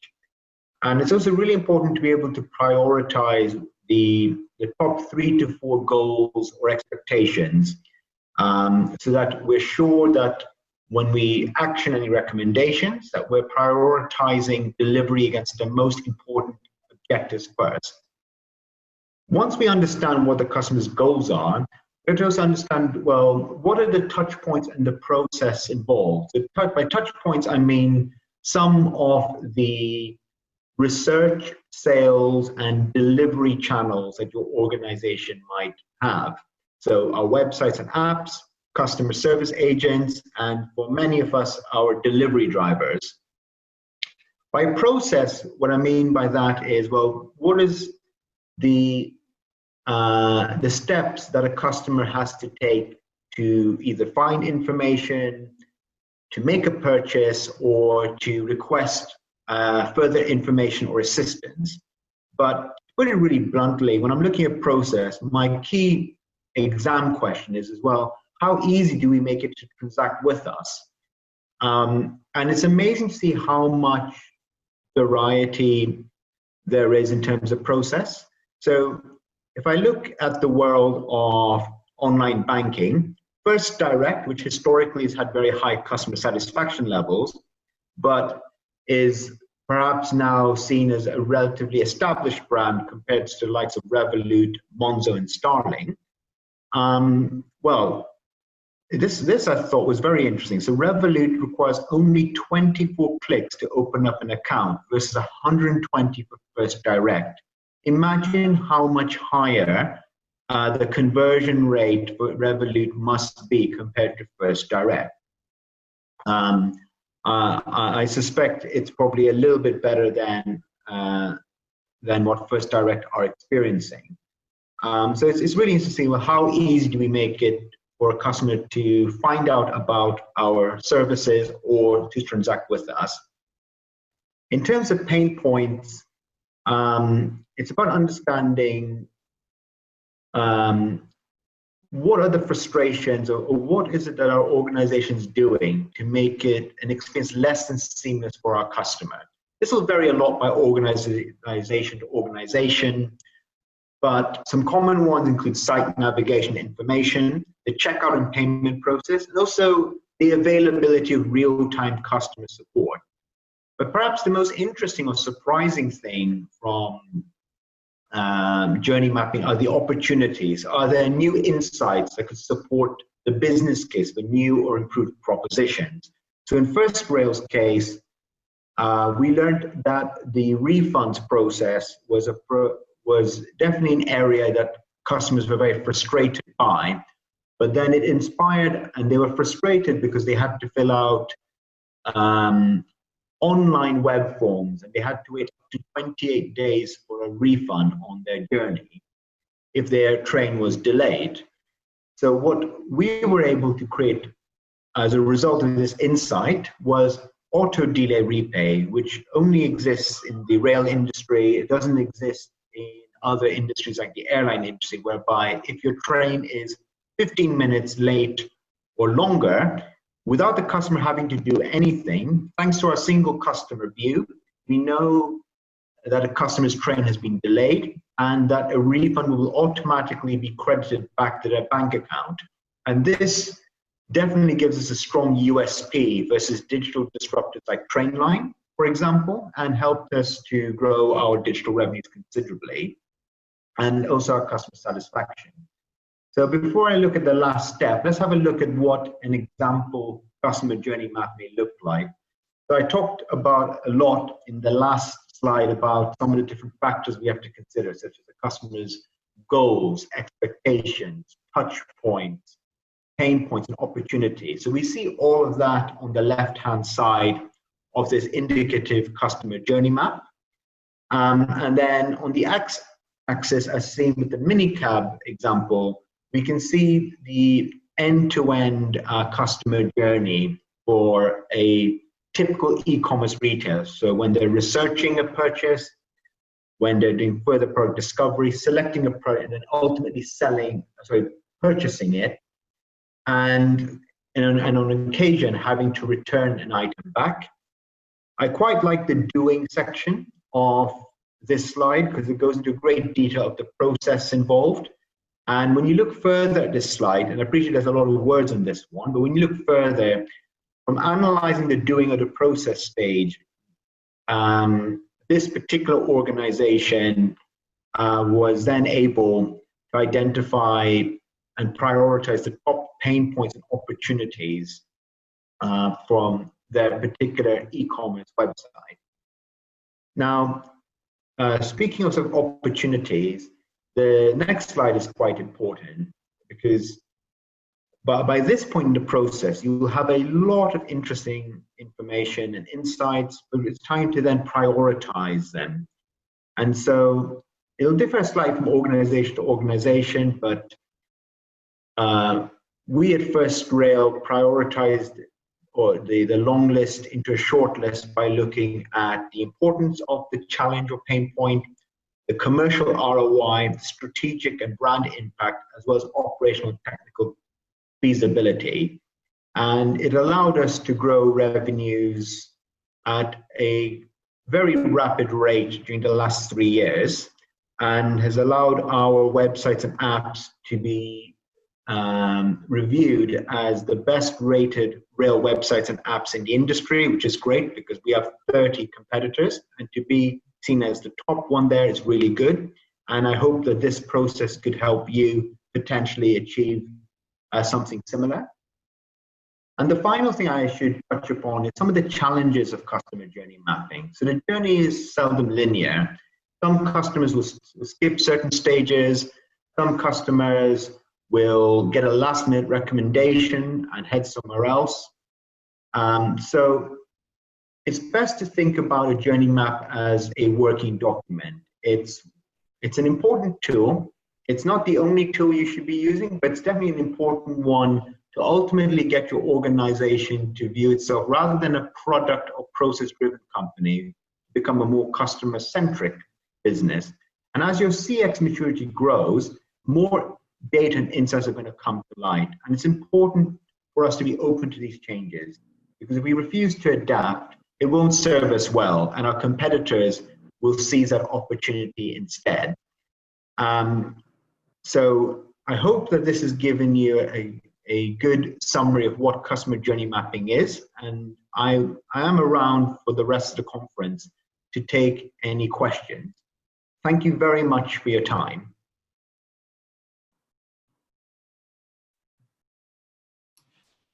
Hey, Chris. Hi, how are you doing? Very good, thanks. Thanks for a really good presentation. And the subject area we've touched on customer experience, but not so much on kind of customer journey mapping. So it was nice to hear your thoughts and your workings on that, and some nice kind of frameworks there available for everyone. So thanks for sharing those. Oh, it was my pleasure. Now, I think a good place to start in terms of Q&A here would be this: why aren't organizations more fixated on customer journey mapping?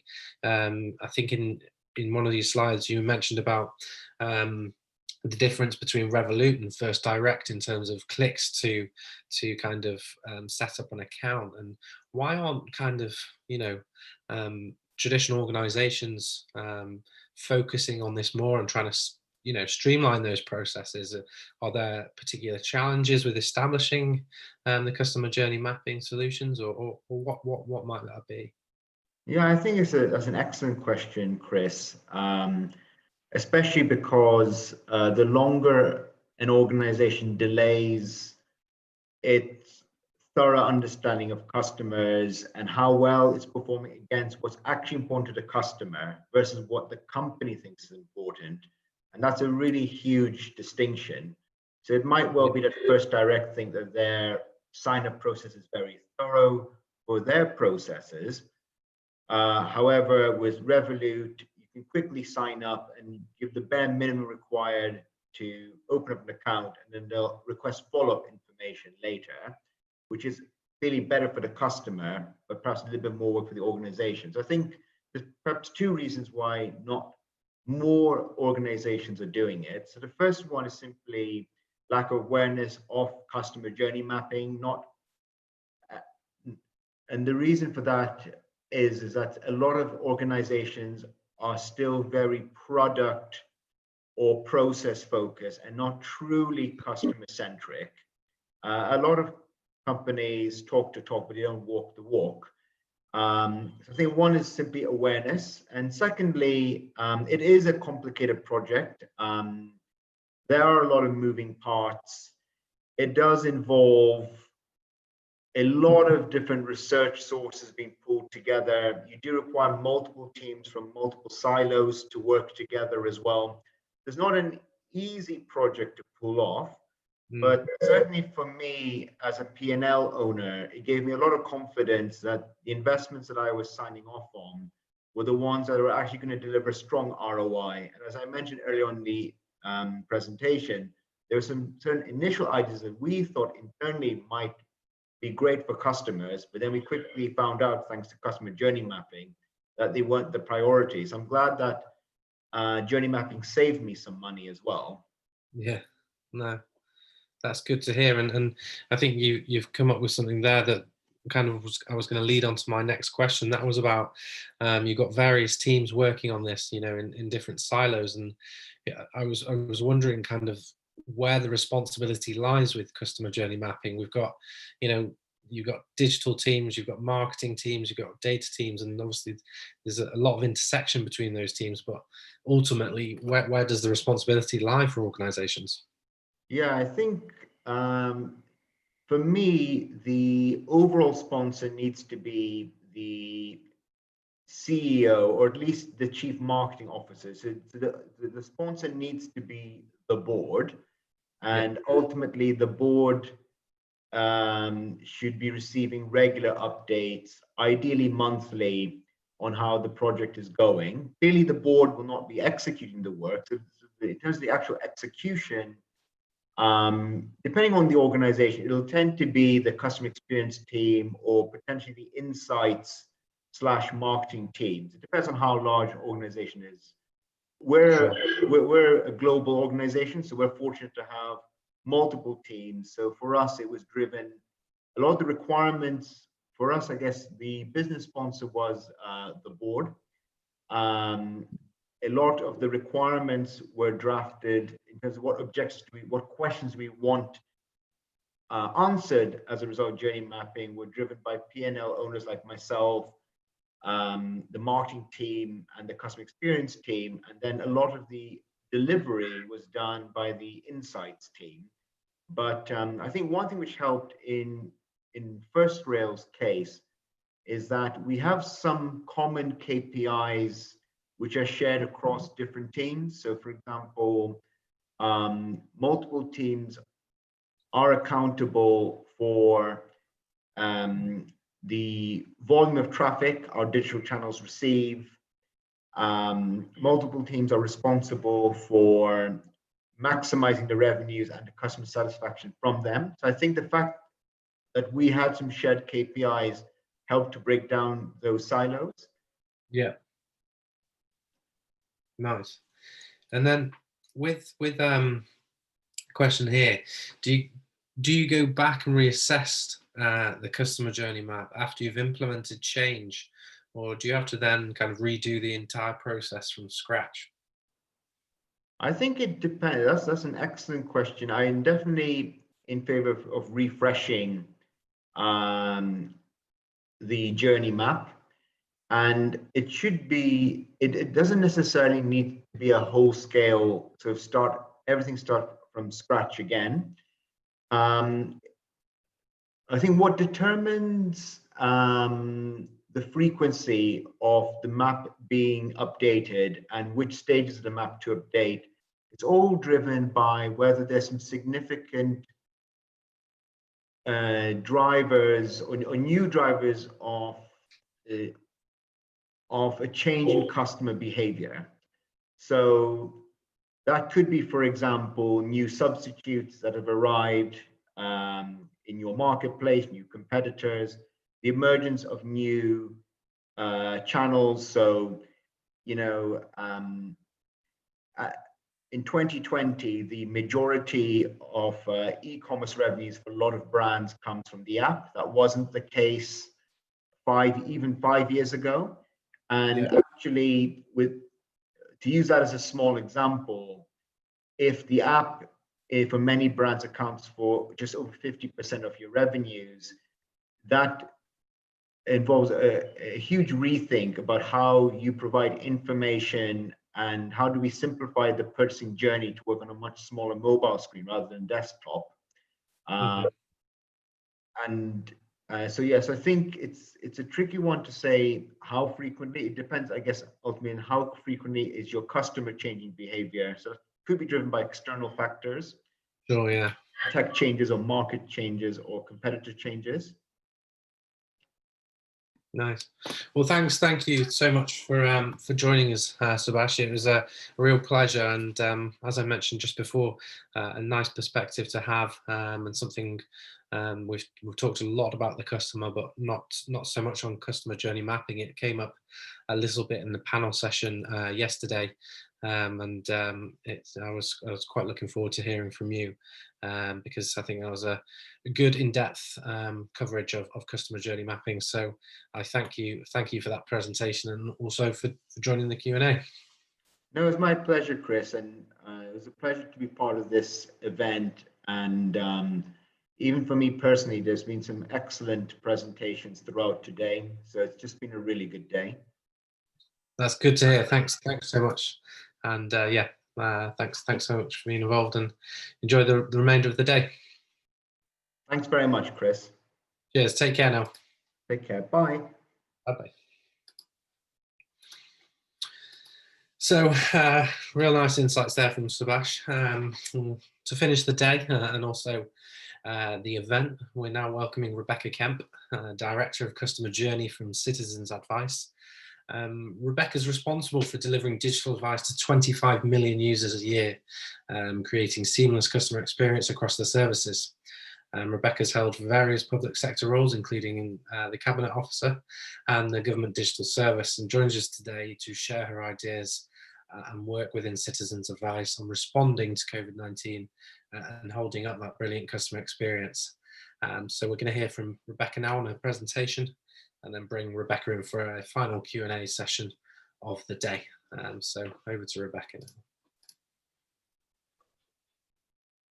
Hi everyone, my name is Rebecca Kemp and I'm the Director of Customer Journey at Citizens Advice. Hope you're enjoying the day today. I'm here to tell you a bit about how we have transformed to respond to COVID-19 with a particular focus on the Customer Journey team, which is my team. So let me just get these slides going. And let's start. So I'm going to talk you through 4 things, and then there's going to be time for some online question and discussion at the end. I'd like to talk to you about why Citizens Advice is here, how the Customer Journey team fits into that, what we're doing at the moment, and what is next for us. So why we're here and how our team fits in. Well, we're Citizens Advice and we are here for everyone. Our mission is to give people the knowledge and confidence they need to find their way forwards, whoever they are and whatever their problem. We're actually a network of 280 local Citizens Advice, and there are over 2,500 locations across England and Wales where people can get help. We help people through lots of channels, face-to-face, over the phone, email and web chat. And people come to us with topics like welfare benefits, employment, housing, money and debt and consumer issues. And as you can probably imagine for that, lots of people will have multiple issues. They will have overlapping things from in those areas. And of course, often those problems are exacerbated, or those people are experiencing new challenges because of COVID-19. We help lots of people online also. This is the bit where my team particularly comes in. And last year, our online advice had 25 million visits. We've got twin aims as an organisation. The first is to give advice, as I've just explained, and the second is to advocate on behalf of our users. And we're able to do that because no one else sees so many people with so many different kinds of problems, and that gives us a really unique insight into the challenges that people are facing. And with the right evidence and data, we can show companies and the government how they can make things better for people, so there are fewer of those problems that people come to us with. We've got a proud history of innovation as a service, and this is one of my favourite photos from our history. We were founded the day after World War II broke out to help people and really respond to the emerging needs of the population. And people used all sorts of ingenious ways to get that advice to people. This is a mobile horse box that had been converted into a kind of roving advice-giving location so that it could drive up to where people were living and give them the help that they need. Delivering face-to-face advice in the community has always been a really core part of what we do, and it remains to be so today. Here's some advice happening in the 1950s.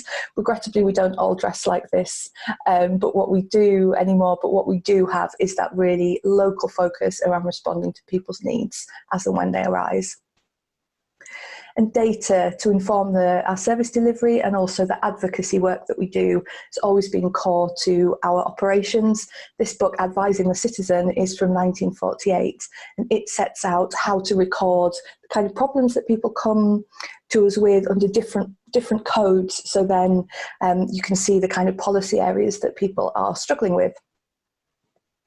This has formed our advocacy work for many years. Here's a poster from the 1980s that advertised some of our services, and technology has, we've adopted technology as it's grown along the way. Here again are some colleagues from the 80s using microfiche, which was a big step forward for our advisors, because previously they had 14 really stuffed full ring binders of advice that they needed to work through to help people. So microfiche was a very welcome development. That was superseded by advice going online. Advice Guide here is a precursor to our current digital advice, which you can see here. As I said, we had 25 million visits to that last year. So for me, that shows a really strong history through citizens' advice of being able to understand what people need at a particular moment, embracing new ways to give advice, and constantly evolving how we give advice locally. And so my team is called the Customer Journey Team, and we have a particular role within that.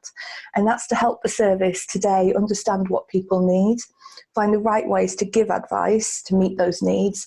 And we also do a lot of the direct delivery of that digital advice. So that's what we're talking about when we're talking about customer journey at Citizens Advice. It includes digital, but it's also service design and customer experience across other channels.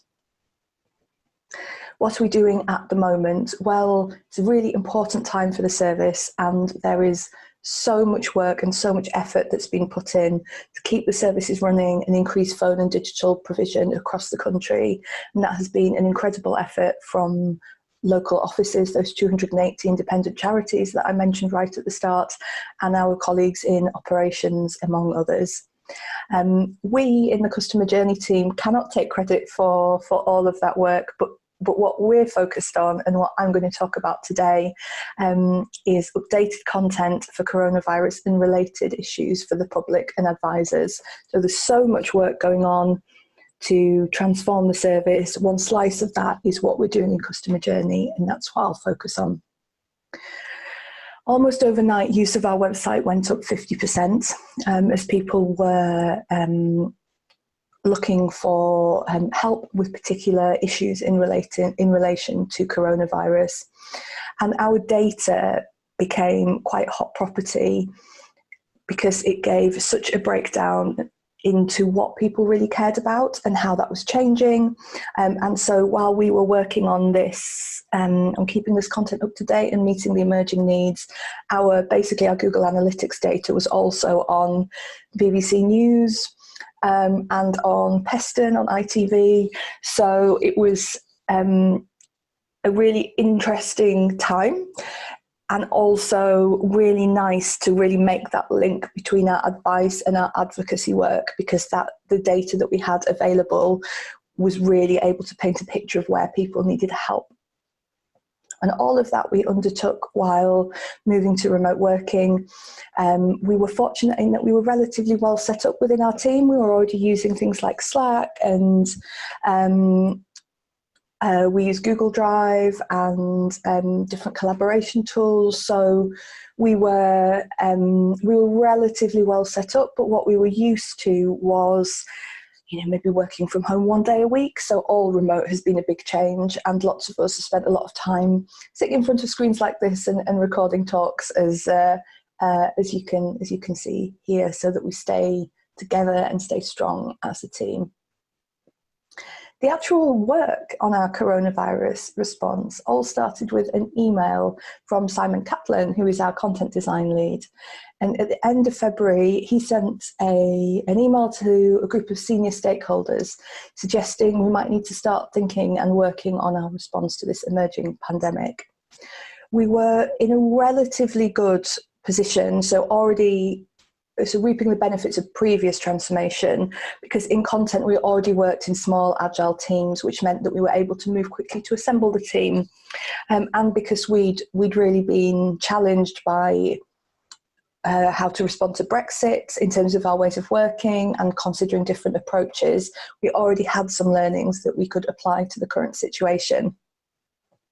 So following good agile principles, we started small with a single page of content, with one content designer working on that, some subject matter expertise, and nothing more. So for us, that was about getting something out, seeing how people responded to it, and building from there, rather than assembling, a big perfect team and project plan before we began work. And we quickly realised, based on what was going on in the world and also the use of the page, that this was something that was escalating and we needed to respond appropriately. And the main thing that we've been doing behind the scenes is figuring out the resources that we need in place to deal with the pandemic. And that's impacted lots of people with work in flight and other teams as we've been pivoting and reprioritising. And I take my hat off to the team. They have been absolutely incredible. So what are the things that we did specifically using Agile principles in a digital transformation spirit? Well, we started small and built out. And I have to say that was against pressure from stakeholders in the organisation to throw everything at the problem. Really well-meaning pressure, suggestions, offers of help, and so on. But what we've learned is that it's better to have a small number of people really focused on something and just cracking through it, especially in a crisis like this, rather than trying to scale the team too soon. We worked really closely with colleagues across the organisation, so in operations, our experts in policy and legal, to align on our priorities and make sure we had a joined up approach. And most importantly of all, we had to keep our end users front and centre in all the work that we were doing.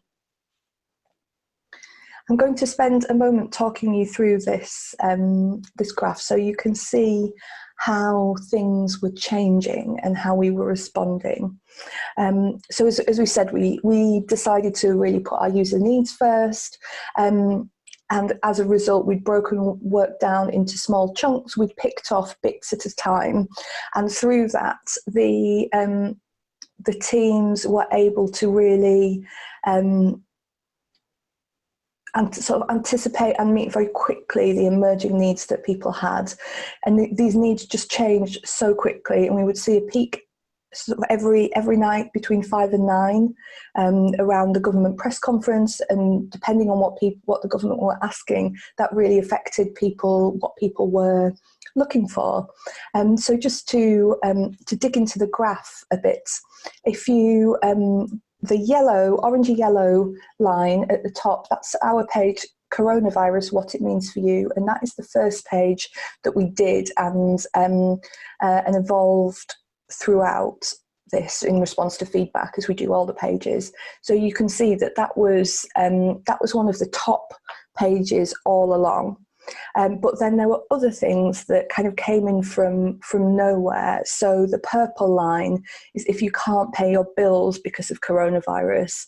Once people started, realizing how much this was going to impact us beyond, just flights or holidays, which were the things people were looking for help on immediately, that just skyrocketed and stayed really, really strong. You can see what's another one to pick out? Equally, benefits were slightly behind that.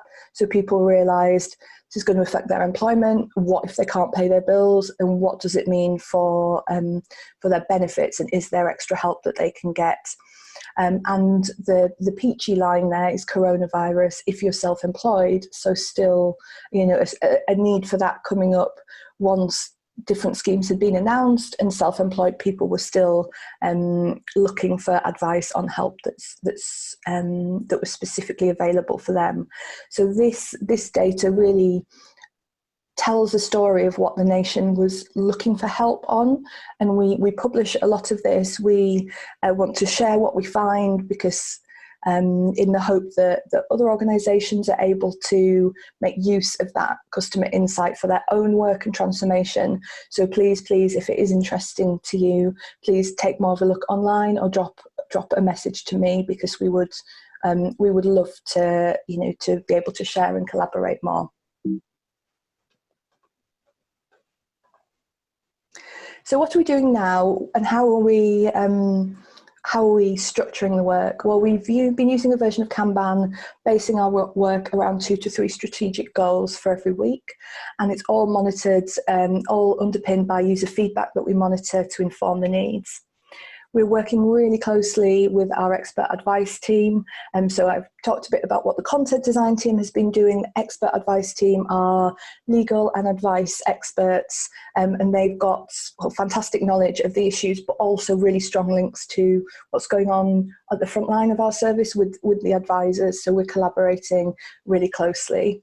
And we're also thinking about what the kind of challenges that people will be facing on the other side, or as we move through the phases of the pandemic, and how can we prepare advice content to meet these needs.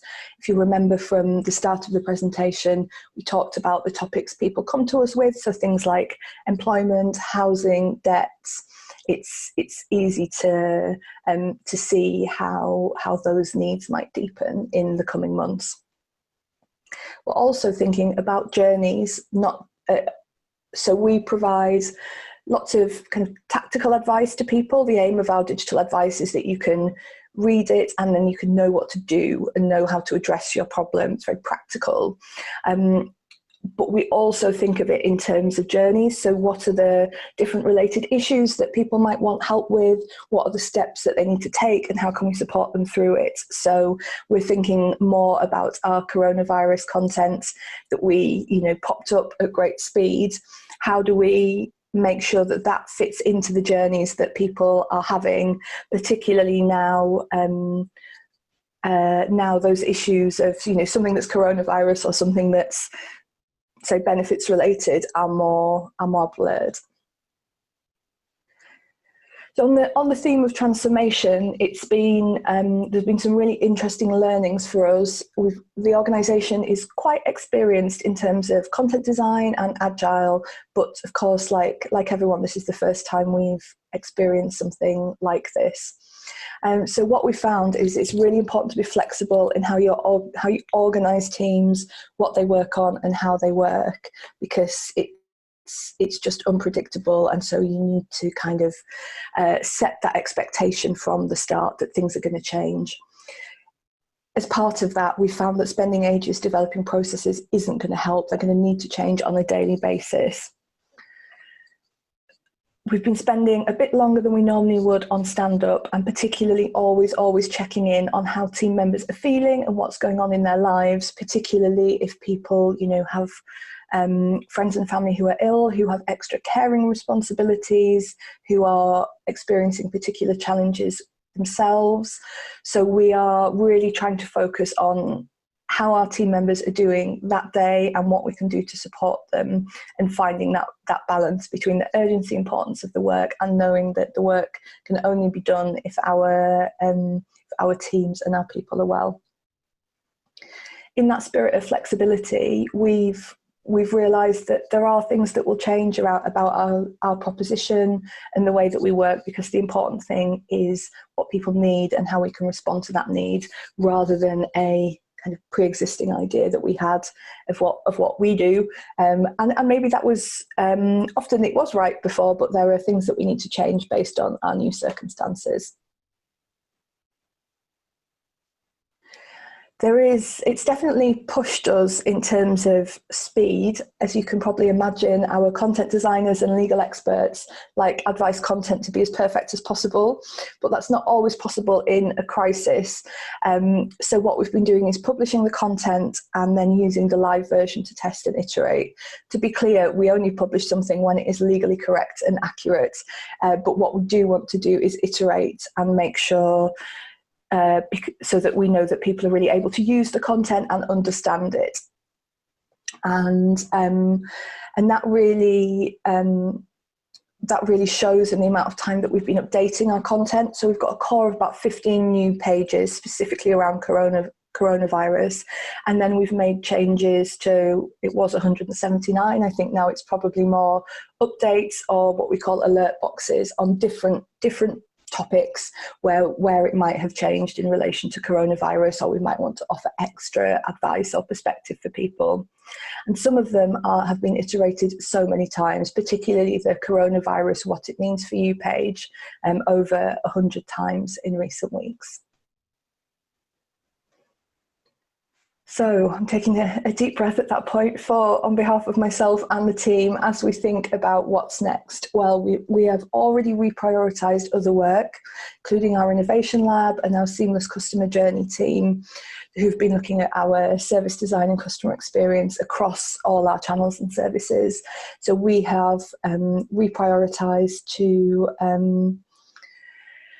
make sure that we're responding to the most pressing coronavirus needs, around making sure we're helping the most vulnerable, around making sure we're making the best use of remote channels to deliver advice, and of course we're no longer in the office where you see these team members. And what's next for us? Well, more advice content and more collaboration with our local network and operations colleagues. We were working on the assumption that people whose work had been reprioritised were going to be working on coronavirus related things till the end of first quarter of this year, so the end of June. I think we're now working on the assumption that that will be the case for customer journey team members for another quarter.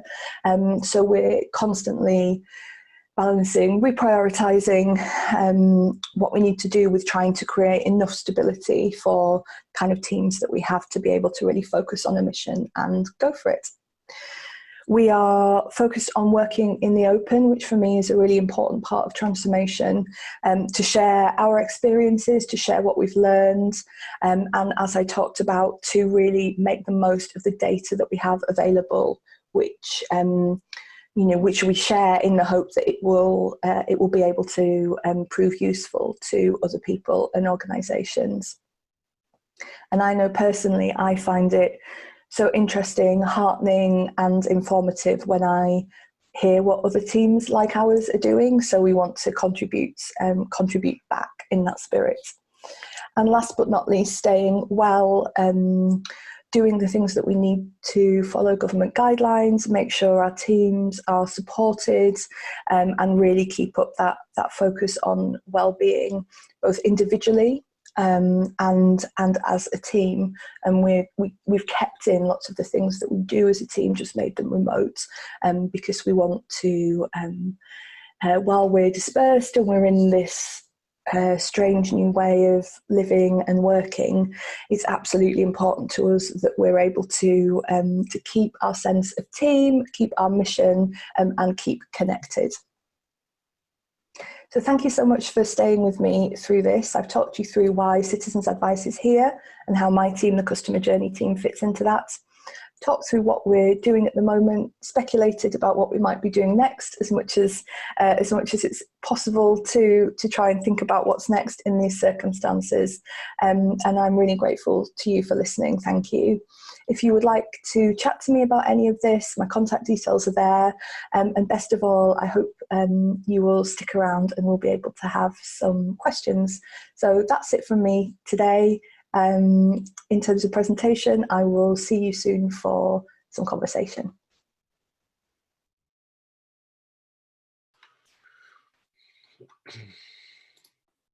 Thanks, Rebecca, and lovely to have you with us now for a bit of Q&A. Thanks for that. Thanks for having me. How are you today? I'm all right. Hope you appreciate my little costume change for you all. Same Yeah. location, but different look. And yeah, I'm really good. I'm grateful to all of you who stayed the course to still be here at the end of the day. Nice. Yeah, that was a pretty rapid change for Thank that you. you've done there. So well done for that. I want to go back to something you said earlier on in the presentation around remote working. You said that the team had managed to stay strong and together, and I think that resonated pretty well. I want to kind of probe and have a look more at that remote working and what the challenges are with yourselves and kind of the tools and the tech that you might be using to remain strong and together. Great question. And yes, it's certainly something that's at the top of my list in terms of how I spend my time and what I can do to make sure that the team still has that sense of purpose and direction and leadership when, of course, we've moved to all working remotely. Yeah. Now we, as I think I said in the talk, we're quite fortunate in that we were already pretty well set up with tools. So within the customer journey team, we're fortunate because Citizens Advice as a whole uses Google Mail and Google Drive. So we've already got some really good flexible tools there, and we're used to using Hangouts. We kind of run off Trello and Slack. So that was all in place, and we were already using and have increased using tools like Google Jam and Mural and other ways of being able to collaborate online. What we've done in addition to that is really step up the pace and keep pushing on in terms of really communicating and over communicating with the team and with each other. So I spend a lot of time kind of recording and talking to people in this style, as do our the team leads and the team heads, to keep that sense of visible leadership and to keep checking in with people and trying to model the behaviours that we want that we want people to be able to do. So emphasising over and over again messages around, you know, it's okay to take a break. You don't need to be answering every Slack message in 5 seconds to make it show us that you're working. You know, we trust you, and we trust you to do your work and want you to look after yourselves.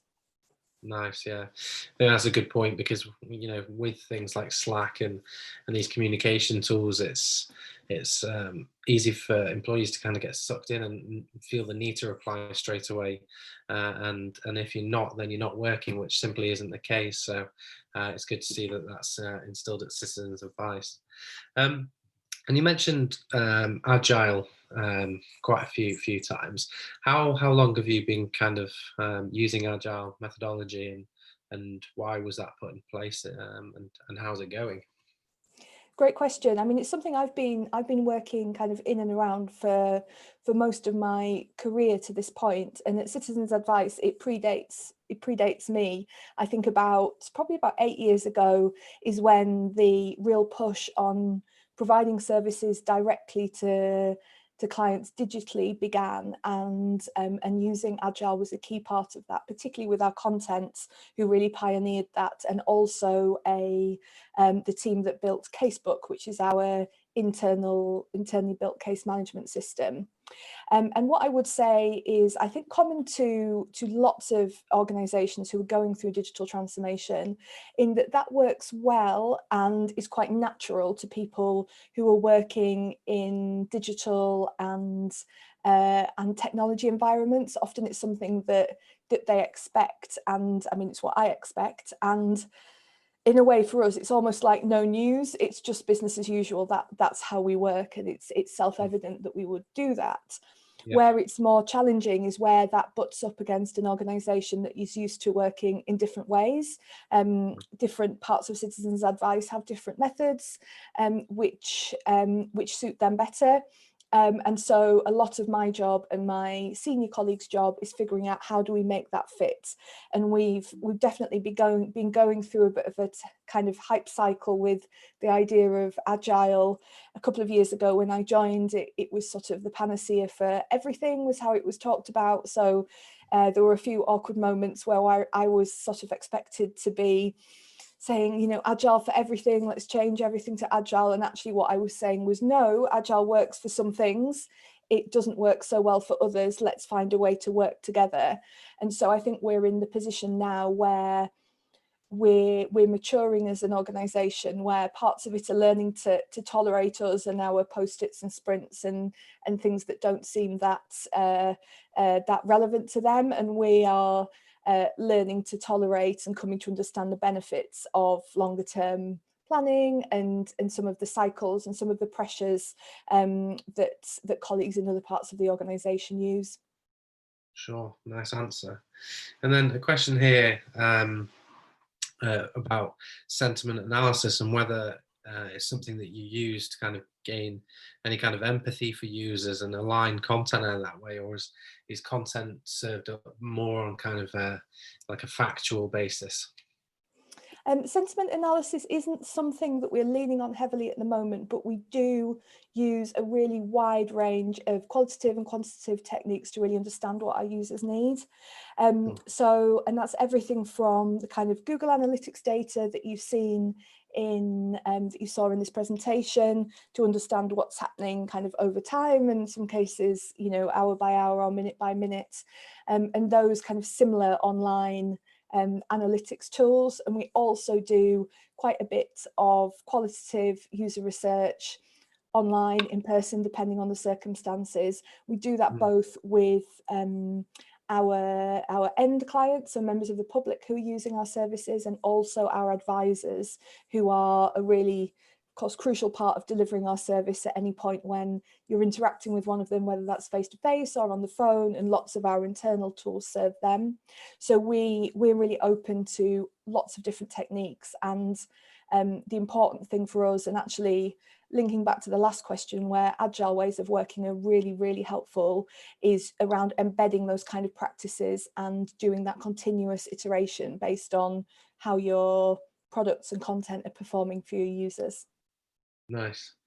And then lastly, could you tell us a bit more about the Innovation Lab? You kind of touched on it on one of the slides, when that was brought about, why that was brought about, and what that kind of serves as a purpose.